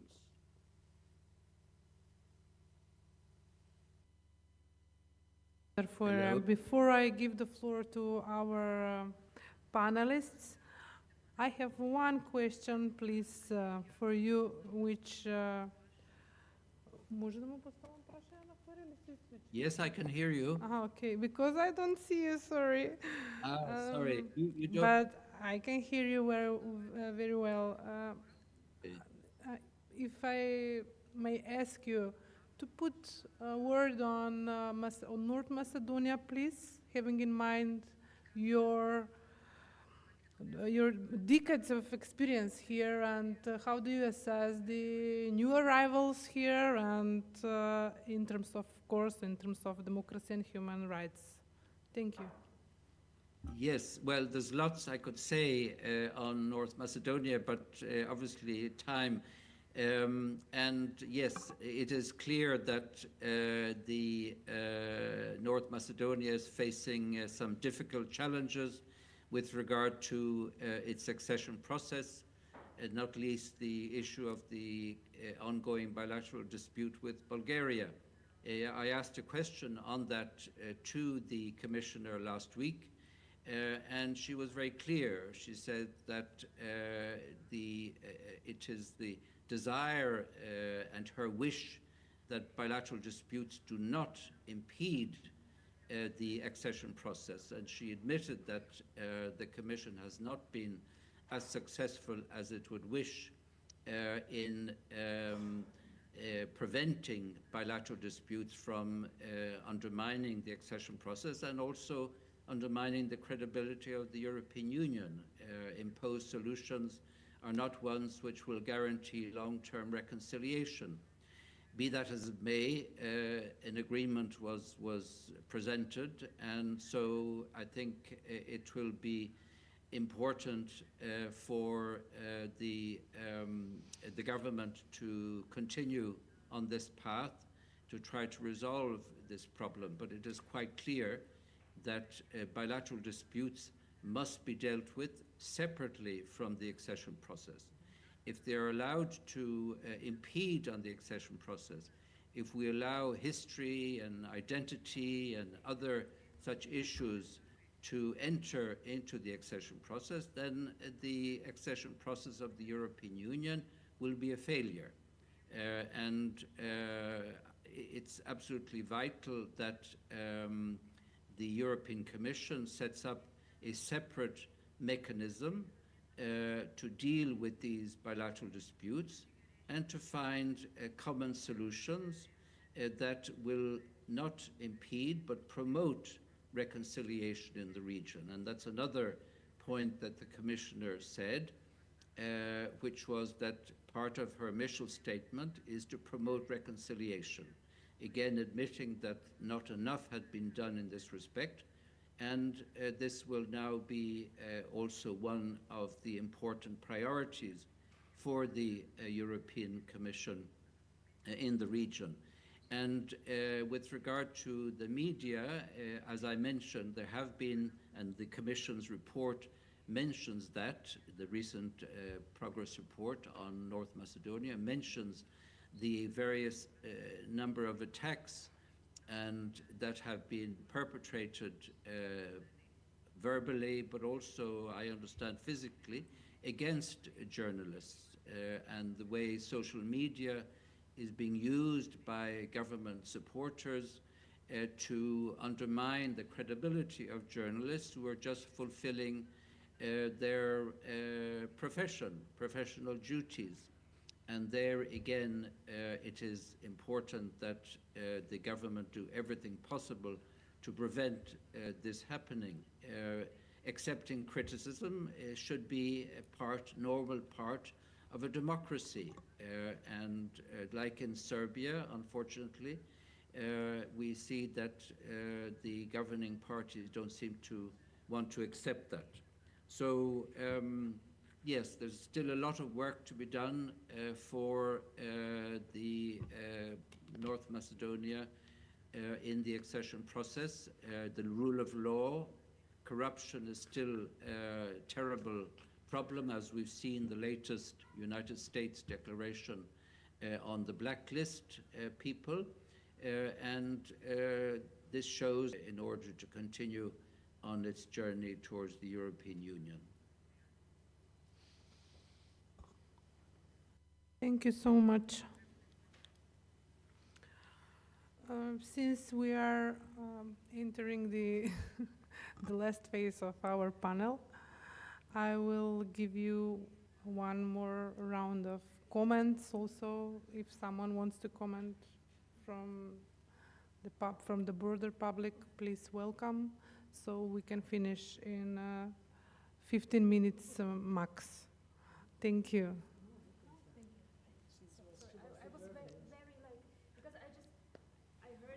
Times ending the Russian war against Ukraine, and I think that this debate about ending this war is led under large misunderstanding of what Russian occupation is about.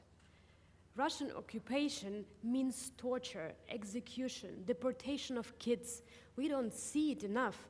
Russia started this war out of imperialistic reasons, and it will only voluntarily end this war if it reached its imperialistic ideas and tasks. Otherwise, it will just be a break for preparing another wave of escalation. So ending this war is about your own security. Because if you and the whole world today does not fight for democracy, you might one day have to fight for autocracy. Because it will be invaded, and it will then you would have to invade other nations. This is like, okay, we have the North Korean soldiers in Russia now. They are not in Ukraine yet. But did they go there voluntarily, or were they sent there? This kind of is not connected to Russia, but it is still connected to that. And I think we really misunderstand this. Like, everybody's tired of Ukraine. Everybody's like, okay, but let's better talk about us now. It is about you. It is about everybody of us. And yeah, we need to have this better understanding. And also in terms of sanctions, yeah, like Russia trying to omit sanctions through Serbia, through Kazakhstan, and these countries not tend to think or pretend it's not about security. It is very much about security. Also, disinformation is about security, and you cannot fight against disinformation if you do not involve civil society, because it is so much in the society. So you need to mobilize everyone, and That's just what I wanted to say, because it's now very much, especially since Trump was re-elected, he is supposed to end this war with just one call. I don't believe in that, because any methods that were suggested were not about somehow ending the imperialistic ideas that Russia has. It was a kind of playing with them, and I don't see any end to that. Also, Russia has clearly said there are no limits to the Russian world. Everywhere where there are Russians or where the Russian language sounds, this is all Russia. So it's they do not they never showed any willingness to stop when they invaded full Ukraine. It will go further. Yes, as I did not say very much about the region in my short statement, I wanted to refer to what Mr. Andriauskas said, first of all, and Mr. Sviec as well. Mr. Andriauskas said something, I think, which is also very fundamental, perhaps what I tried to say with the human dignity, and that is that there is an objective truth. So that we have to fight this perception that everything is relative and that everybody is using propaganda on all sides. And that is something which is systematically done by certain media and certain regimes, and for good reason, because that is their aim, to confuse the people, that they do not believe anything anymore. No? And I very often get that reaction, particularly when I talk to citizens from the region here with whom I meet in Vienna, where I live.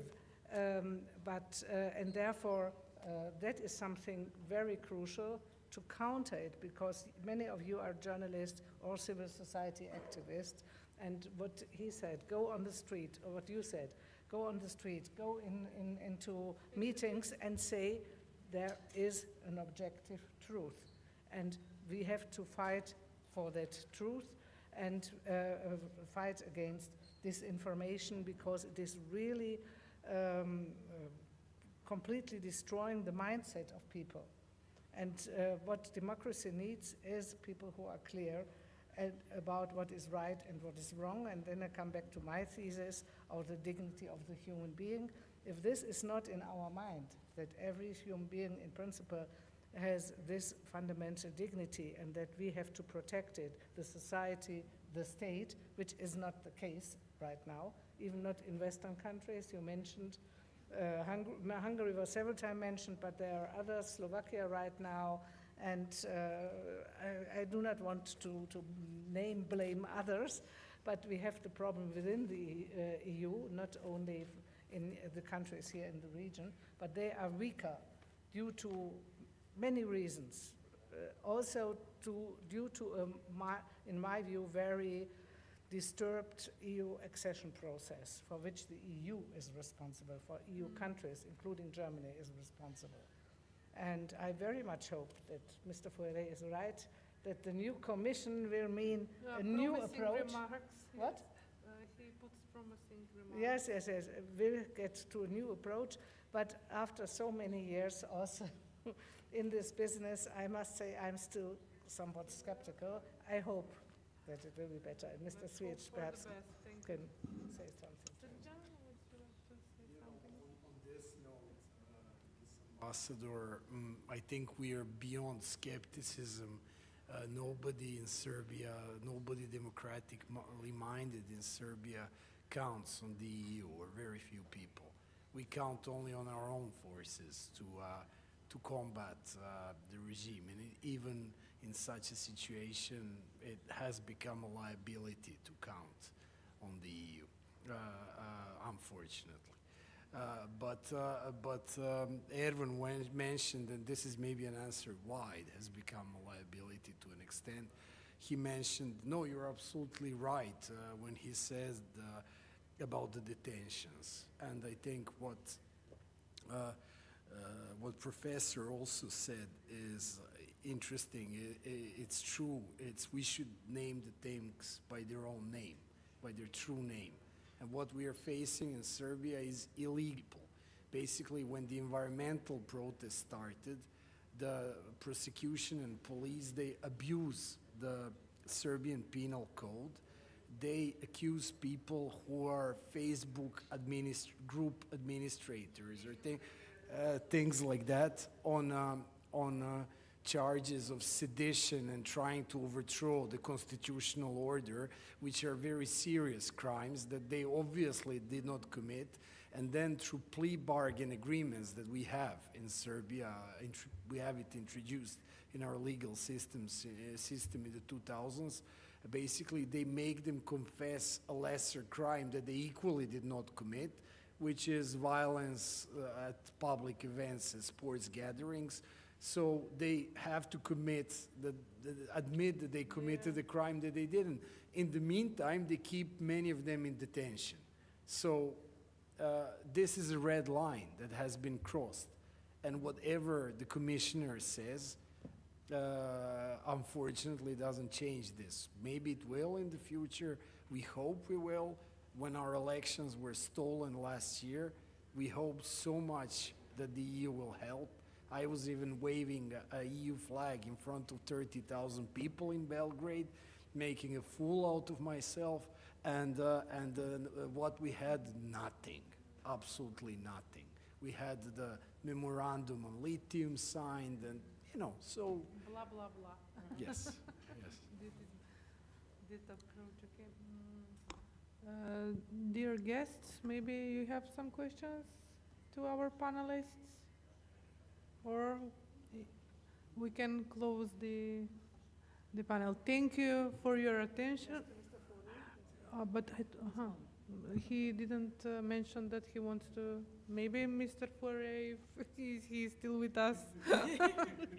I feel like really strange. Okay, obviously he's not with us anymore. Yes, I'm still here. Here you are. But why you are hiding yourself? No, it's the technology. Thank you. Maybe you want to add something, and then we are closing the. No, just to say that I think we have to be optimistic. There's no doubt about it. And I'm hopeful that we will see a qualitative change in how things are done now from the EU side with regard to the Western Balkans. So that's my final word as we approach the end of the year and we start another one with trepidation, but with hope. Okay, thank you. Thank you to all of you for your attention, for our great panelists, for civil media, and have a nice day. This panel is closed.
Okay.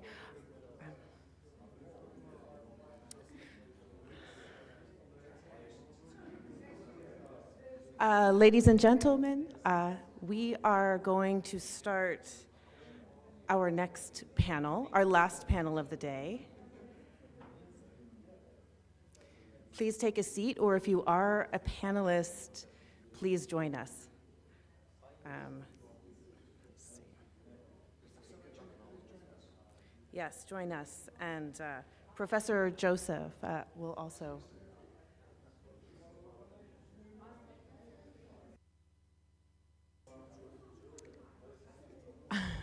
Okay. Professor Joseph, you are right here. Yes, thank you.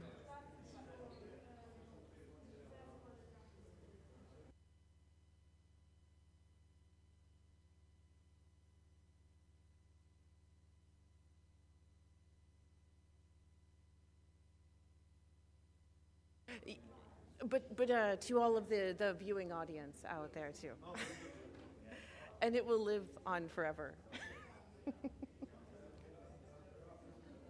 Okay.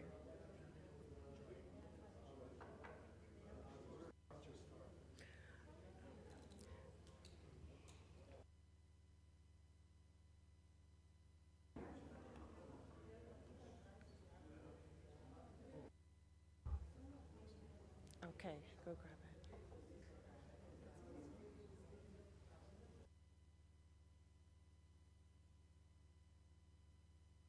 We will.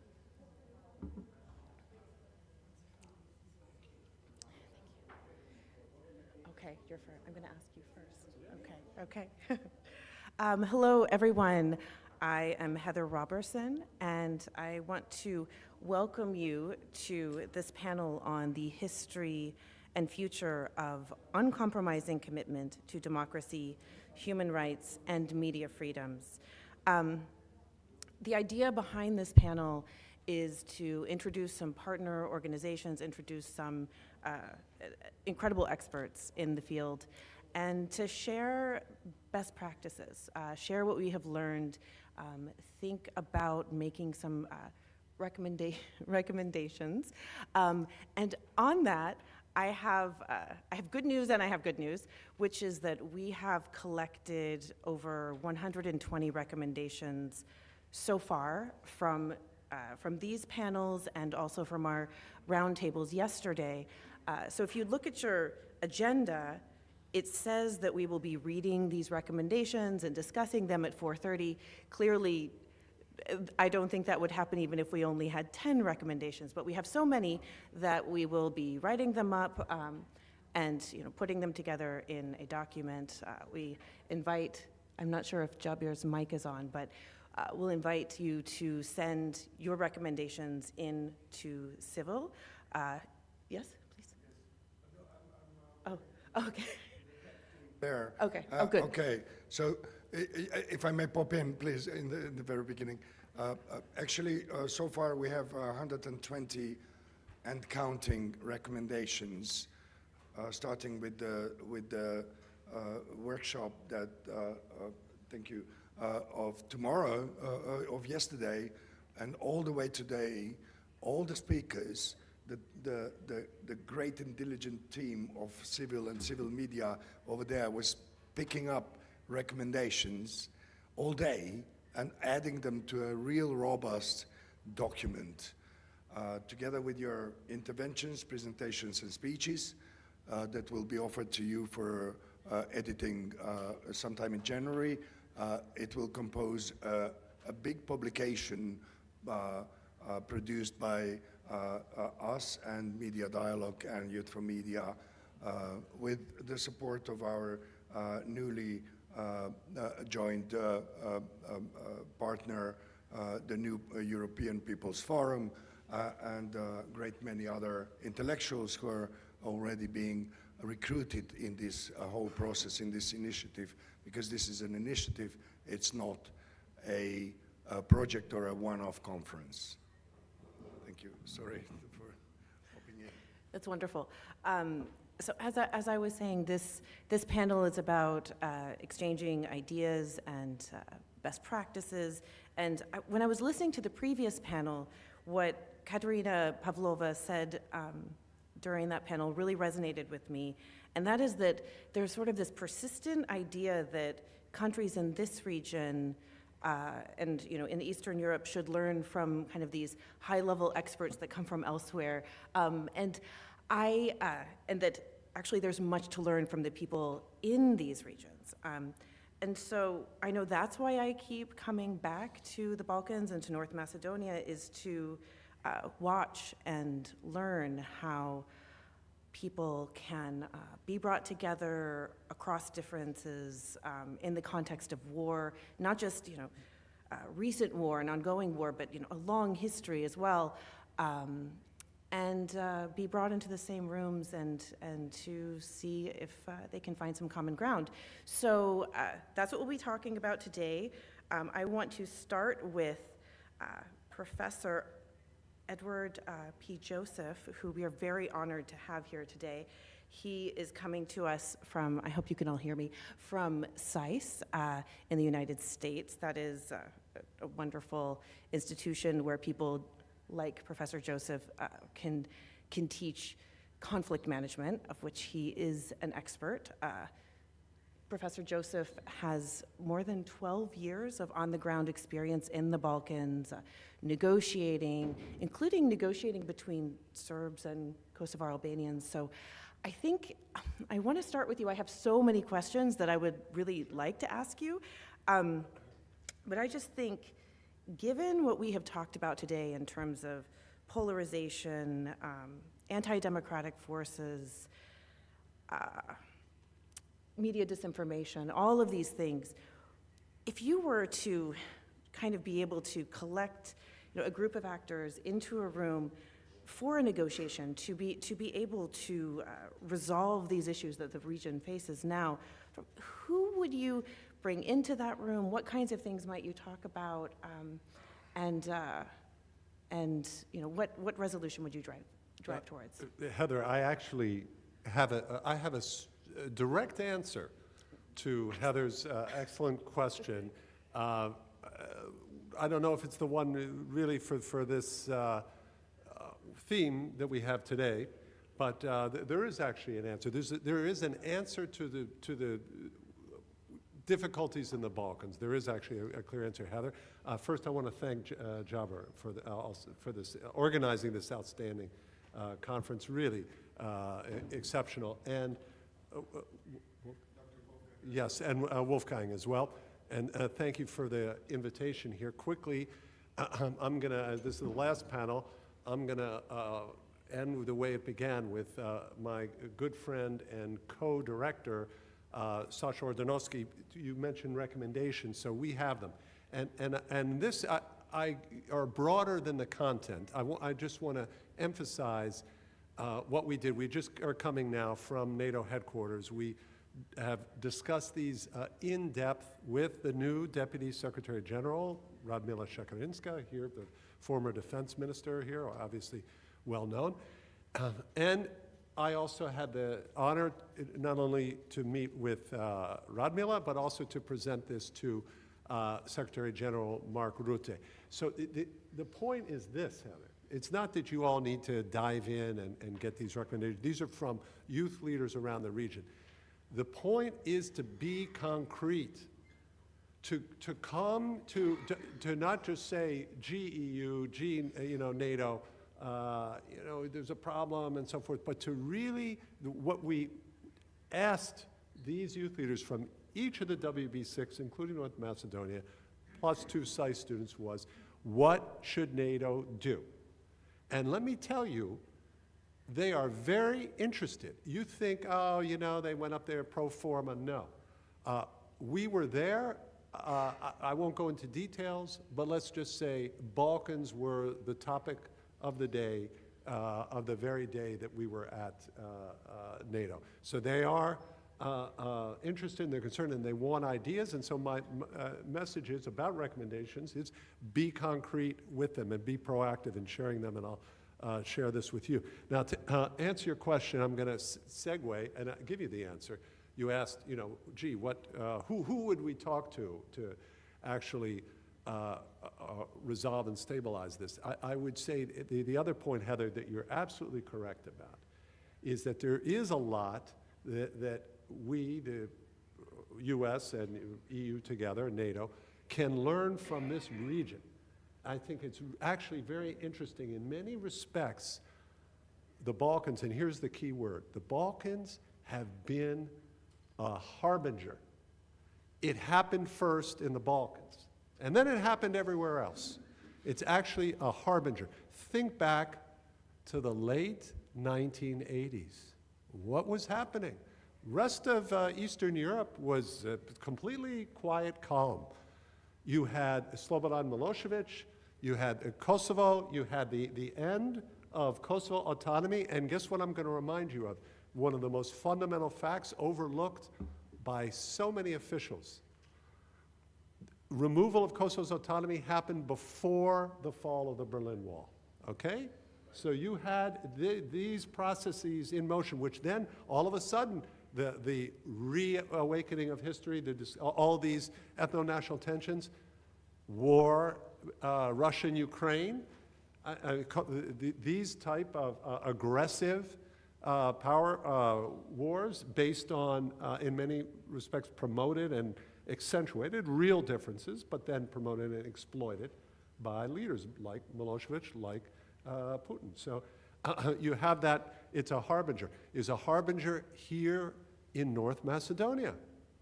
How? When? 2006, you had a new prime minister came in. I don't want to mention the name because it just becomes, it's unnecessary. But you had a prime minister who swiftly eroded the democratic constraints and essentially had the elements of what all autocratic powers want, to perpetual power. And then it was the wiretapping scandal and the protests, public protests in 2014, and then the Perugino Agreement 2015 that changed that. So that was again a harbinger really before Orban, before Viktor Orban. You had that model, that this electoral authoritarianism. You had that model here in North Macedonia. And so you see that. Then you had also, you know, a false comparison. Many people lumped Montenegro and Milo Đukanović in this kind of, oh, you know, yes, there's Serbia and Vučić and so forth, but there's Đukanović in Montenegro too, and they're also, you know, Freedom House had them, you know, in a lower category and so forth. It turned out it wasn't true. It turned out that Milo Đukanović, his party, he and his party suffered a defeat. What did he do? He recognized the result. His party still exists, and there's a, you know, a not so clear political formation and of course greater Serbian influence. But we see that it was fundamentally different. There wasn't this Đukanović, I'm going to burn the house down. If I'm not calling the shots, I'm going to burn it all down. No, he had been in coalition before, and he backed out. You can have criticisms and so forth, but we can also have these. Sometimes we get into these false comparisons, Heather. So let me. I'm going to. You know, you asked your specific question, and I'm going to answer it with one of, I think, the most remarkable remarks, statements by a political figure in the Balkans that I can remember hearing in a long time. And this was by Serbian President Aleksandar Vučić just 36 hours ago. He used this phrase. It was absolutely astonishing. I couldn't believe that he would go with this. He used this phrase. This is not exact quote because he used the words in the same sentence, but it's a completely fair paraphrase. This is a completely fair paraphrase. He said, "I am not Assad. I am not Assad." This is Aleksandar Vučić. Well, really, I thought this was absolutely astonishing that he would think to invoke such a comparison. He said, and then, of course, you know, he turned it into his way. I will not run away. It was about the protests, and he turned it into an attempt to delegitimize the protesters, but in a very strange way. You know, and it shows you, even very shrewd leaders like with communications, like Alexander Vučić, can make mistakes. It's almost always a mistake to use those words, I am not. We have the famous case in the United States, Richard Nixon saying, I am not a crook. And this, you're invoking the negative. And you invoke the negative. You're invoking the comparison. You're inviting people to compare you with Assad. And what is the point of that? What is the point of the comparison? Is the hollowness of the autocrat, the hollowness of the base of power of the autocrats. That what seems so invincible today with the command of the media, of the courts, of the military, you heard in the previous panel, the arrests of journalists, and what seems so invincible today can vanish like that. Whereas democracies, messy as they are, inefficient in many respects, they don't often just crumble in a moment as the house of cards falls down. And so I think that's really a striking reminder, and it's striking again that Vučić invoked this himself, and I think in that respect he has invited us to make the comparison in that respect, and that we should take him up on that. Really, you're not Assad? Well, actually, we see this, and actually, we see that. Then, Heather, I'll be brief here. It's been, you've had an outstanding session, and these folks are truly dedicated to stay with us here to the final session. But I want to give the panelists, my co-panelists, a chance here. But let me just quickly, you asked, so I'll give you the answer. I've published this, I've spoken about this. There is a solution to the Balkans. The Balkans are in a state of artificial suspension, and there's no better example than this country here, North Macedonia, which has twice been held hostage by these ethno-national issues for which it is not culpable. It took the Prespa agreement with Greece to relieve the veto on the NATO path. I want to say here for the record, again, we're in Skopje, we're in the North Macedonia. The Prespa agreement is an outstanding agreement. It's fair. Greece made very important concessions that support the Macedonian identity and the strength and sovereignty of this country, which is very important. You now have this veto from Bulgaria. It's completely outrageous. It's against the Takozvani, as the friendship agreement, the so-called friendship agreement, which Sofia's behaved in anything but in the spirit of that agreement, and it's wrong. So North Macedonia has qualified, and I have my view. I did some interviews here. I have my view about what the government should do on that, but it's clear the obstacle is not within the country, and of course that is the blockage from the reforms and all of the steps that would have propelled this country and vastly improved the corruption situation and so many other issues. So there's that, but closed. So what is the solution? Okay, the point I mentioned at the top about Alexander Vučić and Serbia and him saying, I am not Assad. I will put the point to you this way very clearly. You cannot have a democratic, stable Balkans with an anti-democratic Serbia, okay? It doesn't work, okay? And in part, it's just size. Okay? Serbia is the biggest of the WB6. It has the biggest economy of the WB6. If you take it in comparison to Montenegro, the smallest of the WB6, the Serbian GDP is 14 times. For Montenegro, its #1 trading partner, both exports and imports, is Serbia. Okay? So you do the math in any calculation, politically, economically. If Serbia is in this continuing neo-Greater Serbia posture, here the Serb world posture, and here again, we heard it in the last panel, here the pollution of the media sphere here with so many Serbian channels, you know, I think 90 on the cable, it's an enormous number, dozens that you get. This is a problem. This is a fundamental problem.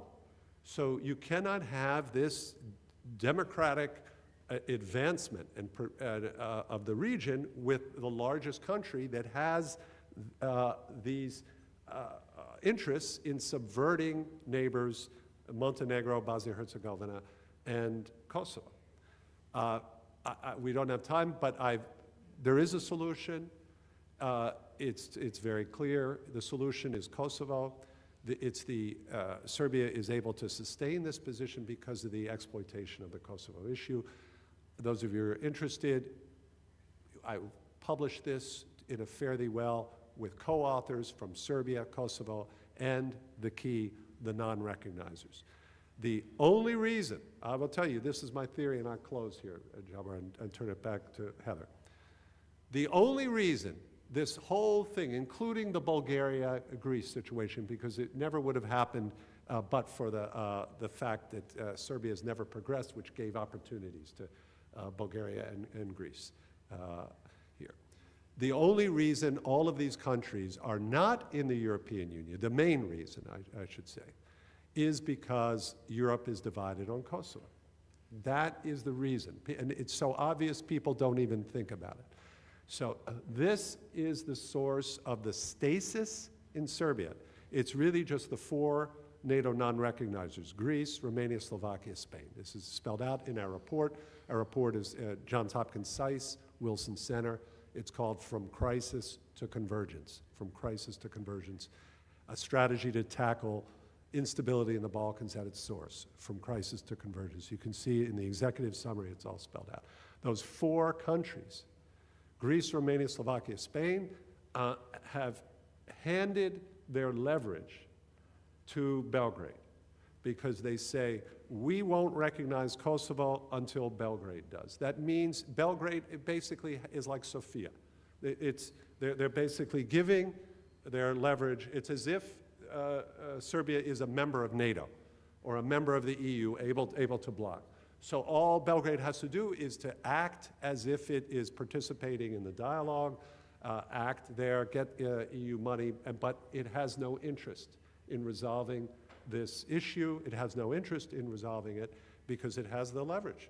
And so it continues to isolate Kosovo, to weaken Kosovo, to get derecognitions, and yet we're in a position where we need Serbia now even more. Lithium, the ammunition to Ukraine, which of course is financially beneficial to Serbia. They're not doing it as a favor to Ukraine. So that is the reason, and I just have to add, of course, that doesn't excuse Prime Minister Kurti from his own responsibilities. He has them. He has Kosovo Serb citizens, and he must treat them as full citizens, and that's true. But the structural problem is not in Pristina. The structural problem is in Belgrade and those non-recognitions. Heather, thank you. Wow. Thank you.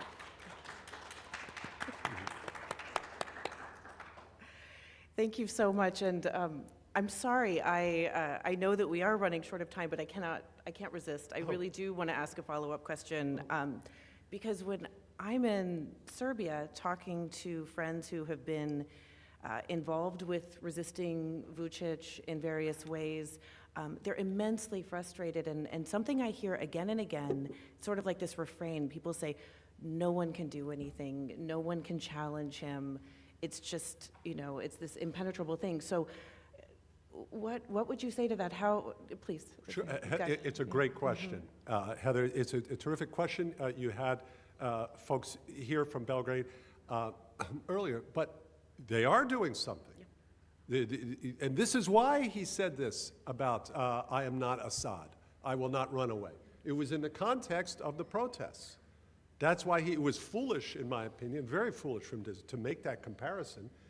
But he was, I will not run away. I will serve the Serbian citizens and against all these protesters who are just Western stooges. I'm paraphrasing now, but this is essentially, his message, ridiculous message.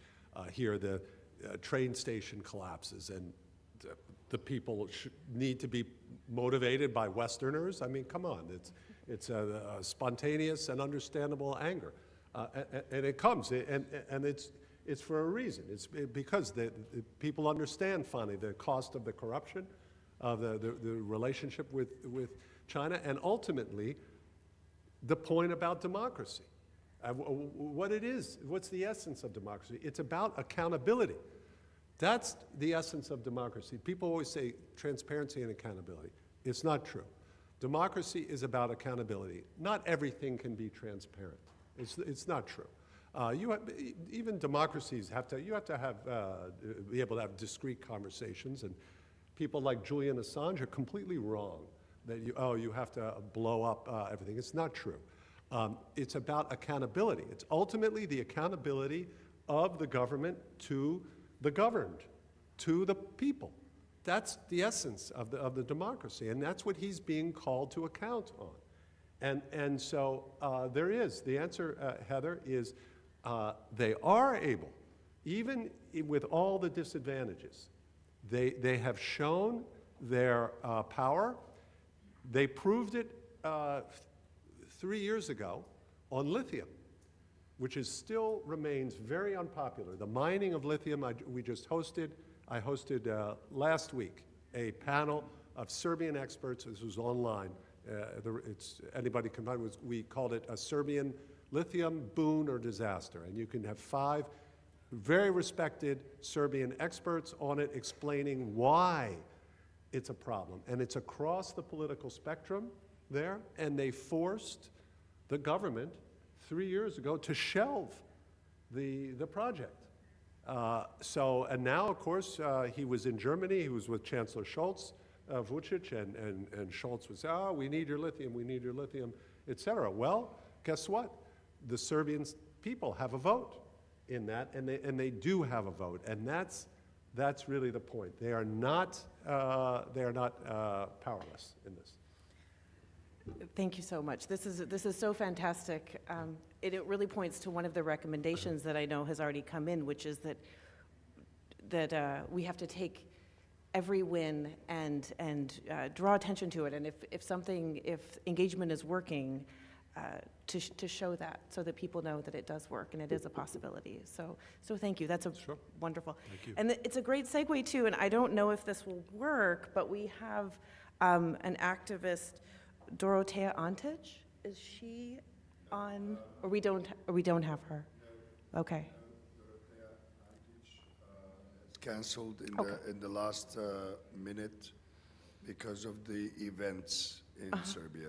She is part of the Youth Initiative for Human Rights.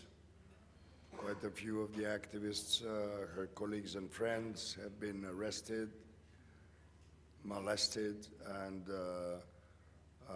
she just couldn't come because of the situation. She said, I can't participate to this event while my friends are being under pressure. She apologizes. She sends her best regards and gratitude for being invited. But you see, I mean, just proving the point that Professor Joseph has just made so eloquently. Thank you.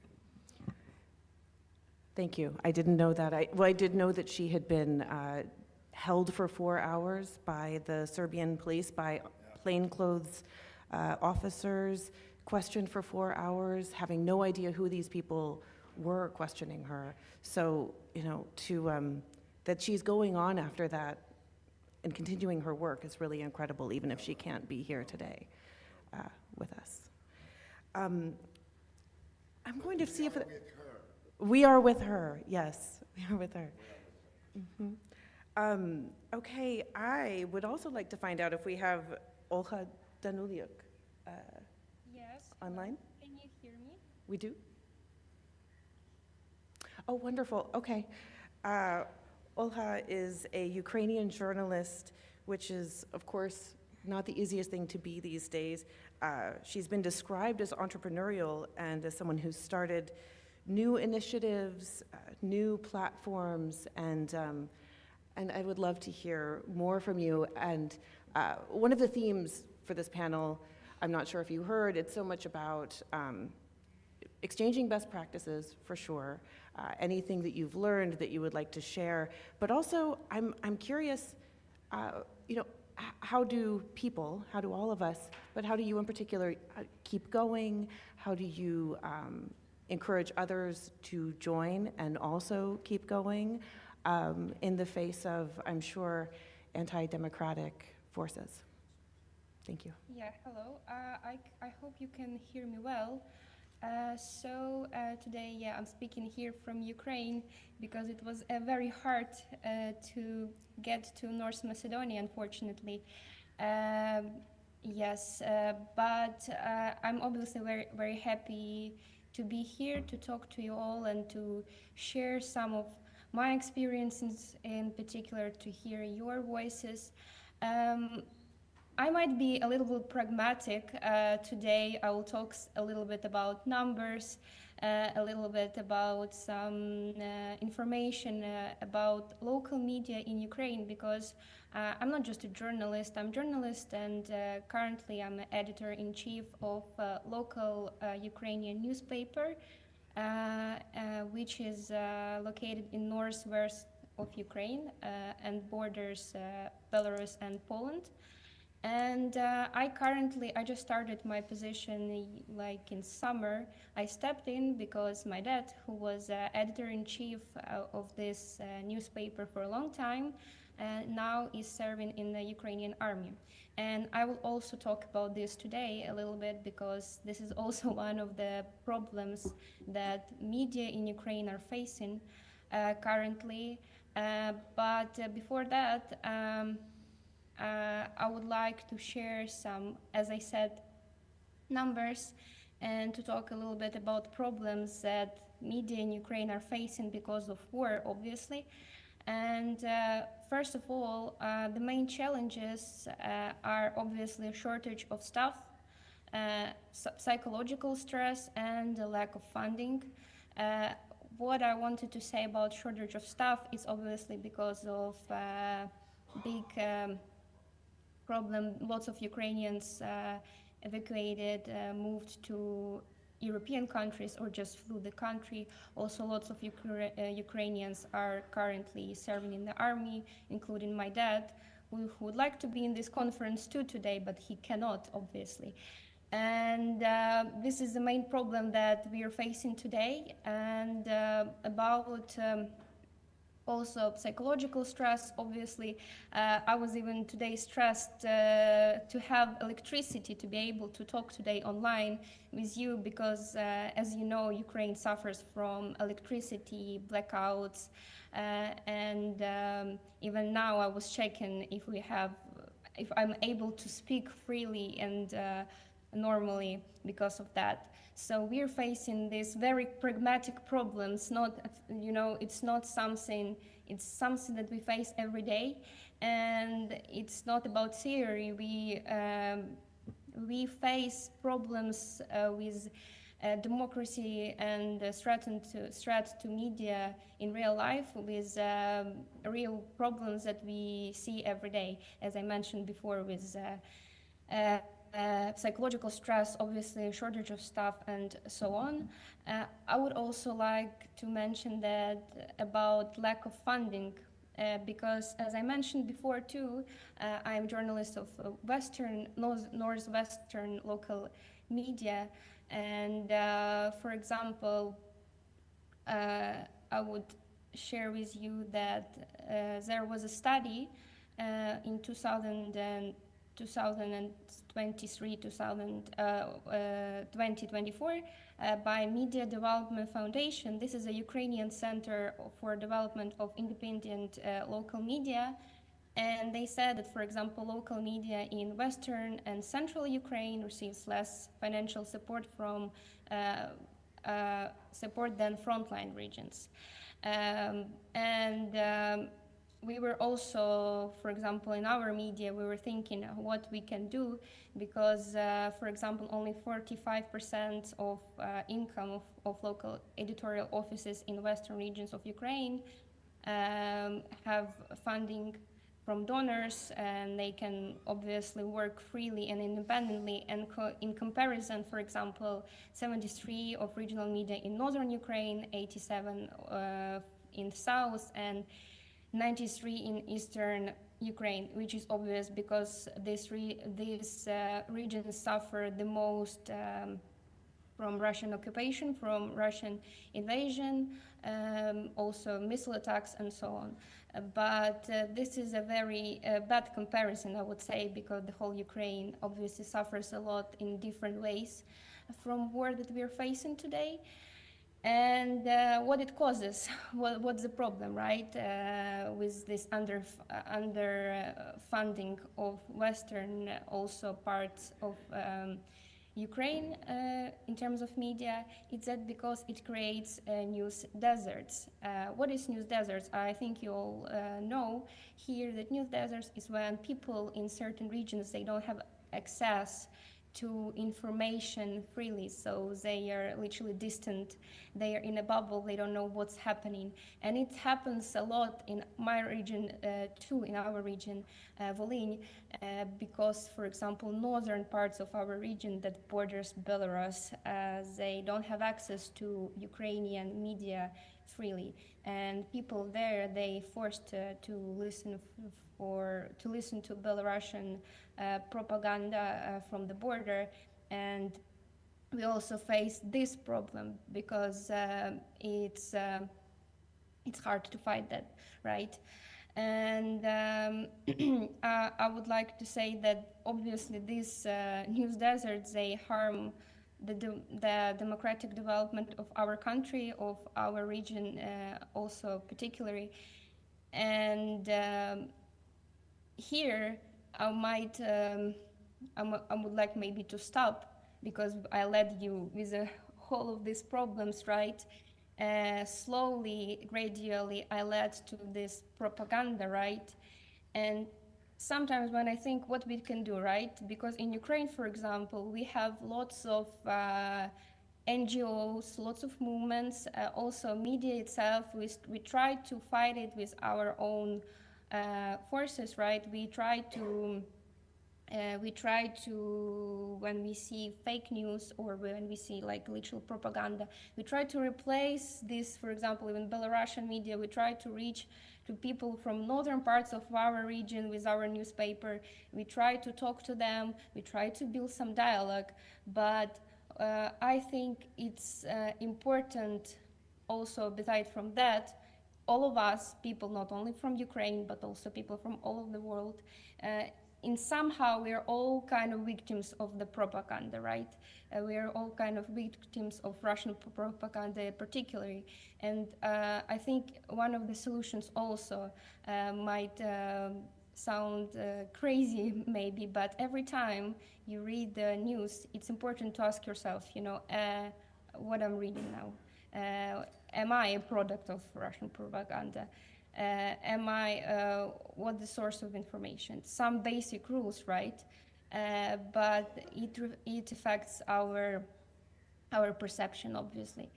And also, I would like to share, I think it's important when I talk to everyone, it's important also to say, as I said before, that Ukrainians face these horrible crimes against humanity, horrible crimes against our democracy face to face. And this is, for example, in the 2 years and 9 months since the start of Russian full-scale invasion of Ukraine, there was 762 crimes against journalists and media committed in Ukraine, and also since the beginning of Russia's full-scale war, 329 Ukrainian media outlets have shut down, according to several studies of Ukrainian NGOs who are supporting independent local media. And for example, our media, where I work as an editor-in-chief temporary, we also faced that. We face the problems, as I already mentioned, with financial support from donors abroad. We also suffer from staff shortages because 2 of our workers are in the army, including my dad, who was editor-in-chief, and our designer. We also have problems with blackouts and so on.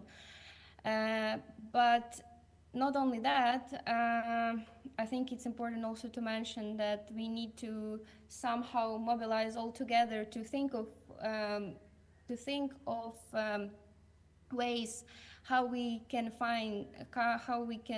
protect, for example, our regions who face northern regions of Ukraine, who also face this Belarusian propaganda, and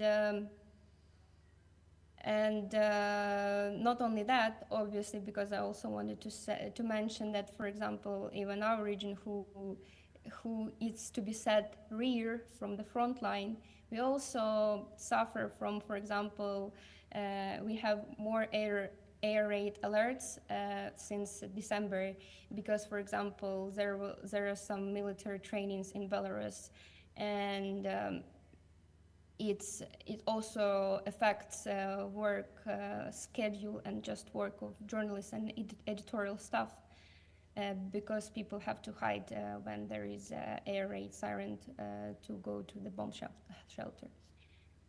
I think this is what I wanted to say, first of all, in general.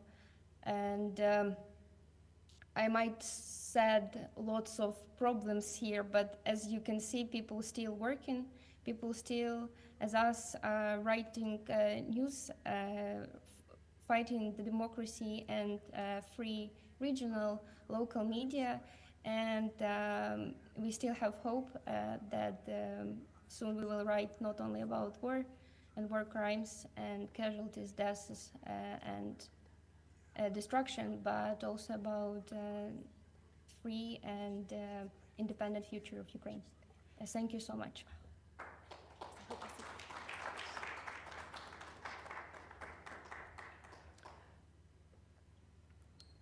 Wonderful. Thank you so much. Okay, in the interest of time, I'm going to keep moving, even though I would love to ask questions, and but I will keep moving. I will go to another journalist, Petrit Saracini, who is a prominent and truly prolific journalist in Skopje. I was going to say, he's really an indispensable journalist in Skopje, but there are anti-democratic forces that would very much like to dispense with him, or at least keep him from publishing the work that he has published reliably over how many years? Over 25 years. So we're very, very lucky to have Petrit here. And look, I know it's the most broad question in the world, but I do think that it's important to think about how do people like you, how do you keep going? How do you encourage other people who might want to be independent journalists who are actually reporting on important news in a context where you're facing constant attacks, online, all sorts of attacks? How do you deal with that and keep doing what you're doing? Thank you for your question, Heather. I would like to greet you all and to thank Civil and its partners about this opportunity, for having me here. It's really a tremendous and important event. We heard a lot of good things, a lot of bad things, unfortunately, what is happening in the world, in our region. But we heard also a lot of thoughts about what are the ways, let's say, out of this situation. Obviously, we cannot be compared to Ukraine. The situation there is extremely difficult. We wish all the best to our colleagues, but also to the Ukrainian people in dealing with this aggression and let me say, unprecedented aggression of the Russian Federation towards the sovereignty and the territorial integrity, but also to the people of Ukraine, where we cannot be compared. And in that sense, we may feel lucky that we are dealing with the problems that we are dealing with, which are very difficult also problems. Problems that people in North Macedonia and the media community face, but also the region. And let me say also Europe, which is under attack of authoritarian tendencies, of political extremism, extreme ethno-nationalism, and this has all taken toll in the, to the capacity of our democracies and media in general. I come here from the Institute for Media and Analytics, who is an organization that deals with disinformation, hate speech, discrimination, and violation of human rights in our country. I would like to focus especially on dealing with disinformation, because I think that that is the main threat to the security of our countries, to the stability of our countries, but also to the very existence of the professional media as we knew them in the past, but as we would hope to see them existing in the future as a key or the main pillar, watchdog of democracy. Our institute has been working on debunking and dealing with disinformation. We were producing lots of analyses, debunking, fact-checking stories. We were also the only organization in the region to produce, jointly with a national TV station, ALSAT, a short TV show of 10 minutes, which was debunking most actual information in the media and the public discourse. I think it's the only example in the region. And we still believe that the fight against disinformation should be mainstream, and that the media, professional media outlets, influential media outlets, mainstream media outlets should be at the forefront of this struggle, because, let's be frank, civil society organizations, fact-checking organizations are doing a great job, but they are unable to reach mainstream audiences. And what we are seeing is that this disinformation industry that is undermining democracies, attacking human rights, producing violence, hate speech in the society, is predominantly threatening the professional media. It is taking audiences from them. And if it continues like this, most of the media outlets, professional media outlets, as we see, the newsrooms are shrinking. Lots of them are having difficulty surviving.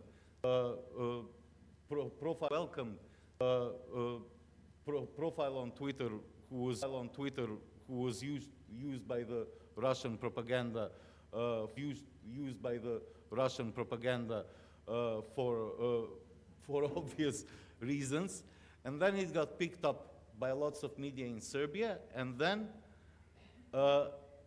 this piece of disinformation was published by over 30 media outlets in North Macedonia,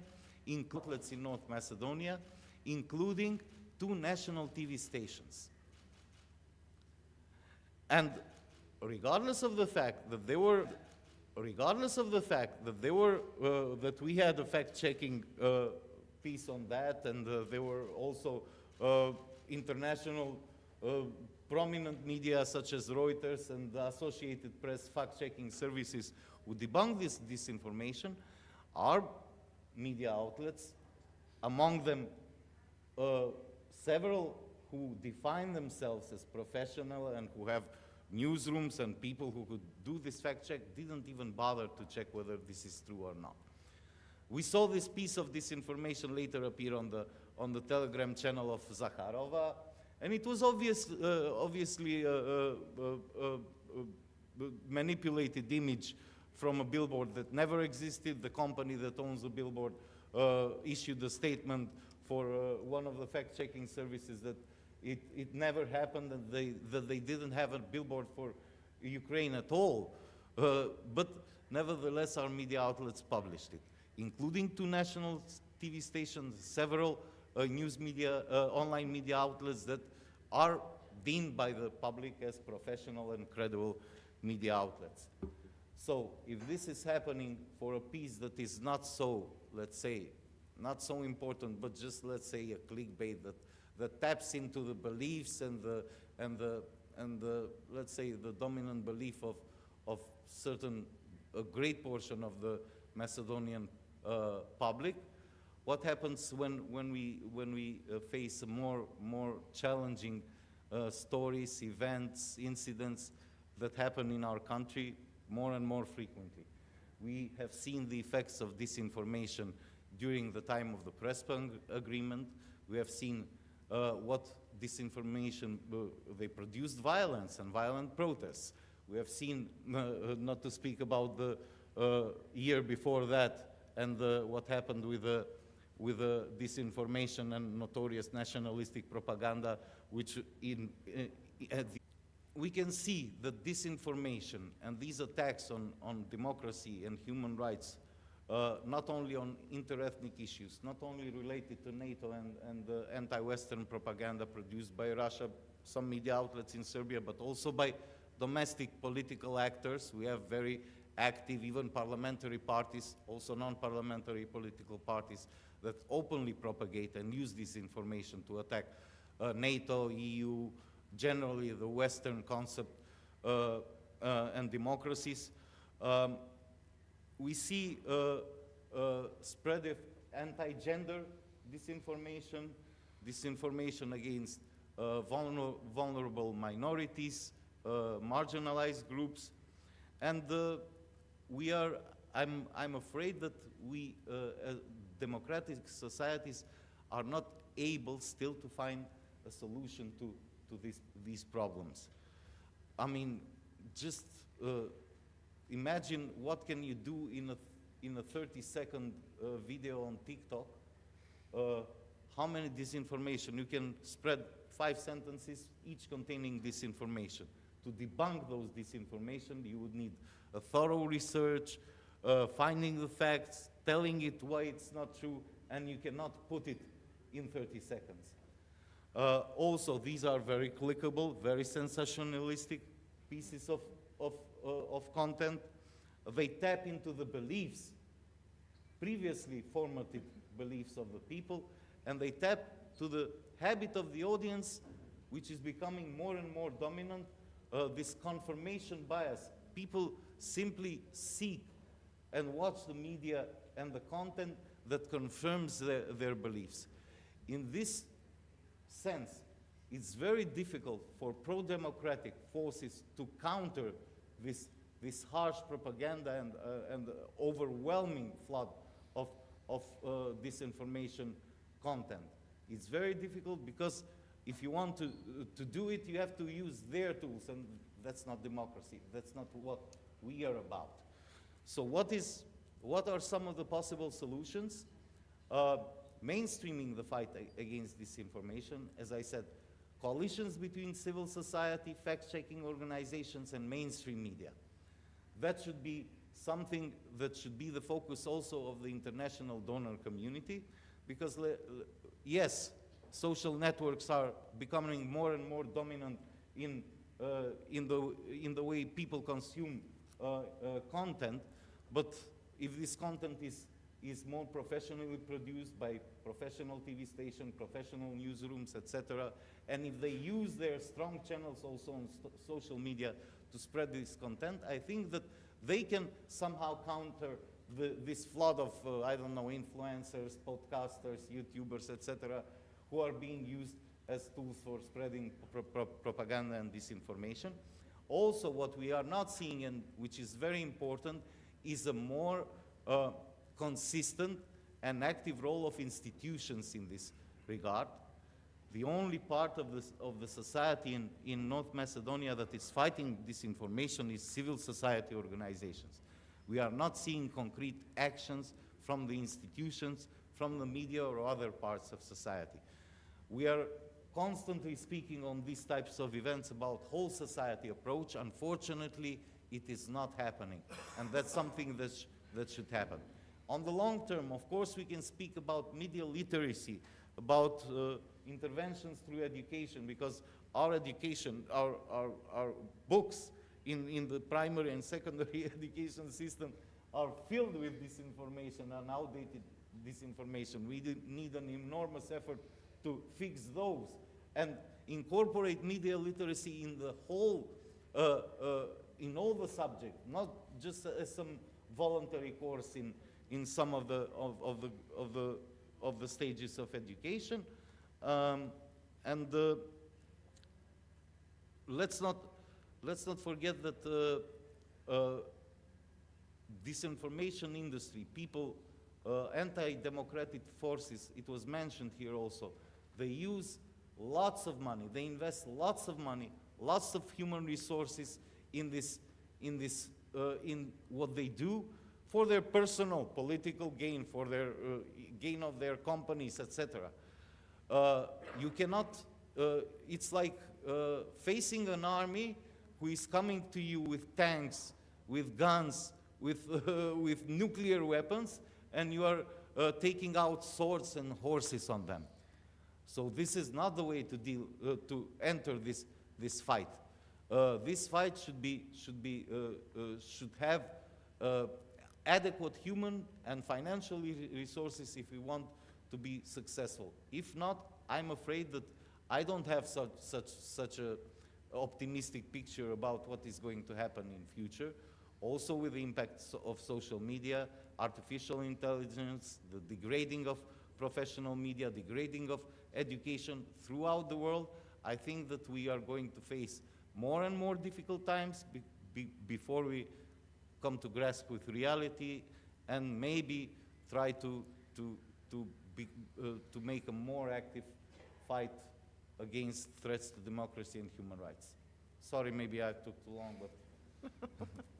You didn't, but it's wonderful. Thank you.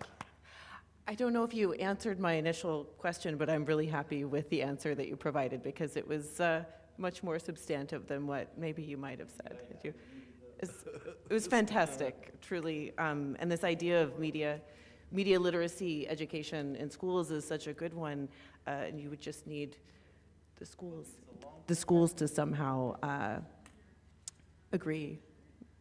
And the state to agree, because if you want to put it in the formal education system. Yes. Sometimes the state doesn't want to, because it produces critical thinkers who would be voters tomorrow.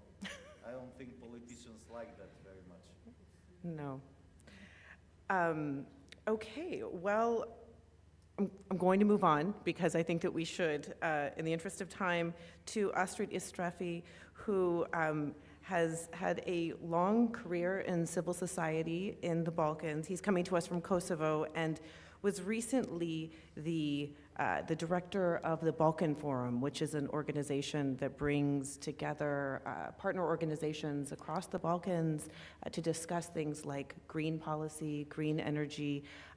So of course, I'm dying to ask you questions about how do you do that? How do you get organizations from across the Balkans to kind of set aside probably very large differences in order to find common ground? But perhaps you have something prepared already and you would really like to talk about it, and I don't want to stop you from doing that. So please, thank you. Is it on? Yes. So thank you very much, Heather. I shall admit, though, that I have failed in my mission, but Balkan Forum didn't fail yet. So, but I'll say a couple of words, and if you allow me, as I would like to just, highlight three issues that concern the discussion that we are having here, and it's about actions and strategies, but also about the sources. Now, first of all, I would like to really thank Civil and all of Civil's partners. It's not the only event. I think it's determination and it's courage that should be celebrated, that Civil colleagues have, and many do not. Being under attack, being threatened, being in all sorts of situations that takes a toll on their lives and on the lives of their families. So, proud to be here. But let me tell you what my views are. When we are talking about the actions and strategies, I think there should be a matter of prioritization.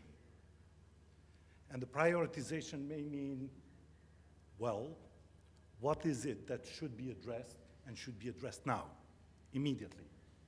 Because that is having the highest impact in Europe and wider world. And second would be what could be mid to long term, medium to long term. The one that we should recognize, and I think we should recognize also the inaction, is that people in Ukraine, every second is life or death. And it's 3 years since 2022, but it's 10 years since 2014. And I think our freedoms, our freedom, our democracy, our security is threatened by Russia. And we cannot say we stand by Ukraine. I think we should say Ukraine should win the war, not we will stop the war, but Ukraine should win the war, and we will help them. And Russia should be defeated. I think that is really critical. We were talking here about empathy. We were talking here about kindness. I think it depends, whom do you show that empathy or kindness? To whom? To Russia? How? Nobody can say that we will beg Russia to stop the war and they will just leave. They will never do it. They have to be defeated. They have to. Wars in former Yugoslavia did not stop because somebody was begging, because we should have shown force. Not we could not, as Albanians in former Yugoslavia, nor Bosnians could do that, but someone did. And that was United States, that was NATO countries that put an end to the war. And I think that should be act now, for the sake of all of us, but mostly for the sake of people in Ukraine, that every second for them is life or death. I think where we stand now, it's just repeating the same things that we have been saying for such a long time. I may say I'm the youngest one here in the panel, but I have 50 years, half a century, of life experience in the Western Balkans and work experience on peace building. And I failed on the second. Life still going on. But let me tell you one thing.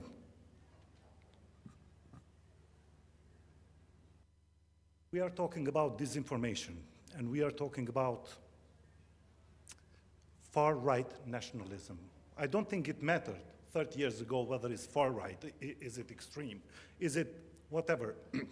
What it mattered, that we had a problem, and that problem led to a bloody war, led to ethnic cleansing, and led to genocide. And what we are living today is everything less of that. And it should be a recognition that Western Balkans cannot be usual business.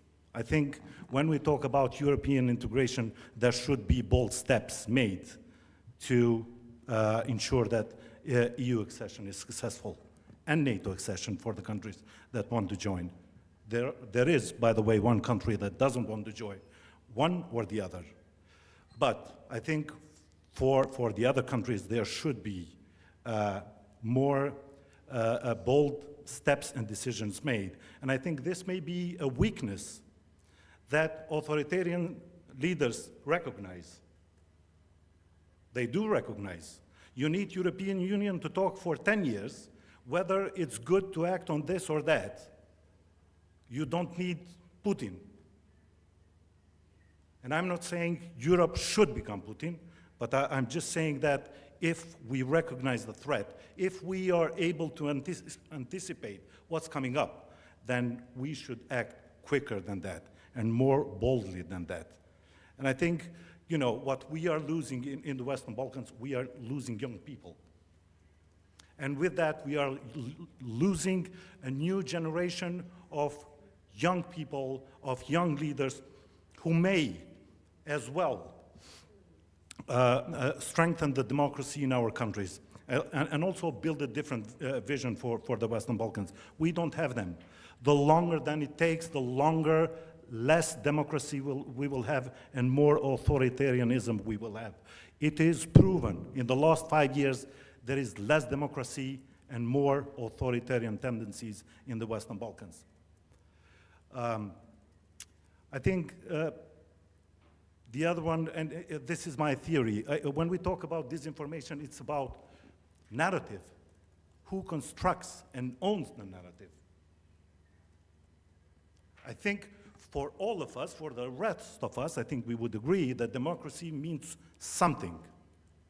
And what it means, we feel those are the fundamental values that we are fighting for. And we are fighting for those common values for ourselves, for Europe and European Union. But for Orban, democracy is something different. He owns that narrative. For Fico, democracy is something different to us. And they are demonstrating every day. And for some other leaders, democracy is, I don't want to go to that direction, but I think it's the narrative. We don't own the narrative. We don't produce the narrative. Therefore, we are losing the fight. And if we are trying to debunk whatever disinformation is out there and try to counter it, we just cannot do it. Because we are not owning the narrative. And I think our narrative should prevail. And the last one, many mentioned here the political opposition, and I would agree that political opposition has an important role to play to defend democracy, to defend human rights. But there is one thing, and this is specific to our context and to this geographical space, and this is connected to our recent history. Political opposition would want to gain power, but when it comes to disputes, to tensions, to conflicts with other nations, they do not have a completely different view on how the issues may be resolved. Political opposition in Greece would not have the same with the one in North Macedonia. We had some leaders, and I think we lost that momentum. We did not capitalize on that, but not the political opposition. I think we are making a big mistake. That is not the same in Serbia, that is not the same in Bosnia. I think we should recognize that it's good for the democracy of those countries. The more democracy there is, hopefully the less conflict there is, but that they do not hold a different, completely different view to what those nationalists have in mind. And when it comes to Western Balkans, I think if we are talking about war, if we are talking about violent conflict, I will say it is possible. I have lived enough in this country to say that it is possible. If we are seeing terrorist acts happening and people being killed by armed groups, it is possible. The only thing that nobody can say for sure is the scale. But that violence can happen, war can happen once again in Western Balkans. Just quickly, I know I spoke too much, but a personal experience, because I think it's important for people to understand. For about over 30 years, I have been working with colleagues across the region to build bridges between different ethnic groups. And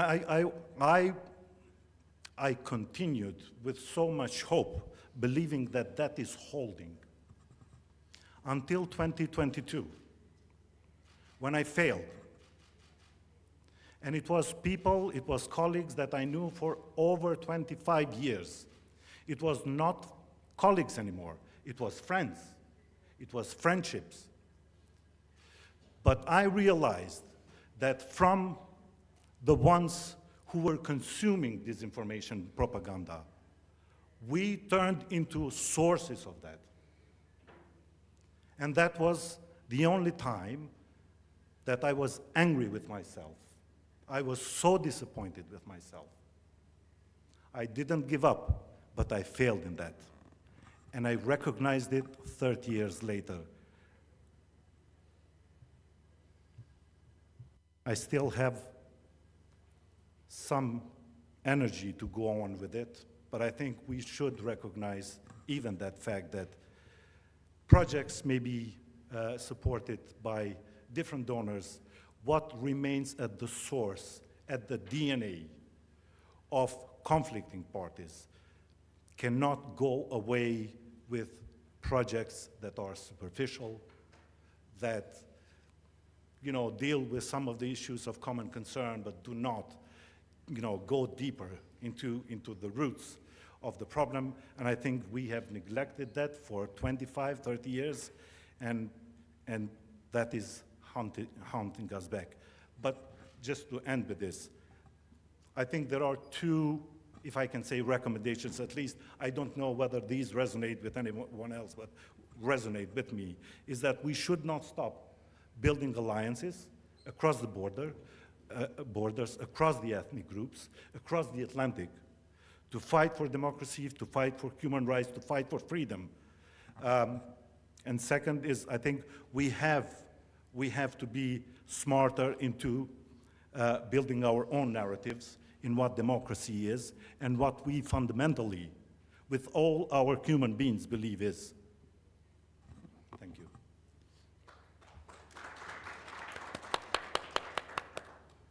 Wow, thank you so much. And I think you are completely right that it doesn't pay to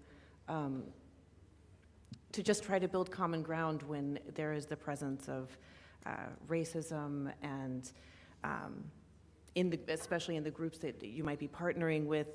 You could end up legitimizing certain groups and processes, and yeah, I think you're right about that.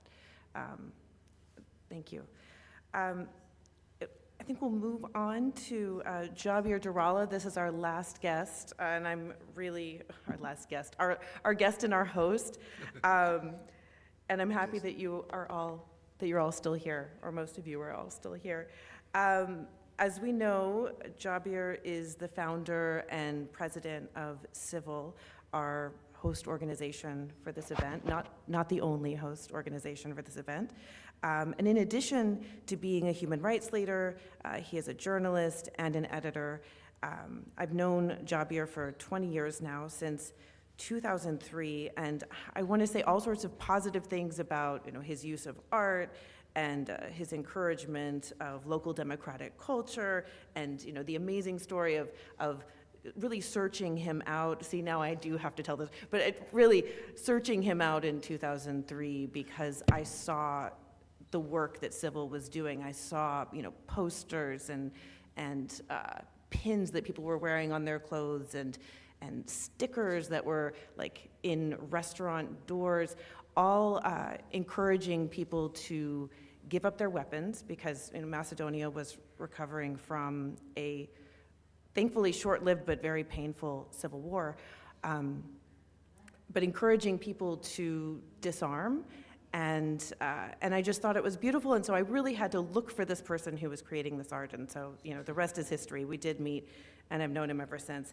But it's not really the tone that's the proper tone for this panel. I mean, this is a very serious panel, and we've been discussing Ukraine quite a lot. And so what I want to mention is that Javier received the Order of Merit from Ukrainian President Zelensky last year for his work in, I'm so emotional, for his work in keeping Ukraine in the news in North Macedonia, making sure that people don't forget, that people aren't confused about right and wrong, which is, of course, so difficult to do right now. So anyway, I want to ask, you know, what is next for Civil? We were going to discuss, you know, the history of Civil and the president of Civil and what's next for Civil, and so I'll just let you take over. Well, thank you. First of all, I am not, and I have never been alone. Those people over there deserve the greatest applause.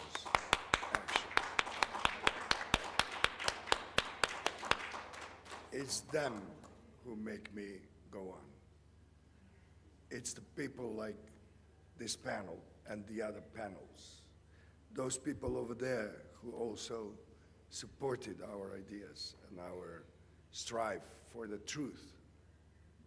Now, just make a couple of points there about the truth. It's only one. I'm sorry to say that. There is one truth based on facts.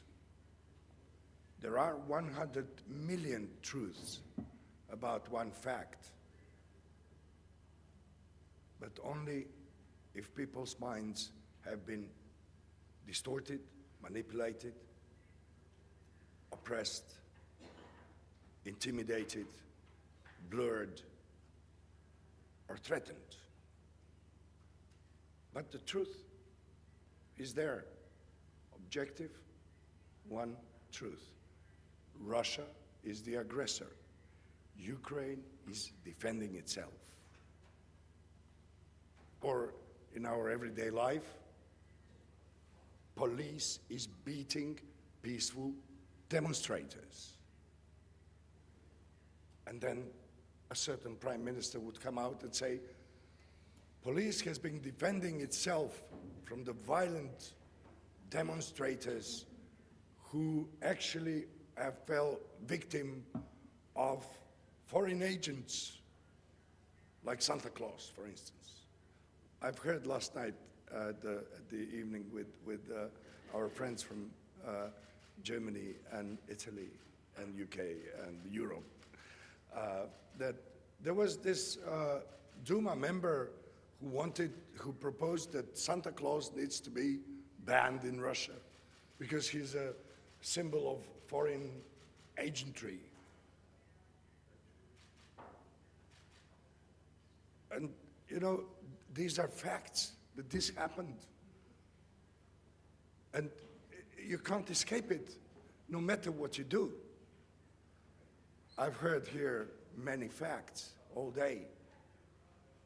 And they cannot be moved. They can be manipulated. They can be distorted. They can be shut down. Our media platform is under cyber attack every day and night. Now it's even cheap to do it. At the time, we costed those who were attacking us 7,000 euros per day. Now we cost them 200 euros because of the advancement of the technology and the availability of technology. So invest a little, gain a lot. That's the main line of business of the propagandists. They invest very little. It's very easy to cause nationalism, hatred. It's very easy to turn youngsters and even minors into cannon fodder of hate and violence, like sport fan clubs. You know, and it starts there. It can start anywhere and then arrive to what I heard here is called their victory, because we retreated.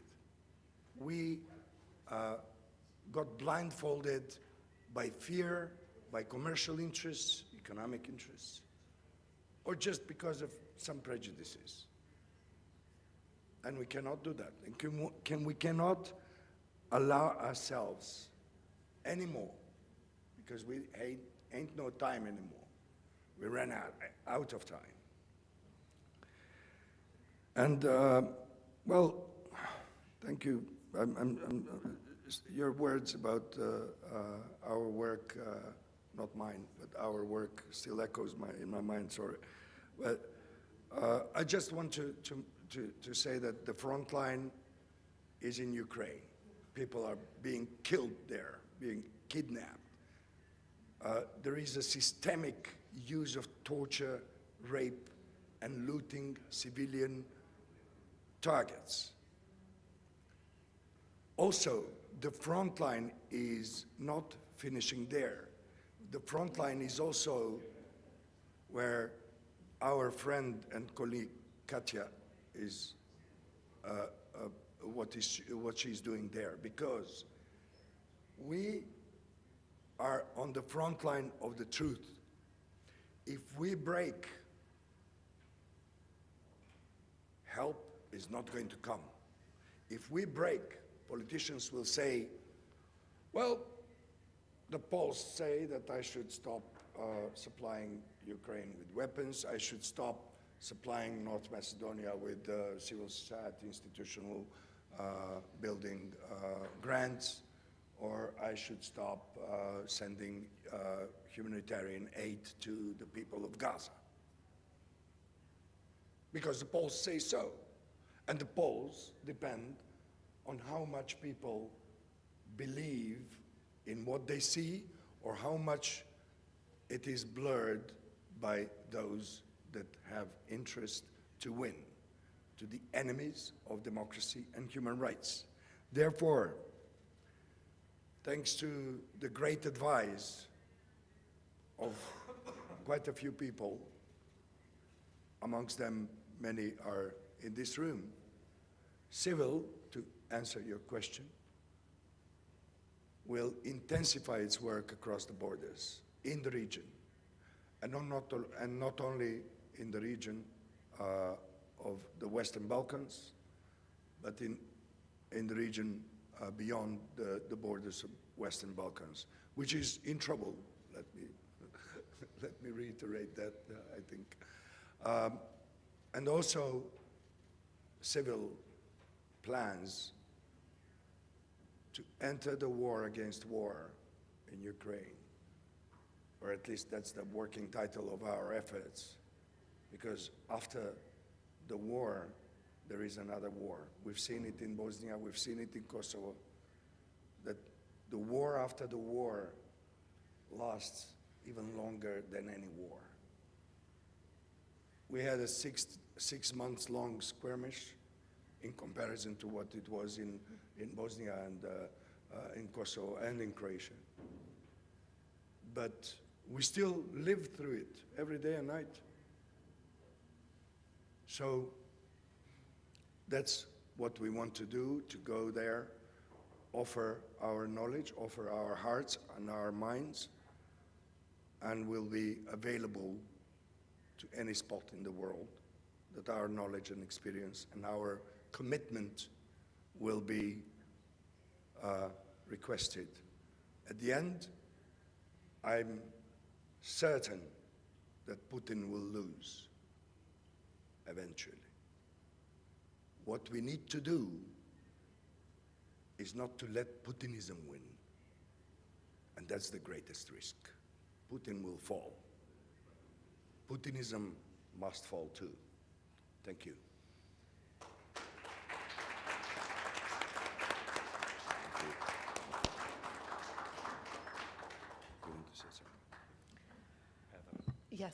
Would you? If I can say yes, please. Just one thing. I think, you know, that I don't know why it happens, but I think we forget that wars that we experienced 25, 30 years ago here in this space were not only in Croatia and Bosnia and Kosovo. There was a conflict in North Macedonia. There was a conflict in South Serbia. So I think it's you know, just going with that in mind, that when we talk about democracy and when we talk about disinformation and what can or cannot happen, we have to have that in mind. We have the recent history, but we have legacy, which is as old as centuries, which is exploiting people who do not have that history and poisoning them with hatred. May be a bit more challenging, but not in this space. It's not. Our kids were raised with lullabies, either defending their own country or fighting against some enemy. An enemy is always a neighbor. Sorry, Jabir, I didn't want to. Well, thank you. To add what I was saying before about the effects of this propaganda and disinformation. A couple of researches last year and the year before that on the perception of the citizens on disinformation showed that people believe that NATO and EU are spreading equally or even more disinformation than Russia. That's the belief of our citizens. Also, whether North Macedonia should provide military aid to Ukraine, more people are against that than are for that. There is also almost equal belief that who is to be blamed about the war in Ukraine, that Russia and NATO are more or less equally to blame about the war in Ukraine. Also another research, it hasn't been done recently, but some years ago, is that 49% of the people believe that democracy is not the right system. Only 51%, I mean cumulatively, believe that it is very functional or more or less functional, but 49% would ask for another system. And this was before all this research was, before all these events that happened recently in the recent history of Macedonia, and I believe that that number of anti-democratic forces has grown. These are serious threats to democracy in North Macedonia. People are discouraged, intimidated. To answer your question, the consequences on attacks on journalists and human rights activists and activists in general are tremendous. Lots of us have stopped talking, stopped writing, discouraged themselves from actively participating in the public discourse because you are being attacked by orchestrated and organized hundreds of comments of people who are obviously the same people that are supporting these right-wing extremist political options. And if you see no defense on that behalf, even frequently some other political options use the civil society and political and civil society activists as an umbrella to shield themselves from attacks against themselves. Okay, these are the activists here, they are spitting on them now, and we are more okay with our position. And this has resulted in a great portion of our progressive thinkers, intellectuals, journalists, to just, you know, discourage, become more and more detached from the public discourse and from writing, from explaining things to the audience. And this opens a great space for those that are against democracy and human rights in our country. And I think that it's going to become worse and worse.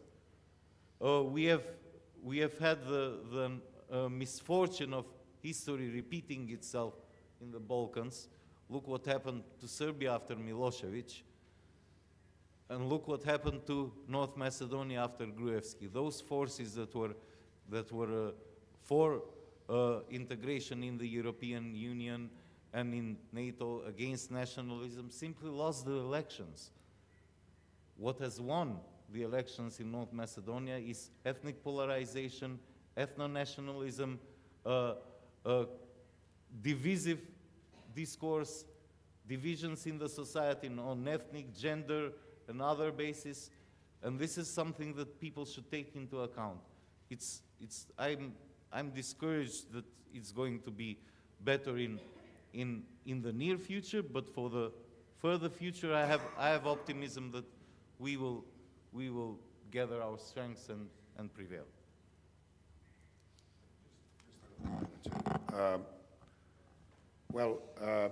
Elections are also won by Russian operations of influence, by Russian subversive operations of changing people's minds, attitudes, and behavior.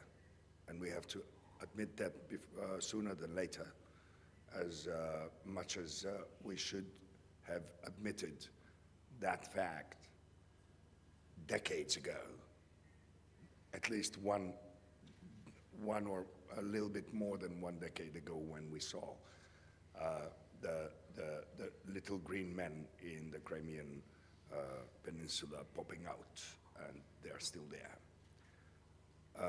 And of course, all these operations are not paid by the Kremlin. Unintentionally, these operations that go through media, but also through the civil society, are paid by the Western taxpayers. And these operations are also going through the avenue of influence that comes from Belgrade, but also directly from the church in Russia, via the church in North Macedonia or in Serbia or in Greece or whatever. It also comes through the Muslim community, through the Islamic religious community, through the great friends of Russia in the Middle East, through Tehran. And we need to acknowledge that sooner than later, otherwise it will be even darker, but so dark that we wouldn't be able to find the switch and put on the light. But of course, I agree with my friends and with my colleague Petrit. It's going to be even darker, yes. And what? The night is the darkest before dawn and before the sunrise. Unfortunately, there will be many more grim hours when I only think of how many children in Kyiv or Kharkiv tonight will stop being children, hearing the horrendous sounds of missiles. It doesn't give me a lot of peace. But what I think we should do, and maybe you can add it to the document together with my colleagues of Civil and from Media Dialogue and the New European People's Forum, we need to recommit, and the ways are easy.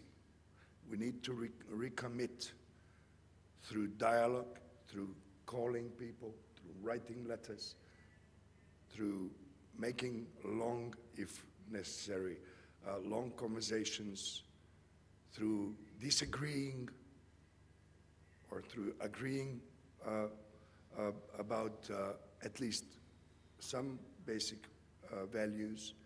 And I have to say that these last words I'm pronouncing are actually thanks to the conversations I had yesterday with our friends from Germany, from /Italy, Europe, UK, from Ukraine, from Belarus, /Poland, /Europe, and Kosovo, and my friends and compatriots. Europe is enough, that's right. Europe is okay. I'm getting out of this room more optimistic, more energized than when I got in. And I can assure you, I will recommit to human rights and to democracy even more than ever before, because I think this recommitment is needed more than ever before. Thank you very much.